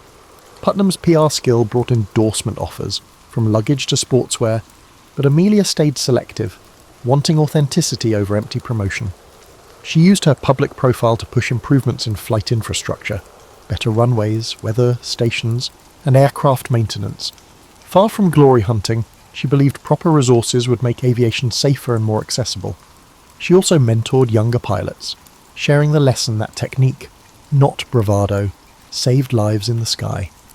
In that vein, she helped design practical clothing for female aviators, garments with functional pockets and flexible cuts to accommodate cockpit constraints. Critics called it frivolous, but Amelia saw it as another step toward normalising women in the pilot's seat. If society expected women to excel anywhere, why not equip them accordingly? By 1935, she had flown solo from Honolulu to Oakland and from Los Angeles to Mexico City. These feats showcased her mastery of long-distance navigation when tools were rudimentary. She studied weather charts and honed radio direction finding, knowing that minor miscalculations could be fatal. Each success fueled a bigger dream, to circle the globe. This round-the-world quest wasn't mere personal ambition. Amelia envisioned it as a demonstration of evolving aviation technology and a chance to gather data for future commercial routes. With the world growing more interconnected, she believed such a flight could blaze trails for global air travel. Yet the endeavour demanded a formidable airplane and a solid team. The Lockheed Model 10E Electra, a twin-engine craft with the necessary range, came into play in this situation.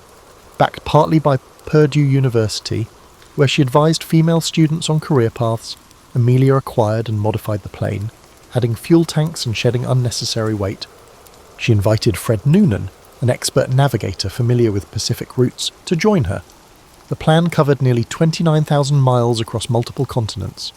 Each stop required intricate coordination, arranging fuel caches in remote airstrips, securing radio frequencies, and ensuring local permissions.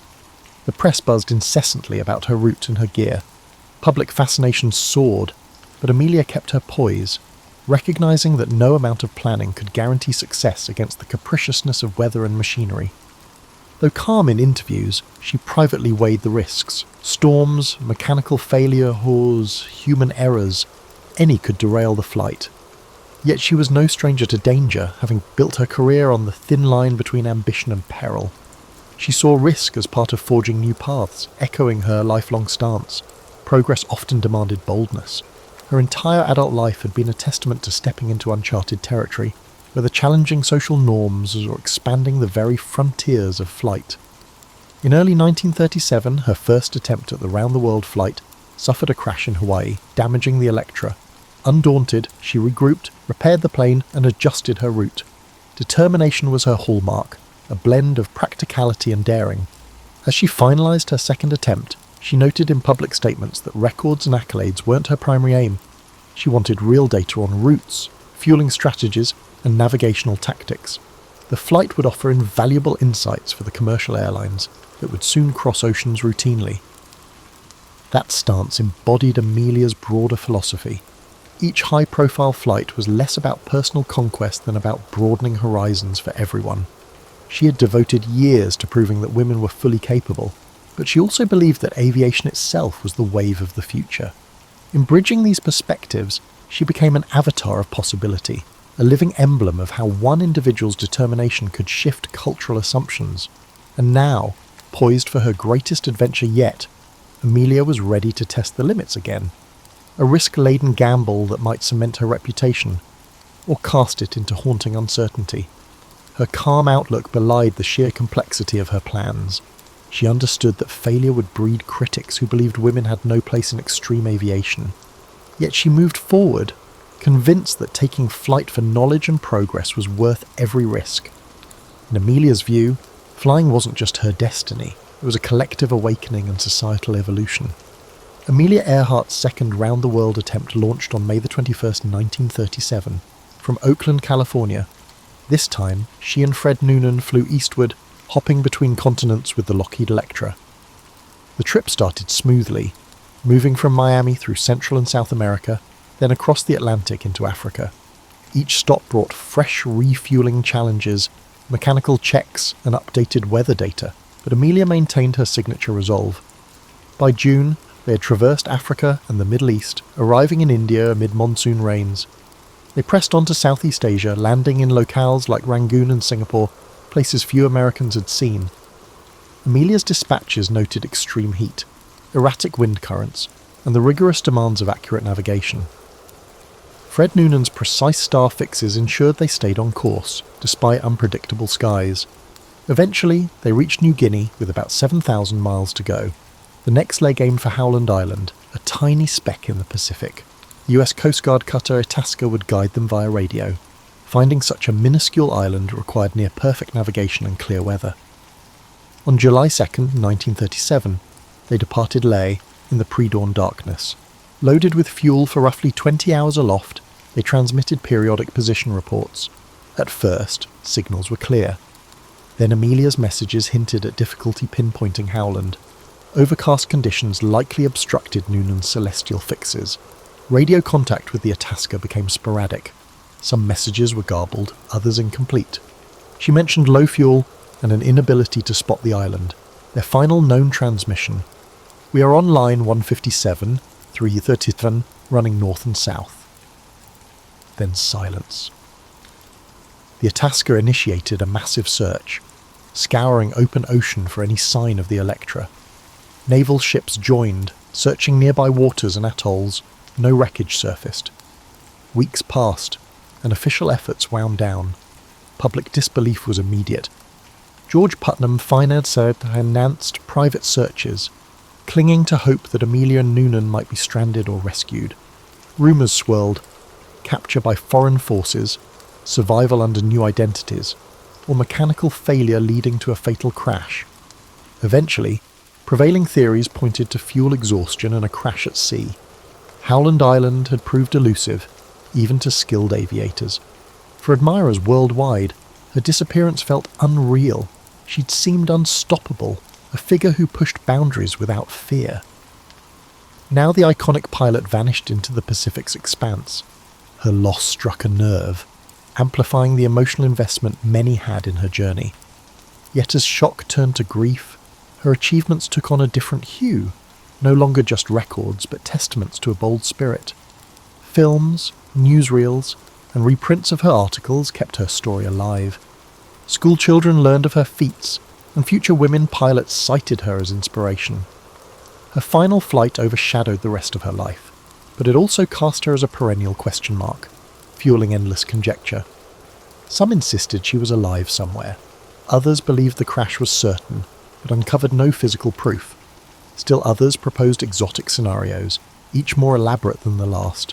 None provided definitive evidence. Ultimately, most accepted that she and Noonan perished at sea, undone by the navigational complications, changing winds, or plain bad luck. Yet Amelia's legacy was strangely enhanced by the mystery. She had championed possibility, and the idea that she might be out there, unfound, kept that possibility alive in people's minds. The line between myth and history blurred. She had become more than a pilot. She was an avatar of human daring. Her story infused with both triumph and tragedy. If anything, the unsolved nature of her final voyage cemented her place in public consciousness. Institutions named in her honour sprang up. Researchers kept pursuing leads on remote islands, pointing to castaway remains or scattered debris, each new fragment reigniting debates. The fascination endured, crossing generations and continents. In the wake of her loss, the aviation community pushed for better safety measures, improved radio technology, and refined navigation techniques. Governments funded more comprehensive maps and placed greater emphasis on weather forecasting. Ironically, Amelia's demise accelerated the very reforms she'd long advocated. If she could have witnessed the progress, she might have nodded quietly, pleased that even in absence. She was moving aviation forward, and so the world mourned, searched, and eventually accepted its heartbreak. Amelia Earhart, whose smiling face had adorned magazines and whose gritty determination broke barriers, was gone, but rather than diminishing her impact, her disappearance etched her into the global consciousness. Hers became a story of possibility cut short, yet also eternal, a reflection of how high humanity can climb and how unforgiving the frontier can be, undeniably. In the immediate aftermath of Amelia Earhart's disappearance, the public learned the scope of the desperate search underway. The Coast Guard cutter Itasca had already been combing the waters around Howland Island, but the US Navy soon mobilised, launching one of the most extensive rescue efforts in peacetime history. Over several weeks, ships and airplanes fanned out across the Central Pacific, scanning for any sign of wreckage or survivors. Military personnel interviewed islanders, contacted passing vessels, and monitored all radio frequencies for stray signals that might lead them to the missing plane. George Putnam, distraught but resolute, organised private expeditions of his own. He poured personal funds into hiring search craft, offering rewards for credible information.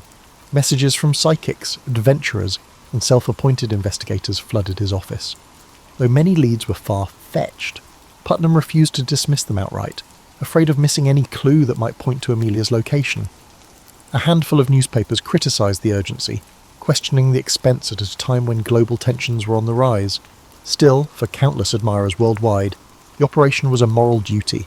Someone as groundbreaking as Amelia should not simply vanish without every effort to locate her. Rumours bloomed. Early on, some claimed she had been spotted in distant ports, fueling speculation of a forced landing followed by rescue under mysterious circumstances. Others pointed to unconfirmed transmissions that briefly crackled over shortwave radios in the days following her disappearance. Could it be Amelia, calling for help? Enthusiasts hung on each scrap of reported signal, though none were convincingly traced to the missing Electra. The mass of conflicting stories stoked a media frenzy, with headlines proclaiming everything from miraculous survival to sinister conspiracies. In official circles, however, evidence began to narrow. Reports from the Itasca indicated that Amelia's last radio messages had grown increasingly urgent. Low on fuel, uncertain of her coordinates, she was racing against time in a vast expanse of ocean. Naval commanders, though moved by her bravery, understood the grim odds. Even if Earhart and Noonan had survived a water landing, floating in the Pacific's punishing heat without an adequate raft or supplies would be a daunting ordeal. Within a month, the military scaled back the large-scale search. Having spent millions of dollars and covered an enormous swath of the Pacific, they found no trace of the Electra. While certain remote atolls and reefs remained unexamined, the probability of finding survivors dwindled by the day. Public statements struck a balance between honouring Amelia's accomplishments and reconciling with the increasingly likely outcome. George Putnam refused to give up. For many months, he funded private efforts to investigate scattered leads. Small vessels sailed to the Forgotten Islands, examining debris that never matched Amelia's plane. Tyre tracks in the sand, bits of metal, and rumours of castaways all turned out to be dead ends or unrelated artefacts. As the search continued, public opinion split between mournful acceptance and stubborn hope. The iconic pilot had carried the aspirations of countless fans who believed she symbolised limitless possibility. Now, they wrestled with her apparent demise. At the same time, her disappearance captured the imagination of those who preferred a more dramatic explanation. Could foreign powers have seized her, suspecting espionage? Could she have orchestrated a disappearance to evade recognition? Each guess, no matter how wild, found at least a small chorus of believers. Meanwhile, tributes poured in from every corner. Schools held ceremonies, newspapers published retrospectives, and radio stations aired stories of her earlier triumphs. Letters expressing admiration flooded the offices of aviation clubs. Numerous individuals highlighted Amelia's contribution to paving the way for women. If she could challenge the skies, they reasoned, then others could challenge entrenched social barriers. Politicians, too, invoked her legacy in calls for expanded roles for women in the workforce, hoping to harness the public's admiration for her accomplishments. By early 1938, the official verdict leaned heavily toward a crash at sea. Within another year, Amelia Earhart would be declared legally dead. George Putnam, exhausted and grieving, continued to write about her life, ensuring her name stayed in the public consciousness. Having travelled alongside her in countless ways, he refused to let a silent ocean claim the last word on her story. Photographs of Amelia, smiling in front of her plane, goggles perched on her forehead, remained pinned to his walls, reminders that her spirit, daring and unbreakable, transcended whatever fate had befallen her. In the public eye, she had already entered a realm where myth and memory intertwined. In the years after Amelia Earhart's disappearance, her story wove itself deeply into the culture, shaping discussions of exploration, gender roles, and national identity. While the global press initially focused on the sudden void left by her vanishing, attention soon shifted toward analysing what she had embodied. She had shown that an American woman could stand shoulder to shoulder with prominent male aviators, forging a path in a field still dominated by men. Her example lingered in the minds of young women contemplating fields traditionally closed to them, not just in aviation but in science, technology, and beyond. Institutions bearing her name sprang up. Elementary schools in the United States adopted the moniker Earhart to honour her daring spirit. Scholarships were established to support aspiring women pilots, sometimes endowed by contributors who had followed her final flight with bated breath. Though these gestures varied in size and scope, each underscored a collective drive to keep her influence alive. The 99s, the organisation for female pilots that Amelia had helped found, continued to recruit members, nurturing a new generation unafraid to push boundaries. Beyond formal commemorations, Earhart's disappearance fueled research aimed at preventing similar tragedies. Early radio equipment had proven unreliable. Post-1937 advances focused on refining both hardware and communication protocols. Governments funded studies of weather patterns, leading to better forecasting. Aviation experts developed more rigorous standards for navigation, ensuring that future pilots received advanced training in celestial fixes and radio direction finding. Some historians argue that the spotlight on Amelia's disappearance hastened these improvements, whether intentionally or not. She prompted an acceleration of aeronautical progress. Meanwhile, the theories about her fate refused to fade. Self-styled detectives scoured archival records, analysing ship logs and rumoured sightings. In the late 1940s, a handful of American servicemen stationed in the Pacific heard local tales of a foreign pilot washing ashore years earlier, spurring renewed hunts for evidence. Occasionally, fragments of aluminum or skeletons found on remote atolls were touted as proof of Earhart's final resting place. Yet attempts to link such discoveries conclusively to Amelia or Fred Noonan always fell short. With each new claim came another wave of media coverage, keeping the question of her end alive in the public mind. Pop culture seized on the mystery, weaving it into novels, films, and radio dramas. Some portrayed her as a spy captured by hostile forces, others imagined her deliberately disappearing to live in peace. These fictional takes occasionally drew the ire of those who believed they trivialized her legacy, yet they also brought her name before audiences that might not otherwise have pondered the achievements of a woman pilot in the 1930s. Her image graced magazine covers well into the 1950s, often paired with captions urging readers to remember her pioneering flights rather than fixating solely on the unknown. For women determined to forge their own paths, Amelia's tale carried a particular resonance. During World War II, thousands of women trained as pilots in programs like the Women Air Force Service Pilots, WASP. Although she was no longer around to witness it, her example had laid crucial groundwork. Veterans of those programs cited her as a reason they believed aviation could be for them too. They viewed her last flight as the ultimate expression of her courage, continuing until the sky itself refused her any further. Critics sometimes questioned whether her fame overshadowed the contributions of less heralded female aviators. Indeed, Earhart's photogenic presence and collaboration with George Putnam's media machine set her apart. But many recognised that she had used her visibility to champion broader goals. She consistently advocated for other women flyers and used press opportunities to highlight the achievements of colleagues who lacked her public platform. If she stood alone in the spotlight, she also attempted to shine it on everyone else struggling for legitimacy in aviation's ranks. By the mid-20th century, Earhart's name had become shorthand for unbounded aspiration. Newspapers likened daring explorers to modern Amelia Earharts. Corporations cited her spirit in ad campaigns about pushing past limitations, yet behind the commercial rebranding lay an abiding truth. She had effectively proven that gender need not be an impediment to ambition.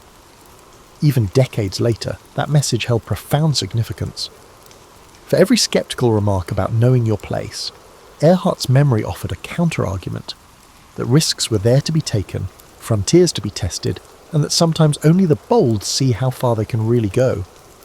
Today, the name Amelia Earhart conjures images of resilience and intrigue. Countless books, documentaries, and academic analyses have attempted to decipher her character and significance. Perhaps that is the ultimate measure of her impact. She remains relevant long after her plane's final, tragic flight. In a world that has seen astronauts circling the Earth and rovers traversing Mars, her achievements might look modest on paper, yet context is everything. In her era, crossing an ocean by air was a feat teetering on the verge of impossibility, especially for a woman barred from many of the support systems offered to male peers. Her influence extends well beyond aviation.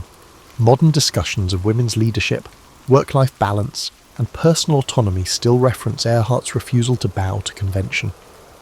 The forthright way she lived, maintaining her separate finances after marriage, declining to adopt her husband's surname, and refusing to drop her career, resonates with individuals who chafe under traditional expectations. She showed that it was possible to be both admired and outspoken, both widely loved and unabashedly independent. This combination of traits keeps her relevant in each new wave of feminism, even as cultural norms continue to shift. Then there is the simple matter of mystery. Human beings are drawn to stories with open endings, and Amelia's disappearance leaves a void that speculation rushes to fill. Expeditions still venture to distant Pacific islands, sifting through detritus in search of conclusive answers. High-tech scanners, DNA testing, and underwater drones have all been employed in attempts to find the Electra or discover her remains. Each new rumour or photograph sparks interest, however fleeting, in the notion that a solution to the riddle is just around the corner. That quest has persisted for nearly a century, a testament to her lasting hold on people's imaginations. In many ways, the romance of Amelia Earhart's story lies in its human dimension. She was fallible, prone to anxiety and physical exhaustion, yet outwardly composed. She made daring choices while maintaining a certain down-to-earth practicality. Her writings reveal a person keenly aware of mortality, yet unwilling to let fear dictate her trajectory. That balance of measured caution and determined optimism gives her legend a credible warmth. She did not seek to become a myth. She sought to become a better pilot and, in doing so, helped recast the boundaries for what women could do.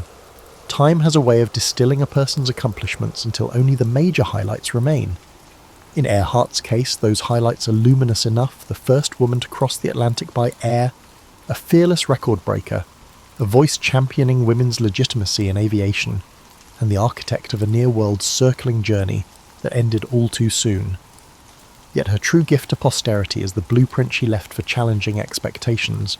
Every time someone questions the status quo, every time a woman pursues a field that once excluded her, a sliver of Amelia's spirit resonates. Though formal statues and memorials exist, perhaps the most fitting tribute lies in the intangible. Her legacy thrives in the collective consciousness. Crossing borders and cultures, schoolchildren undertake projects on her life, discovering that bravery and curiosity can upend established norms. Non-profit groups continue awarding scholarships in her name, ensuring that girls from modest backgrounds can earn their wings. Engineers, astronauts, and even entrepreneurs cite her as an influence, exemplifying self-reliance and bold vision.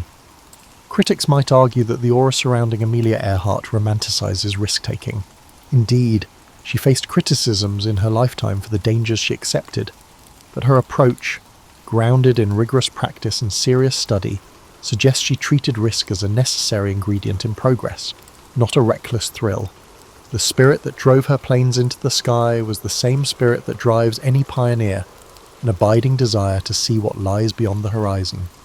As we consider her today, we find that her story is less about flight than about transcending limitations. She didn't merely fly, she challenged the gravitational pull of society's assumptions. That she vanished while pursuing her grandest ambition adds a paradoxical layer of both sorrow and admiration. Yet her final lesson endures. Uncharted territory remains, waiting for those who dare to step off the map.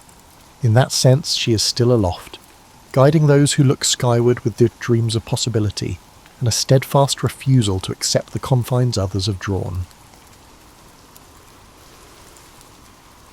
Picture this. You're standing on a wooden dock somewhere along the Norwegian coast around 950 AD, watching 30-odd bearded men load supplies onto what looks like an oversized canoe with delusions of grandeur. This ship is your ride for the next several months, a Viking Longship that's about as comfortable as sleeping on a park bench during a thunderstorm. You'd probably expect something impressive, right? Perhaps you were expecting a majestic vessel with towering masts and spacious quarters. Well, surprise! Your new home measures roughly 75 feet long and maybe 15 feet wide at its broadest point. That's smaller than most modern two-bedroom apartments, and you're sharing it with 30 other people who haven't discovered deodorant yet. The whole thing sits so low in the water that you could practically drag your fingers in the sea while sitting on the side. The ship itself is actually a marvel of engineering, though your back won't appreciate that fact after the first week. Built from overlapping oak planks held together with iron rivets, it's designed to flex with the waves rather than fight them. Think of it as the medieval equivalent of a yoga instructor, incredibly flexible. But that doesn't mean you want to spend months pressed up against one. Your sleeping arrangements would make a college dorm room look luxurious. There are no beds, no hammocks, just a thin layer of animal hide between you and the wooden deck. Everyone sleeps wherever they can obtain space, which usually means curled up next to the guy who's been eating nothing but salted fish and onions for 3 weeks. The ship rocks constantly, even in calm weather, creating a gentle swaying motion that sounds romantic until you realise it never, ever stops. These longships are both very strong and very fragile, which is their most interesting feature. They are capable of manoeuvring through enormous waves and rough seas, effortlessly gliding across the water. However, a misstep on a loose plank can quickly lead to an unexpected immersion in the North Atlantic. The Vikings built these ships to be fast and manoeuvrable, not comfortable, which becomes painfully obvious the moment you try to find a spot to sit that doesn't involve someone's elbow in your ribs. Storage space is at such a premium that every inch matters. Your personal belongings, assuming you have any beyond the clothes on your back, get stuffed into whatever tiny gap you can discover. Most of your fellow passengers have brought along weapons, tools and trading goods, all of which take precedence over luxury items like extra clothing, or anything resembling comfort. The ship's sides are lined with shields when you're not rowing, which serves the dual purpose of protection and decoration. It looks impressive from a distance, like a floating rainbow of war gear. Up close, however, you realise these shields also double as dinner tables, cutting boards and makeshift pillows, medieval multitasking at its finest. What strikes you most about life aboard is how exposed everything feels. There's no privacy, no escape from the elements, and absolutely nowhere to hide when that person who brought the fermented shark starts opening his lunch. The ocean stretches endlessly in every direction, and your tiny wooden world feels both insignificant and miraculous, floating on all that vastness. The crew moves around the ship with practiced ease, stepping over sleeping bodies and ducking under ropes with the grace of dancers who've perfected their routine through sheer necessity. You, meanwhile, spend most of your time trying not to trip over the various bits of rope, sail, and humanity scattered across every available surface. As you settle in for your first night aboard, listening to the creak of wood and the slap of waves against the hull, you begin to understand that this journey will test every assumption you've ever had about comfort, privacy, and personal space. Welcome to Viking travel, where the journey truly is the destination, mainly because you'll spend so much time getting there. Morning aboard a Viking longship arrives whether you're ready or not, usually announced by someone stepping on your leg while heading to the side of the boat for their morning constitutional. Privacy, as you quickly discover, is a concept as foreign to Vikings as indoor plumbing, which is to say, completely non-existent. Your daily routine begins with the delightful realization that everything you own is damp. The North Sea has a way of making itself known through every gap in the ship's construction, and moisture becomes your constant companion. Your clothes feel perpetually clammy, your bedding squelches when you move, and even your thoughts seem to develop a thin layer of condensation. Breakfast, if you can call it that, consists of whatever dried, salted or pickled provisions haven't gone stale overnight. The Vikings were masters of food preservation, mainly because they had to be. Fresh food deteriorates rapidly in an environment dominated by salt water, and there are no convenient options for dining, such as a medieval fast food establishment. You'll become intimately acquainted with hardtack, a biscuit so tough it could probably stop an arrow in battle, and frequently serves double duty as both food and construction material for emergency ship repairs. The ship's fresh water supply lives in wooden barrels that take up precious space, but represent the difference between life and a very uncomfortable death. Water is rationed carefully, and you learn to appreciate every slightly stale, wooden-flavoured sip. Beer also makes an appearance in these barrels, not because the Vikings were party animals, but because fermented beverages stayed safe to drink longer than plain water. Alcohol's miraculous ability to ensure food safety during the medieval era is truly remarkable. Personal hygiene becomes an exercise in creativity and compromise. You might get to wash your face and hands with seawater, which leaves your skin feeling like you've been rubbing it with sandpaper, but at least removes some of the accumulating grime. Hair washing happens when it rains, assuming you can position yourself to catch the runoff. The remainder of the time, one can only hope that others share a similar level of odour as oneself. The toilet situation deserves special mention, if only because it's so memorably awful. The head consists of a bucket or a hole cut in a plank that hangs over the side of the ship. Using it requires timing the waves correctly, maintaining your balance, and praying that the wind doesn't shift direction at an inopportune moment. Privacy means hoping everyone else is politely looking the other way, which they usually are, having been through this awkward dance themselves. Clothing serves multiple purposes beyond basic modesty. Your cloak doubles as a blanket, your boots work as pillows, and your belt holds everything from eating utensils to emergency rope. Vikings dressed in layers, wool and linen primarily, which sounds practical until you realise that wet wool smells like a combination of wet dog and regret, and takes forever to dry in the perpetually humid ship environment. Medical care consists mainly of hoping nothing goes seriously wrong, because your options are limited to whatever herbal remedies someone thought to bring along, plus the time-honoured tradition of walking it off. Minor cuts are treated with whatever cleanish cloth is available, while more serious injuries require creative problem-solving and a lot of optimism. The ship's rhythm dictates everything. When the wind picks up, everyone not actively sailing tries to stay out of the way of the crew, managing the sail and steering. When it dies down, you might discover yourself grabbing an oar and contributing to the collective effort of making the boat move forward through sheer muscle power. There's no such thing as a passenger on a Viking longship. Everyone contributes something, even if it's just staying quiet while other people work. Weather becomes your constant obsession. You learn to read clouds like ancient scriptures, watching for signs of storms that could turn your already uncomfortable journey into a genuinely life-threatening situation. The ship handles rough seas remarkably well, but remarkably well still means getting thrown around like laundry in a washing machine while trying to keep your meagre possessions from disappearing overboard. Living in close quarters with 30 other people for months at a time requires a delicate social balance that would challenge even the most experienced diplomat. Imagine your least favourite family reunion, except it never ends. Everyone's armed, and there's nowhere to escape for a breather. The ship operates under a strict but unspoken hierarchy that keeps things from descending into complete chaos. The captain, usually the ship's owner, and the one who organised this particular adventure, sits at the top of the food chain. His word is law, mainly because he's the one who knows how to navigate, and everyone else would prefer not to die horribly at sea. Below him, experienced sailors and warriors command respect through competence and the occasional display of superior arm wrestling ability. Your social standing aboard ship depends on a complex mix of factors: your fighting ability, your usefulness in sailing the ship, how much you contributed to funding the expedition, and whether you've managed to annoy everyone within the first week.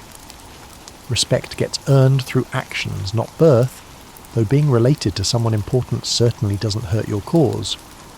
Conflict resolution happens through a combination of peer pressure, practical necessity, and the ever-present threat of being thrown overboard. Minor disputes get settled through negotiation, major ones through combat, and really serious problems through the captain's absolute authority. Democracy has its place, but not when you're trying to outrun a storm or navigate through unfamiliar waters. The ship develops its own culture within days of departure. Inside jokes emerge from shared misery, nicknames get assigned based on embarrassing incidents or distinctive habits, and informal rules develop about everything from who gets to sleep, where to how long someone can spend at the ship's limited washing facilities. These unwritten laws become as important as any formal code of conduct. Storytelling serves as both entertainment and social glue during the long, boring stretches between exciting moments of terror.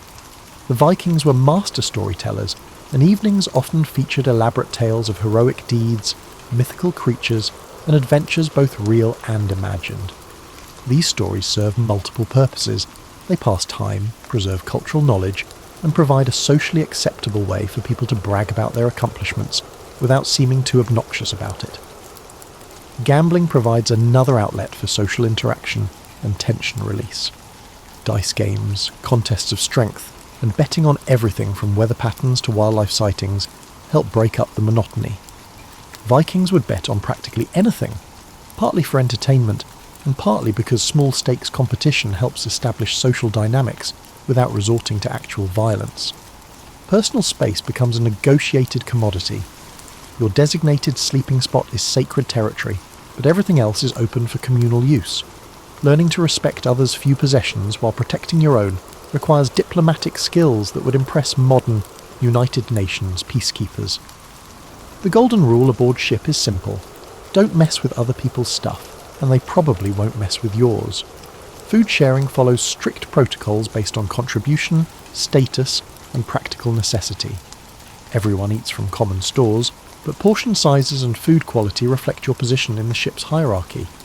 The captain eats better than the newest crew member, but everyone gets fed because a hungry crew member is a dangerous crew member. Despite the cramped conditions, romance occasionally blossoms, albeit with considerable creativity and absolute discretion. Most ships are all male affairs, but mixed expeditions do happen, especially for trading voyages or family migrations. Any romantic entanglements need to stay extremely low-key to avoid disrupting ship dynamics, because jealousy in close quarters can turn deadly fast. The constant proximity means that everyone learns everyone else's habits, both good and deeply annoying. You discover who snores, who talks in their sleep, who has digestive issues, and who insists on sharpening their weapons at dawn every single day. Tolerance becomes a crucial survival skill, just as important as mastering knot tying or reading the wind. Arguments, when they happen, tend to escalate quickly in the confined space, but they also resolve faster because there's literally nowhere to go to nurse grudges. You learn to apologise quickly, forgive readily, and pick your battles cautiously, because the person you're fighting with today might be the one hauling you back aboard tomorrow when you fall overboard. Finding your way across thousands of miles of open ocean without GPS, compass, or even accurate maps requires skills that border on the supernatural. Viking navigators, called sea-wise for good reason, relied on a combination of experience, observation, and what modern people might generously call educated guessing. Your navigator watches everything: the colour and behaviour of waves, the direction of wind patterns, the flight paths of seabirds, and the position of stars when they're visible through the perpetual cloud cover. He's memorised the location of every landmark along familiar coasts, and can estimate distance travelled by the feel of the ship's motion through the water. It's like being guided by someone who's turned environmental awareness into a superpower. The sun compass, when you can see the sun, provides basic directional guidance, but cloudy skies, which describe about 80% of your sailing time, require more creative navigation techniques. Your navigator might use a sunstone, a piece of Iceland spar that can locate the sun's position, even through heavy clouds by analysing polarised light. It sounds like magic, and honestly it is. Predicting the weather becomes crucial, not just for comfort. Storm clouds building on the horizon might give you a few hours warning to find shelter or prepare for rough seas. Your navigator reads cloud formations like other people read newspapers, interpreting subtle changes in colour, shape, and movement to predict what's coming next. He's right more often than modern meteorologists, mainly because his life depends on accuracy. Coastal navigation relies heavily on pilotage, the art of recognising specific landmarks, watercolours, and geographical features. Your navigator has spent years memorising the appearance of coastlines from specific distances and angles.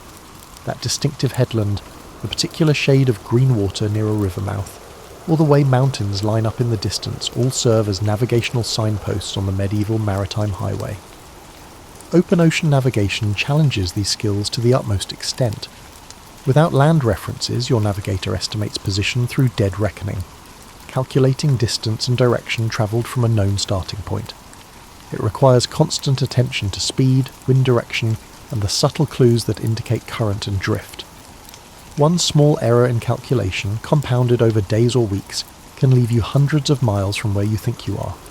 The ship's shallow draft, while uncomfortable for passengers, provides crucial navigational advantages. You can sail in waters too shallow for most other vessels, follow coastlines closely, and pull up on beaches for overnight stops. This ability to hug the shore whenever possible reduces the need for pure open ocean navigation and provides regular opportunities to correct course using familiar landmarks. Sea conditions tell experienced sailors volumes about location and weather patterns. The size, spacing, and direction of waves indicate proximity to land, depth of water, and approaching weather systems. Your navigator can estimate distance from shore by observing how waves behave. Larger swells suggest deep water and distance from land, while shorter, choppier waves often indicate shallow areas or nearby coastlines. Wildlife serves as another navigational tool. Certain seabirds range only specific distances from shore, so spotting particular species tells you roughly how far you are from land. The direction birds fly in the evening often points toward their nesting areas on shore. Even floating debris provides clues. Freshly broken branches suggest proximity to rivers or storm-damaged coastlines. Time measurement relies on natural rhythms rather than clocks. The navigator tracks days by sunset and sunrise, estimates hours by the sun's position when visible, and gauges travel time by familiar reference points when following known routes.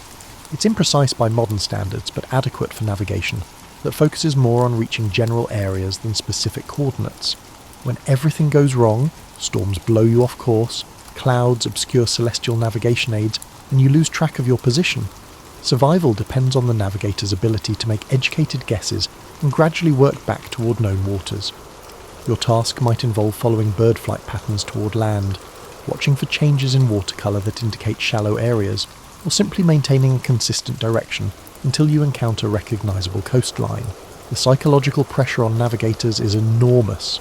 Everyone's life depends on their expertise, and there's no backup system if they make serious errors. Most navigators train for decades before attempting major voyages, learning their craft through apprenticeship with experienced sea-wise captains who pass down knowledge accumulated over generations of maritime exploration. The common perception of Vikings as mindless barbarians ravaging Europe overlooks the fact that they were among the most sophisticated traders and entrepreneurs of their era. Your longship serves as both transportation and a mobile warehouse, carrying goods that will be traded, sold, or occasionally acquired through less diplomatic means across a commercial network spanning from Greenland to Constantinople. Trade goods packed into every available inch of ship space represent months of planning and investment. Amber from the Baltic coast, walrus ivory from the Arctic, silver from Arabic coins, iron weapons and tools, fur from northern animals, and slaves captured in raids all jostle for storage space with your personal belongings. The ship resembles a floating department store specialising in luxury goods and human misery. Your trading expeditions follow established routes connecting Scandinavia with the rest of the medieval world. The eastern route takes you down Russian rivers to Constantinople and the Byzantine Empire, where Nordic amber and furs are exchanged for silk, spices, and Byzantine gold. The western route leads to Britain, Ireland, and France, where Viking goods meet Roman-influenced markets hungry for northern specialties. Each route requires different navigation skills, trade languages, and diplomatic approaches. Raiding, despite its dramatic reputation, often serves as just another form of aggressive business negotiation. Many raids actually begin as trading expeditions that turn violent when negotiations break down or when the Vikings realise they can take what they want more easily than they can buy it. The line between trader and raider shifts depending on circumstances, opportunity, and the relative strength of potential trading partners. The economics of Viking expeditions require careful calculation of risks and rewards. Ships, crew, provisions, and trade goods represent significant upfront investment, often requiring multiple investors pooling resources for major expeditions. Profits get divided according to complex formulas based on investment, participation, and predetermined agreements that would impress modern venture capitalists. Your crew includes specialists in various forms of commerce beyond simple muscle-powered intimidation. Some members speak multiple languages and understand foreign customs. Others have expertise in evaluating precious metals and trade goods, and a few possess the diplomatic skills necessary for negotiating with foreign merchants and local rulers. Successful Viking expeditions require as much business acumen as martial prowess. Markets in foreign ports operate according to local customs that your crew has learned through experience and cultural exchange. Understanding religious taboos, social hierarchies, and seasonal trading patterns makes the difference between profitable commerce and diplomatic disasters. Vikings develop remarkable cultural adaptability, adjusting their approach based on whether they're dealing with Christian monasteries, Islamic merchants, or pagan tribal leaders. Currency varies dramatically across your trading network. Arabic silver coins circulate widely and provide a relatively stable medium of exchange, but many transactions rely on barter systems, where goods are exchanged directly for other goods. Your navigator might trade amber for silk in Constantinople, then exchange that silk for silver in Kiev, then convert silver into iron tools in Norway. It's medieval international finance at its most complex. Slave trading, unfortunately, represents a major component of Viking commerce. Captives taken in raids become valuable trade goods, especially in markets where labour shortages create demand for workers. The Vikings' geographic position between slave-producing regions and labour-hungry markets makes them natural middlemen in this horrific but economically important trade. Quality control becomes crucial when your reputation affects future trading opportunities. Diluted silver, inferior weapons, or slaves who die in transport damage relationships with trading partners and reduce profitability of future expeditions. Successful Viking merchants maintain quality standards not because of altruism, but because repeat business requires satisfied customers. Competition comes from other Viking crews, local merchants, and established trading networks that predate Viking involvement. Success requires finding market niches, developing reliable supply chains, and building relationships with key trading partners. Some Vikings specialise in particular routes or goods, becoming known for specific expertise that commands premium prices. Weather and navigation delays can destroy profit margins by missing seasonal markets or arriving after competitors have saturated demand. Your trading expedition operates on tight schedules dictated by sailing seasons, market cycles, and religious festivals that affect local commerce. Timing becomes as important as the quality of goods being traded. Investment diversification spreads risk across multiple expeditions and trade goods. Wealthy Vikings rarely put all their resources into single ventures, instead participating in multiple expeditions with different destinations and objectives. It's medieval portfolio management designed to maximise returns while minimising the chance of total financial ruin. Life aboard a Viking longship reduces existence to its most basic elements: staying warm, staying fed, staying dry, and staying alive. The small victories that punctuate your journey, a successful fishing expedition, a day of favourable wind, or simply waking up without someone's foot in your face, become monumental celebrations in the context of your floating hardship. Fishing provides both food and entertainment during the long stretches of ocean travel. Lines trail behind the ship constantly, tended by whoever isn't actively sailing or rowing. Catching fish means fresh protein to supplement the monotonous diet of preserved foods, plus the excitement of successfully outwitting sea creatures with medieval technology. The entire crew celebrates when someone lands a particularly large specimen, not just because it means better eating, but because it breaks the tedium of another identical day at sea. Cooking happens over a small fire contained in a sand-filled metal box. The ship's kitchen, dining room and social centre all rolled into one cramped, smoky space. The fire provides warmth, light, and the ability to prepare hot food, making it arguably the most important feature of the ship besides the hull itself. Keeping the fire going in rough weather requires constant attention and no small amount of skill, since a stray wave or sudden gust of wind can extinguish your only source of cooked food and warmth. Water collection becomes an obsession during rainy weather.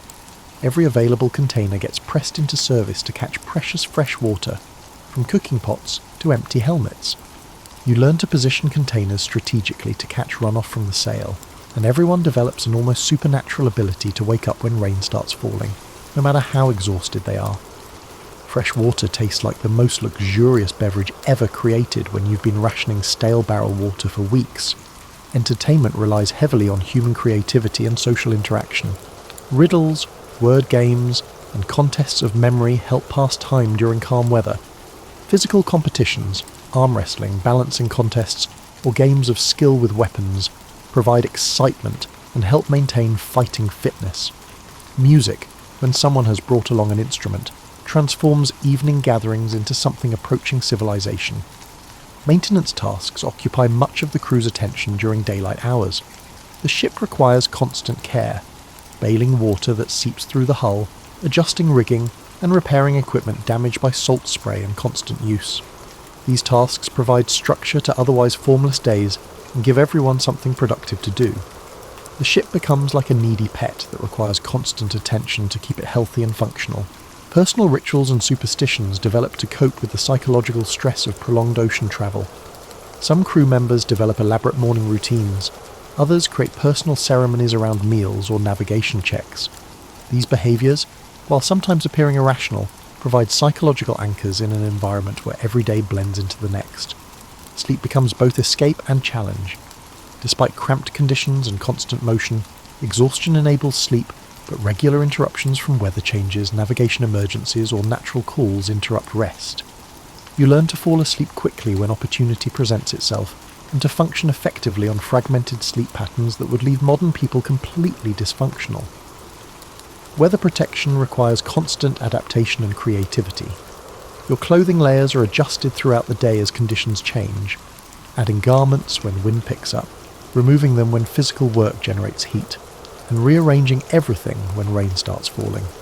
Staying reasonably dry and warm becomes a full-time occupation that requires as much attention as any other survival skill. Small luxuries take on enormous psychological importance. A piece of preserved fruit, a drink of wine, or even a few minutes of privacy become treasured experiences that provide disproportionate happiness. You learn to savour tiny pleasures because they represent the only breaks from an otherwise relentlessly austere existence. Social bonds strengthen through shared hardship and mutual dependence. The people you might have ignored or disliked on land become crucial allies in the struggle for daily survival. Helping someone repair their gear, sharing food during shortages, or simply providing companionship during particularly difficult weather creates relationships that last long after the voyage ends. Negotiation, tradition, and occasional force resolve territorial disputes over sleeping space, storage areas, and access to the fire. Your personal space shrinks to whatever you can physically defend, but everyone understands the necessity of respecting others' minimal claims to shipboard real estate. Violating these unspoken agreements threatens the social fabric that keeps the entire enterprise functional. The sight of familiar coastline after months at sea triggers emotions that landlubbers struggle to understand. Your home shores, previously taken for granted, now appear as the most beautiful landscape ever created. The simple prospect of sleeping on solid ground, eating fresh food, and enjoying privacy becomes almost overwhelming in its appeal. Landfall requires careful planning and execution. Your shallow draft Longship can beach almost anywhere, but choosing the right spot involves considering tides, weather, local politics, and the condition of your crew and cargo. A successful landing represents the culmination of months of navigation, survival, and teamwork. But it's also when many expeditions face their greatest risks from local authorities or competing Viking groups. Unloading transforms the ship from a cramped living space back into a cargo vessel. Trade goods that have been carefully protected throughout the journey now get evaluated, sorted, and prepared for local markets. The amber that seemed so precious during storms now faces the harsh reality of market prices and trading negotiations. Some goods may have deteriorated during the voyage, turning expected profits into disappointing losses. Your crew disperses according to predetermined agreements and personal relationships developed during the voyage. Some members came aboard as hired hands and departed with their wages, others invested in the expedition and await their share of profits, and a few have become close companions who will maintain relationships long after the ship returns to harbour. The social bonds forged in hardship often prove more valuable than the material gains from trade. Reintegration into land-based society requires psychological adjustment almost as significant as the original departure. Months of communal living, shared hardship, and constant motion leave you changed in ways that become apparent only when you try to resume normal life. Your tolerance for petty complaints and minor inconveniences has increased dramatically, while your patience for people who haven't experienced real hardship may have decreased proportionally. Stories from your voyage become valuable social currency in your home community. Tales of storms you survived, strange lands you visited, and dangers you overcame entertain audiences and establish your reputation as someone who has seen the world beyond the familiar. Repetition refines these stories, gradually transforming them from raw experience into polished narratives that may bear only a passing resemblance to actual events. The practical skills learned aboard ship, navigation, seamanship, trading, combat, and survival, make you more valuable to your community and more attractive for future expeditions. Knowledge of foreign languages, customs, and market conditions acquired during your travels opens opportunities for employment with other expeditions or local merchants engaged in long-distance trade. Physical changes from months of difficult living become visible to friends and family. Your hands are more calloused, your face more weathered, and your body adapted to the physical demands of life at sea.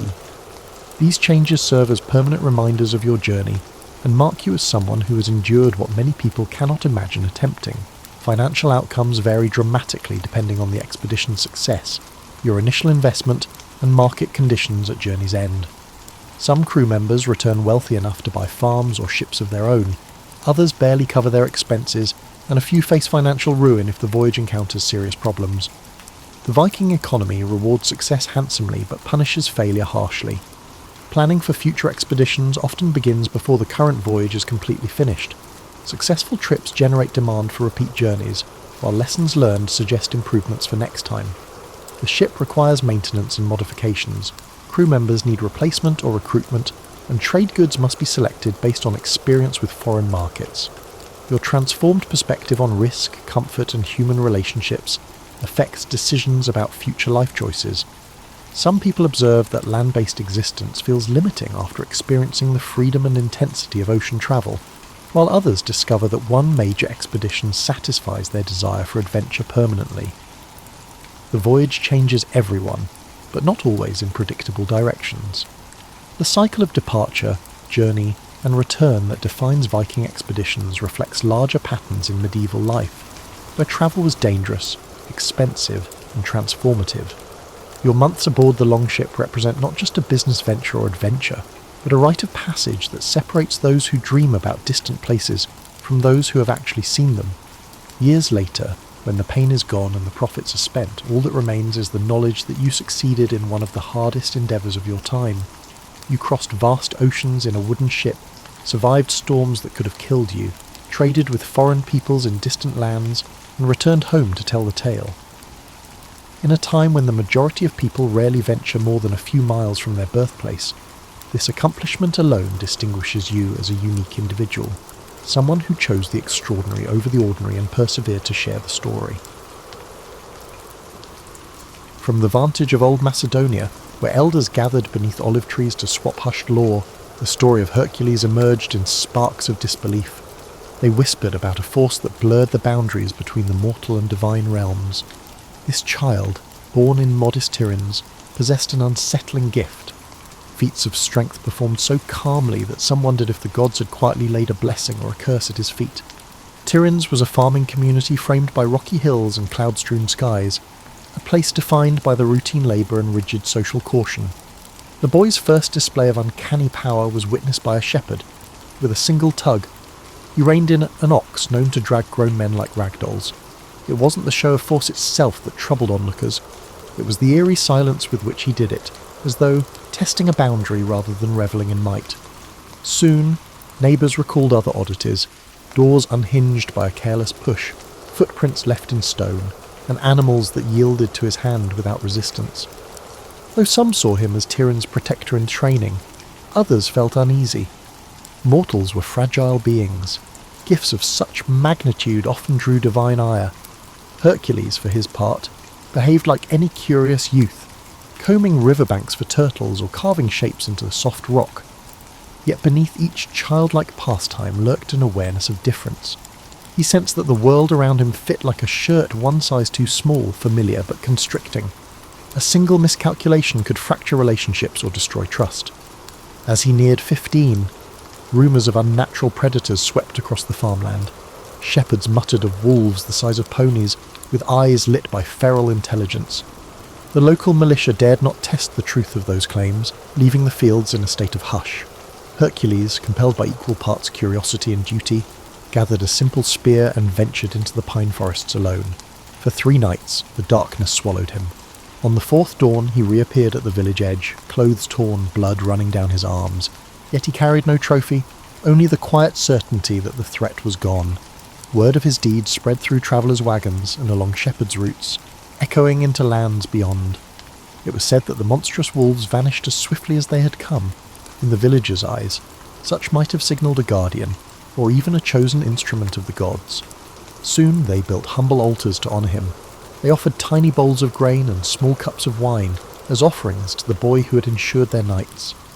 Hercules accepted none of it openly. He would pause at those altars, gaze at them in faint puzzlement, then slip away. Inside him, a tug of longing clashed with the weight of expectation. He cherished the farmland's rhythms, morning light over tilled earth, the lull of cicadas in the summer. Yet each casual greeting now carried a jolt of awe, and every dirt path he roamed felt narrower, as though funneling him towards some vast unseen road. Occasionally, he stole into the hills to commune with nature's raw pulse, pressing his broad hands against boulders as though listening for whispered secrets of stone. Tiryns was never the seat of sophistication, unlike Athens or Thebes. It lacked gilded temples and philosophical gatherings. In a way, the simplicity of Tiryns allowed Hercules to flourish without being overwhelmed by rumours. People accepted him, half wary, half hopeful, because they needed him. He held back storms that might devour them in a single gulp. He soon learned of a summons from King Eurystheus of Mycenae, a monarch who demanded fealty and recognised the usefulness of a mortal wielding near-divine might. Friends warned him of palace politics. Even the local priest, stooped with age, cautioned that power-hungry rulers often feed on legends until there is little left of the legend itself. However, Hercules sensed an unspoken reminder that a simple shepherd's life would never be his. Gathering sparse belongings, he took one last look at the farmland, the lopsided fences, the distant bleating of goats that once filled his childhood mornings. Then, as dawn's first gleam touched the horizon, he set out for Mycenae. Those who witnessed his departure claimed a hush fell upon Tiryns, like the land itself held its breath, waiting. The path he walked would lead to triumph and sorrow, forging a destiny both luminous and shattering.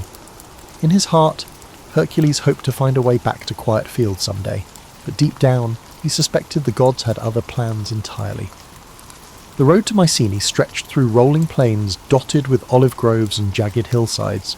Hercules travelled quietly, observing the land more than pondering the future. Yet he couldn't ignore the murmur that followed him, a hum of anticipation carried by traders, roadside shepherds, and vagrant bards. Upon arrival at the fortified city, he faced a spectacle: drummers at the gates, banners hoisted high, and crowds craning to see if a rumour exceeded reality. King Eurystheus' palace gleamed atop a rise of white stone. Once inside, Hercules found himself before a ruler whose thin lips twitched at each mention of his name. Despite grandiose surroundings, Eurystheus exuded an air of self-importance, undermined by a hint of anxiety. In the hushed court, courtiers eyed Hercules with an odd mix of curiosity and caution. They had heard the rumours of unstoppable strength. Now they assessed the man himself, broad-shouldered, wind-beaten, eyes calm as still water. Eurystheus wasted no time. "Word of your deeds has travelled far," he said, feigning warmth. "To prove your loyalty, you shall fulfil labours for the glory of Mycenae. And the gods, of course." Applause followed from courtiers, though it felt forced. Hercules bowed, not out of fear, but recognising that refusal would brand him an enemy of a kingdom that seemed both powerful and petty. Besides, he sensed destiny's nudge again, that intangible force hinting these labours might shape his future. His first assignment, the Nemean lion. Villagers near Nemea spoke of a cat the size of a warhorse, its fur impervious to spears or arrows. Eurystheus demanded its pelt as proof. Setting out with minimal supplies, Hercules ventured into a region shadowed by tall grasses and jagged rock. On the second day, he spotted massive paw prints pressed into the soil. Following them, he entered a dank cavern overhung by dripping vines. The lion emerged, its coat shimmering like steel. Arrows snapped against its hide, confirming the rumours. They grappled, the beast roaring with unnatural ferocity while Hercules wrestled in silence, locking powerful arms around the creature's neck. At last, he wrenched it downward, ending its life with a blow that reverberated in his bones. No victory cry escaped his lips, only relief. He skinned the lion with its claws and then draped the pelt over his shoulder. When he returned, Eurystheus balked at the sight of that massive trophy. Commanding the city gates shut, he insisted Hercules remain outside due to displaying future conquests from a distance. Thus began a curious ritual. Each time Hercules completed a labour, the king would peer down from the safety of high walls, making excuses to avoid direct contact. The champion, calm in compliance, never argued. He found no pride in forcing an audience. Fulfilling duty was enough. Shortly after, he faced the Lernaean Hydra, a serpent with 9 heads that regrew if cut. Hercules approached the swamp of Lerna, its murky waters stinking of rot. He attacked, but each severed head sprouted 2 more, only with the help of his nephew Aeolus, who cauterized each stump with torchlight. Did Hercules triumph. Lifting the central head, still hissing in death, he returned to Mycenae. The king, peering over parapets, dismissed the victory. "You had help," he sneered. Yet the people watching from afar marvelled. Labourers mounted. The Cyrenaian hind, sacred to Artemis, tested his finesse. He chased it for a year across forests and streams before cornering the golden-antlered creature. Rather than slay it, he merely captured and displayed it, then set it free, earning grudging respect from the goddess. He subdued the Erymanthian boar, bringing it back alive. After each feat, Eurystheus found reasons to belittle it. Still, word spread, forging Hercules' name into a legend that outgrew even the king's attempts to contain it. Hercules tasked with cleaning the Augean stables, an impossible mass of filth left for decades. Diverted 2 rivers in a single day, washing away the grime and exposing the stable's owner, Augeas, for his dishonesty. Along the way, the hero recognized these tasks weren't simply chores from a cowardly king, they served as rites of passage. Each labour illuminated facets of responsibility, cunning, and mercy. Yet Hercules also sensed a growing gulf between himself and normal life. Day by day, the realm saw him less as a man and more as a living weapon. Behind the feats and rumours loomed an unspoken shadow. Stories hinted he was atoning for a private tragedy caused by a divine curse. He carried that burden silently, forging ahead on a path paved by others' demands. In fulfilling each new labour, Hercules grew ever more certain that his real battle lay within, a test to see whether monstrous foes or guilt from a past soaked in blood would claim him first. Over time, Eurystheus' list of labours seemed an endless well of peril. Some missions exuded a sense of malice, as if the king aimed to eliminate Hercules by challenging him to confront real-life nightmares. Yet it wasn't the magnitude of tasks that hollowed Hercules' spirit.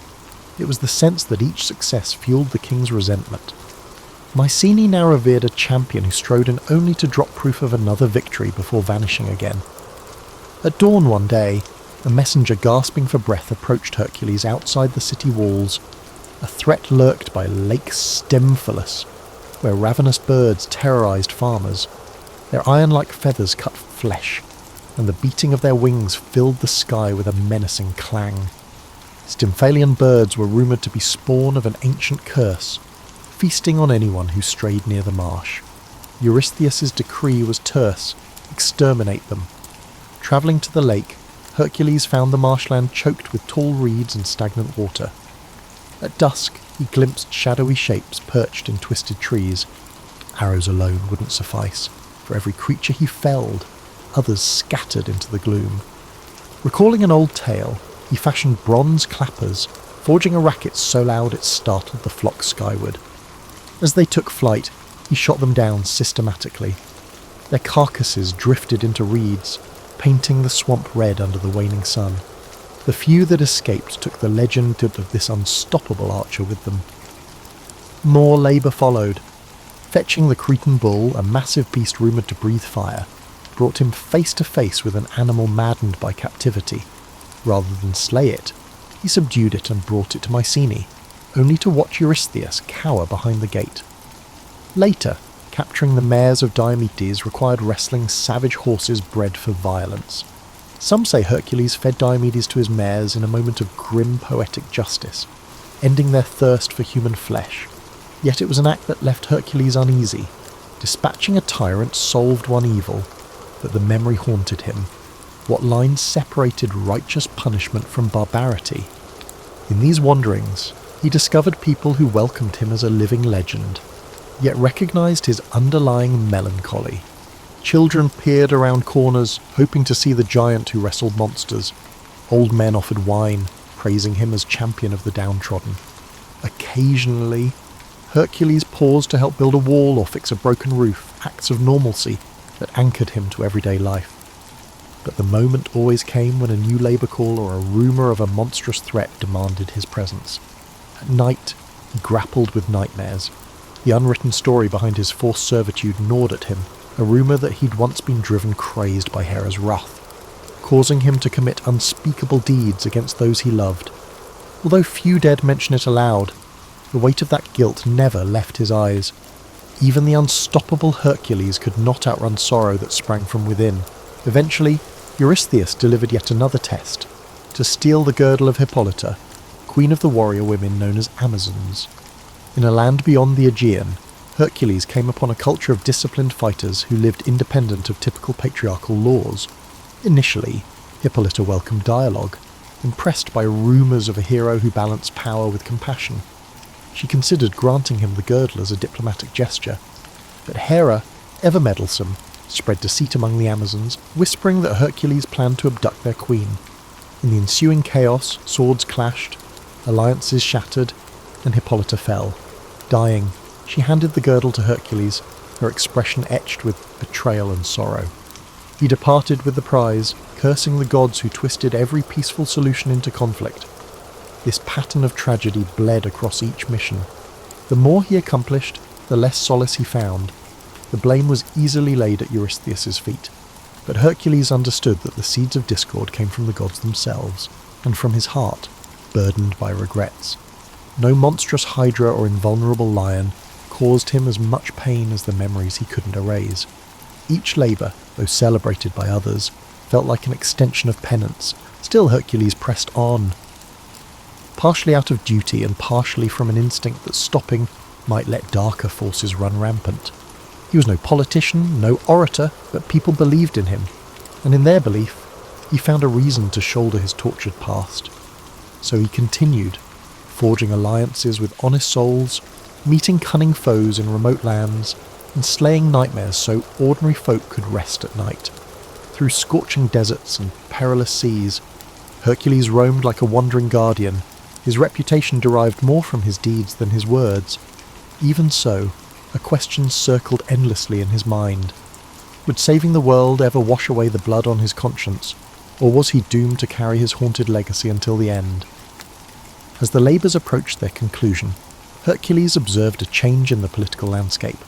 Mycenae's commoners adored him, weaving new songs about his might, but the court seethed with jealousy. King Eurystheus, cornered by his decree, pressed onward with increasingly brazen demands. He ordered Hercules to journey to the far edges of the known world. Some suspected the king hoped the hero would never return, sparing him the embarrassment of living in another man's shadow. A test soon arrived in the form of the cattle of Geryon, the creature Geryon, rumoured to have 3 bodies fused into one, reigned over a sun-scorched land beyond the pillars marking the westernmost boundary of mortal travel. The prize, a herd of crimson cattle prized by gods and kings alike. Hercules set off, crossing mountain passes, scorching deserts, and nameless seas. He famously split a landmass to create a strait, some said in a moment of frustration, others as a statement of power, raising what would later be called the Pillars of Hercules. He eventually arrived at Geryon's domain, where a monstrous hound guarded the cattle. Battling Geryon demanded strategy, for each torso wielded a different weapon. Hercules exploited the confusion, striking while the giant struggled to coordinate his 3 minds. With Geryon slain, he herded the cattle through hostile territories, clashing with thieves and hostile kings along the way. His triumphant return to Mycenae, driving those surreal red-hided animals, caused a stir of both admiration and dread. Yet Eurystheus welcomed him only from a safe distance. Soldiers corralled the cattle, sacrificing many on Eurystheus' orders. The more the king tried to belittle Hercules' efforts, the more ordinary citizens hailed the hero as a saviour of the realm. Privately, Hercules remained unmoved by their cheers. Each new conquest carried echoes of moral conflict, as if he were a blade used by manipulative hands. Another monumental feat involved the golden apples of the Hesperides, guarded by a serpent coiled in a hidden orchard. Tales said the apples conferred immortality, though most mortals never reached the far-flung garden. Hercules travelled for months, uncertain if such a place truly existed. Eventually he encountered Atlas, the Titan condemned to hold the sky on his shoulders. Seizing an opportunity, Hercules offered to take that cosmic burden temporarily if Atlas would fetch the apples. Atlas retrieved them, but then tried to abandon Hercules, hoping to free himself from eternal torment. Through a cunning ploy, Hercules tricked Atlas into reclaiming the heavens, walking off with the fabled fruit. When he presented the golden apples to Eurystheus, the king had no idea what to do with them. Legend says Athena herself intervened, returning the apples to their rightful place. In that moment, Hercules glimpsed the gods' casual involvement. They toyed with mortal affairs, granting fleeting favours or curses, shaping destinies as one might shuffle coins. He realised that each labour was less about Eurystheus' commands and more about the gods' inscrutable agenda and his path of atonement. Only one task remained: descending into the underworld to capture Cerberus, the three-headed hound of Hades. This final labour surpassed mortal limits, for no living soul dared approach that dismal realm without invitation. Hercules ventured down the dark corridors of the earth, guided by wailing spirits and the unrelenting pull of cosmic gloom. Before the throne of Hades, he offered to wrestle Cerberus barehanded if permitted to bring the beast to the surface. The god of the dead consented, more amused than alarmed. Their struggle was fierce. Each of Cerberus's heads snapped and snarled, snake-like tails lashing in fury. Yet the hero subdued the beast, hauling it above ground to Mycenae's gates. When Eurystheus saw the snarling hound of death, he hid, trembling behind his walls. Hercules, mission done, gently returned Cerberus to Hades. With all labours completed, Hercules stood outside Mycenae's walls, eyes on the fortress that had dominated his life. He expected neither thanks nor release, for he understood his service wasn't to Eurystheus but to something deeper. Turning from the city, he felt both emptiness and freedom. He had conquered beasts and braved terrors unknown to mortal men. Now, the question loomed: could he conquer the shadows that clung to his heart? He walked away, the crowds uncertain whether to weep at his departure or celebrate their king's deliverance from jealousy. Quietly, Hercules carried with him the echoes of every monstrous roar, every anguished cry, forging a destiny severed from royal commands but still bound by the gods' inscrutable design. Released from Eurystheus' demands, Hercules drifted. Some claimed he roamed until he found a remote valley, building a modest home beside a sparkling brook. There, he tried to cultivate olives and vine crops, as though seeking normalcy. Villagers in the vicinity grew accustomed to spotting a giant figure mending fences or hauling timber. For the first time, he blended into daily life, if only briefly. Yet tranquility proved elusive. Strangers arrived, testing the legend. Some wanted to measure strength against the famed demigod, brandishing swords or arrogant boasts. Others offered alliances steeped in hidden agendas. Hercules repelled them, but each confrontation frayed the delicate peace. Rumours circulated about a new champion who might best him, and with each rumour came another challenger. Tiring of this drama, Hercules took to the road, relinquishing the valley to preserve its calm. He wandered from city to city, forging a reputation as a roving problem-solver. In Attica, he drove away raiders who preyed on vulnerable farms. In Aetolia, he mediated disputes among tribal leaders too proud to seek peace themselves. Some towns offered him gold or titles, but he refused, yearning for something intangible that mortal wealth couldn't provide. Whispers of his identity preceded him. Children recited his labours as bedtime stories. Local bars named beverages after him, and travelling minstrels twisted details for dramatic flair. Along the way, Hercules encountered Deianira, a woman said to possess both keen intellect and resolute compassion. She saw through the aura of legend, urging him to confront the guilt that shadowed him. Her strength of spirit matched his physical might, and their bond blossomed into love. For a while, he believed he might carve out a life of shared purpose, perhaps leading a small settlement or teaching others to defend themselves without tyranny. They married, weaving fresh hopes into days that felt gentler, yet the old cycles returned. One evening, while travelling together, they encountered the centaur Nessus at a river crossing. Nessus offered to ferry Deianira across the water, but partway he revealed his intent to abduct her. Hercules, swift to act, let an arrow fly, its tip laced with hydra poison. The wounded centaur collapsed, blood soaking the shore. In his final breaths, he whispered deceit to Deianira. Should she ever fear losing Hercules' love, a garment stained with his blood would bind him to her. Moved by desperation, she gathered some of that blood, too distraught to see the trap. Life continued. Hercules continued to be a wandering force, with Deianira either by his side or anxiously waiting at home. Over time, she worried about rumours of his infidelity. Travelling the world exposed him to temptations, and his legend drew admirers of every stripe. In a moment of fragile insecurity, she recalled Nessus's final words. She treated a robe with the centaur's blood, believing it a charm that would secure Hercules' devotion. When Hercules donned it, the old poison ignited like living fire, adhering to his flesh. He tore at the fabric, but the agony only worsened, ripping his skin away. Realizing the horrifying betrayal, he raged in confusion, not knowing the entire truth of why the robe burned him alive. Faced with the insurmountable pain, he sensed no earthly remedy could quell it. Deianira, horrified by what she had caused, either fled or took her life. Accounts differ. Hercules, in his torment, built a funeral pyre on Mount Weta. Step by tortured step, he climbed, each footfall echoing the weights he'd carried all his life. Guilt, duty, heartbreak. He stretched himself upon the wood, begging for an end to his suffering. Flames were lit, devouring mortal flesh that once battled monsters and kings. Smoke curled toward the sky, bearing the essence of a hero who had saved entire realms yet failed to escape divine cunning and human frailty. Some say that in those final moments, Zeus intervened, lifting his son's immortal spirit to Olympus.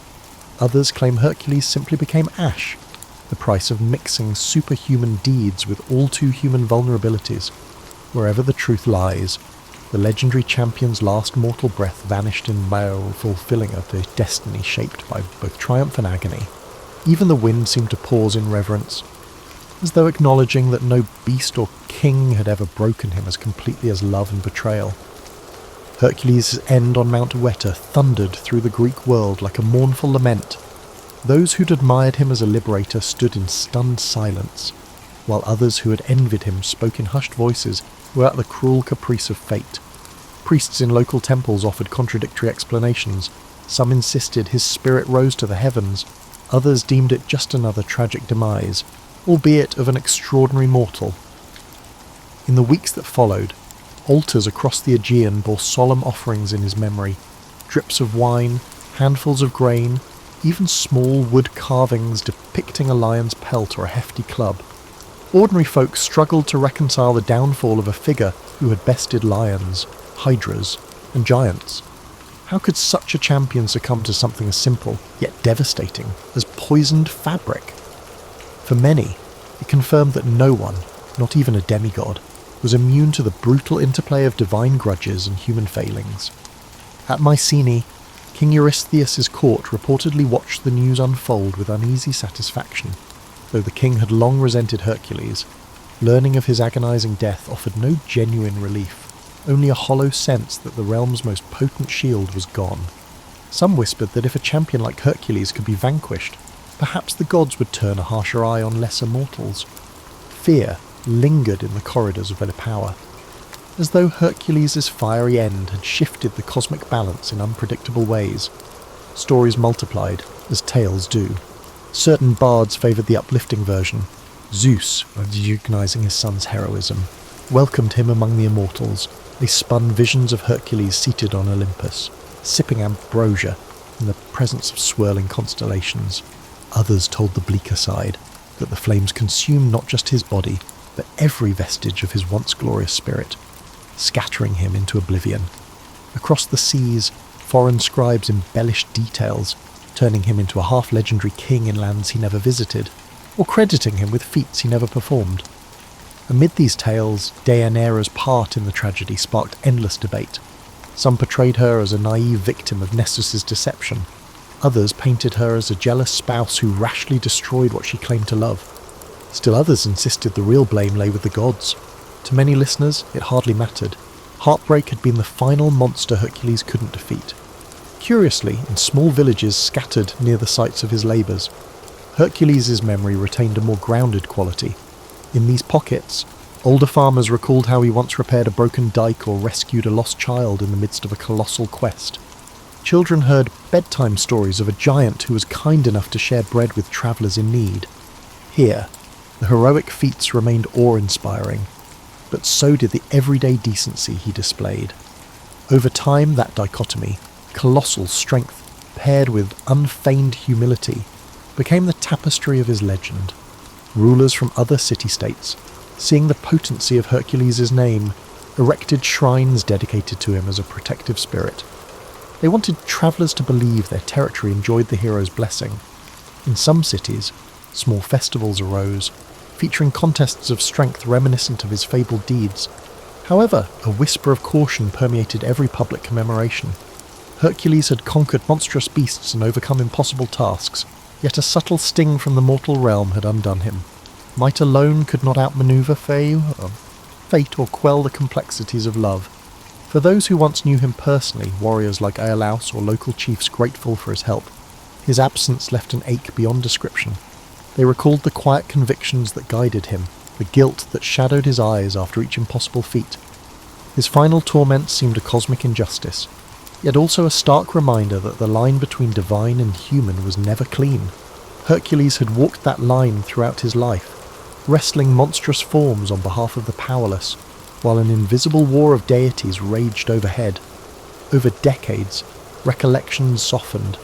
Younger generations heard only the grand arcs, the Nemean lion, the Hydra, the unstoppable hero. Details of heartbreak and moral doubt vanished in the retellings, replaced by carved statues brandishing clubs or wearing lion skins. Yet in rare corners of Greece, the full story was preserved by those who had reason to remember. A titan among men who was neither wholly god nor entirely mortal, undone at last by the same vulnerabilities he had once tried to transcend. Thus, Hercules' flame burned on in the minds of those who found resonance in his struggles, even long after the funeral pyre's embers cooled to ash. Time and distance transformed Hercules from a man into a myth. Greek cities grew, allied and warred. New heroes rose and fell. In the retelling of old stories, his name emerged as a beacon of impossible feats. Philosophers invoked him as a parable, some praising perseverance, others warning against arrogance. In remote villages, older generations passed down more intimate accounts. How a colossal figure once mended a roof before chasing off marauders, or how he accepted a bowl of wine on a cold night without flaunting his stature. As the classical era gave way to Roman ascendancy, Hercules evolved into a Roman emblem. Soldiers prayed to Hercules Invictus, equating him with conquest and unrelenting will. Statues proliferated, from grand marble works in the Forum to tiny household shrines. Emperors, hungry for legitimacy, wrapped themselves in the demigod's imagery, hoping some shred of that timeless prowess might cloak their human frailties. However, the bragging about strength often overshadowed the deeper nuances of Hercules' trials. Centuries later, medieval scholars wrestled with pagan legacy, attempting to blend ancient myths into Christian frameworks. Hercules became a cautionary figure, powerful yet undone by sin and trickery. In the Renaissance, artists seized upon his heroic silhouette. Palaces displayed frescoes of him wrestling lions or heaving mountainsides, highlighting the human form in dynamic glory. Playwrights toyed with his persona, sometimes as tragic hero, sometimes as comedic foil, each era reinterpreting him anew. Despite these cultural metamorphoses, echoes of his true complexity endured. In certain monastic libraries, meticulous scribes noted lesser-known episodes. The moral agony behind his labours, the heartbreak that ended his mortal story, and the persistent question of whether he ever truly found peace. For some, he embodied the tragedy of a life shaped by the divine lineage yet rooted in mortal limitations. For others, he served as a beacon of aspiration, proof that mortal will could confront even the gods' designs and sometimes triumph. Beyond texts and statuary, Hercules lived on in the intangible realm of folk memory. Fishermen off distant coasts recited short prayers to him before braving storms, as if the old guardian might still shield them from the sea's wrath. Caravans crossing desert routes invoked his name for safe passage. Parents, uncertain how to quiet a restless child at night, spun lullabies of a gentle giant who once fought off wolves so families could sleep in safety. These understated tributes carried forward the essence of a hero who, despite divine drama, always answered mortal need. For a contemporary observer, perhaps in the middle decades of life, Hercules' tale resonates on several levels. There's the unbridled strength of youth, those unstoppable surges of ambition or optimism. Then there's the gradual intrusion of responsibility, regret, and heartbreak. Middle age can bring reflection, how even the strongest among us wrestle with past mistakes, unfulfilled desires, and the weight of moral compromise. Hercules, with his unstoppable arms and vulnerable heart, mirrors that universal dilemma. Overall, it's the dualities that define him. Saviour and destroyer, victor and victim, demigod and man. He soared above mortal confines, yet remained shackled by the god's whims and his own remorse. Scholars today still debate the meaning of his final act. Was the funeral pyre a mere surrender to agony, or a deliberate transcendence of mortal bounds? Did the smoke carry him to Olympus, or was it a symbolic final note to the ballad of an exhausted hero? Some epilogues insist he found a measure of immortality, a seat among the pantheon, a cosmic nod to the labours he performed in the service of humanity and divine prerogative. Others claim his spirit roams the mortal realm, occasionally glimpsed in moments of dire need. Most accept that the ultimate truth, like so many ancient tales, remains wrapped in shifting layers of interpretation. And so Hercules remains, a fixture in the collective psyche. He stands for more than might alone. He stands for the cost of greatness, the fleeting nature of redemption, and the fragile boundary that separates gods from men. Whether chiselled in marble or accounted in a village tavern, his legend endures. He is the champion forever, forging new legends, even centuries after his final breath. In that sense, Hercules lives on wherever human hearts still strive, endure, and grapple with the powers, divine or earthly, that shape our destinies.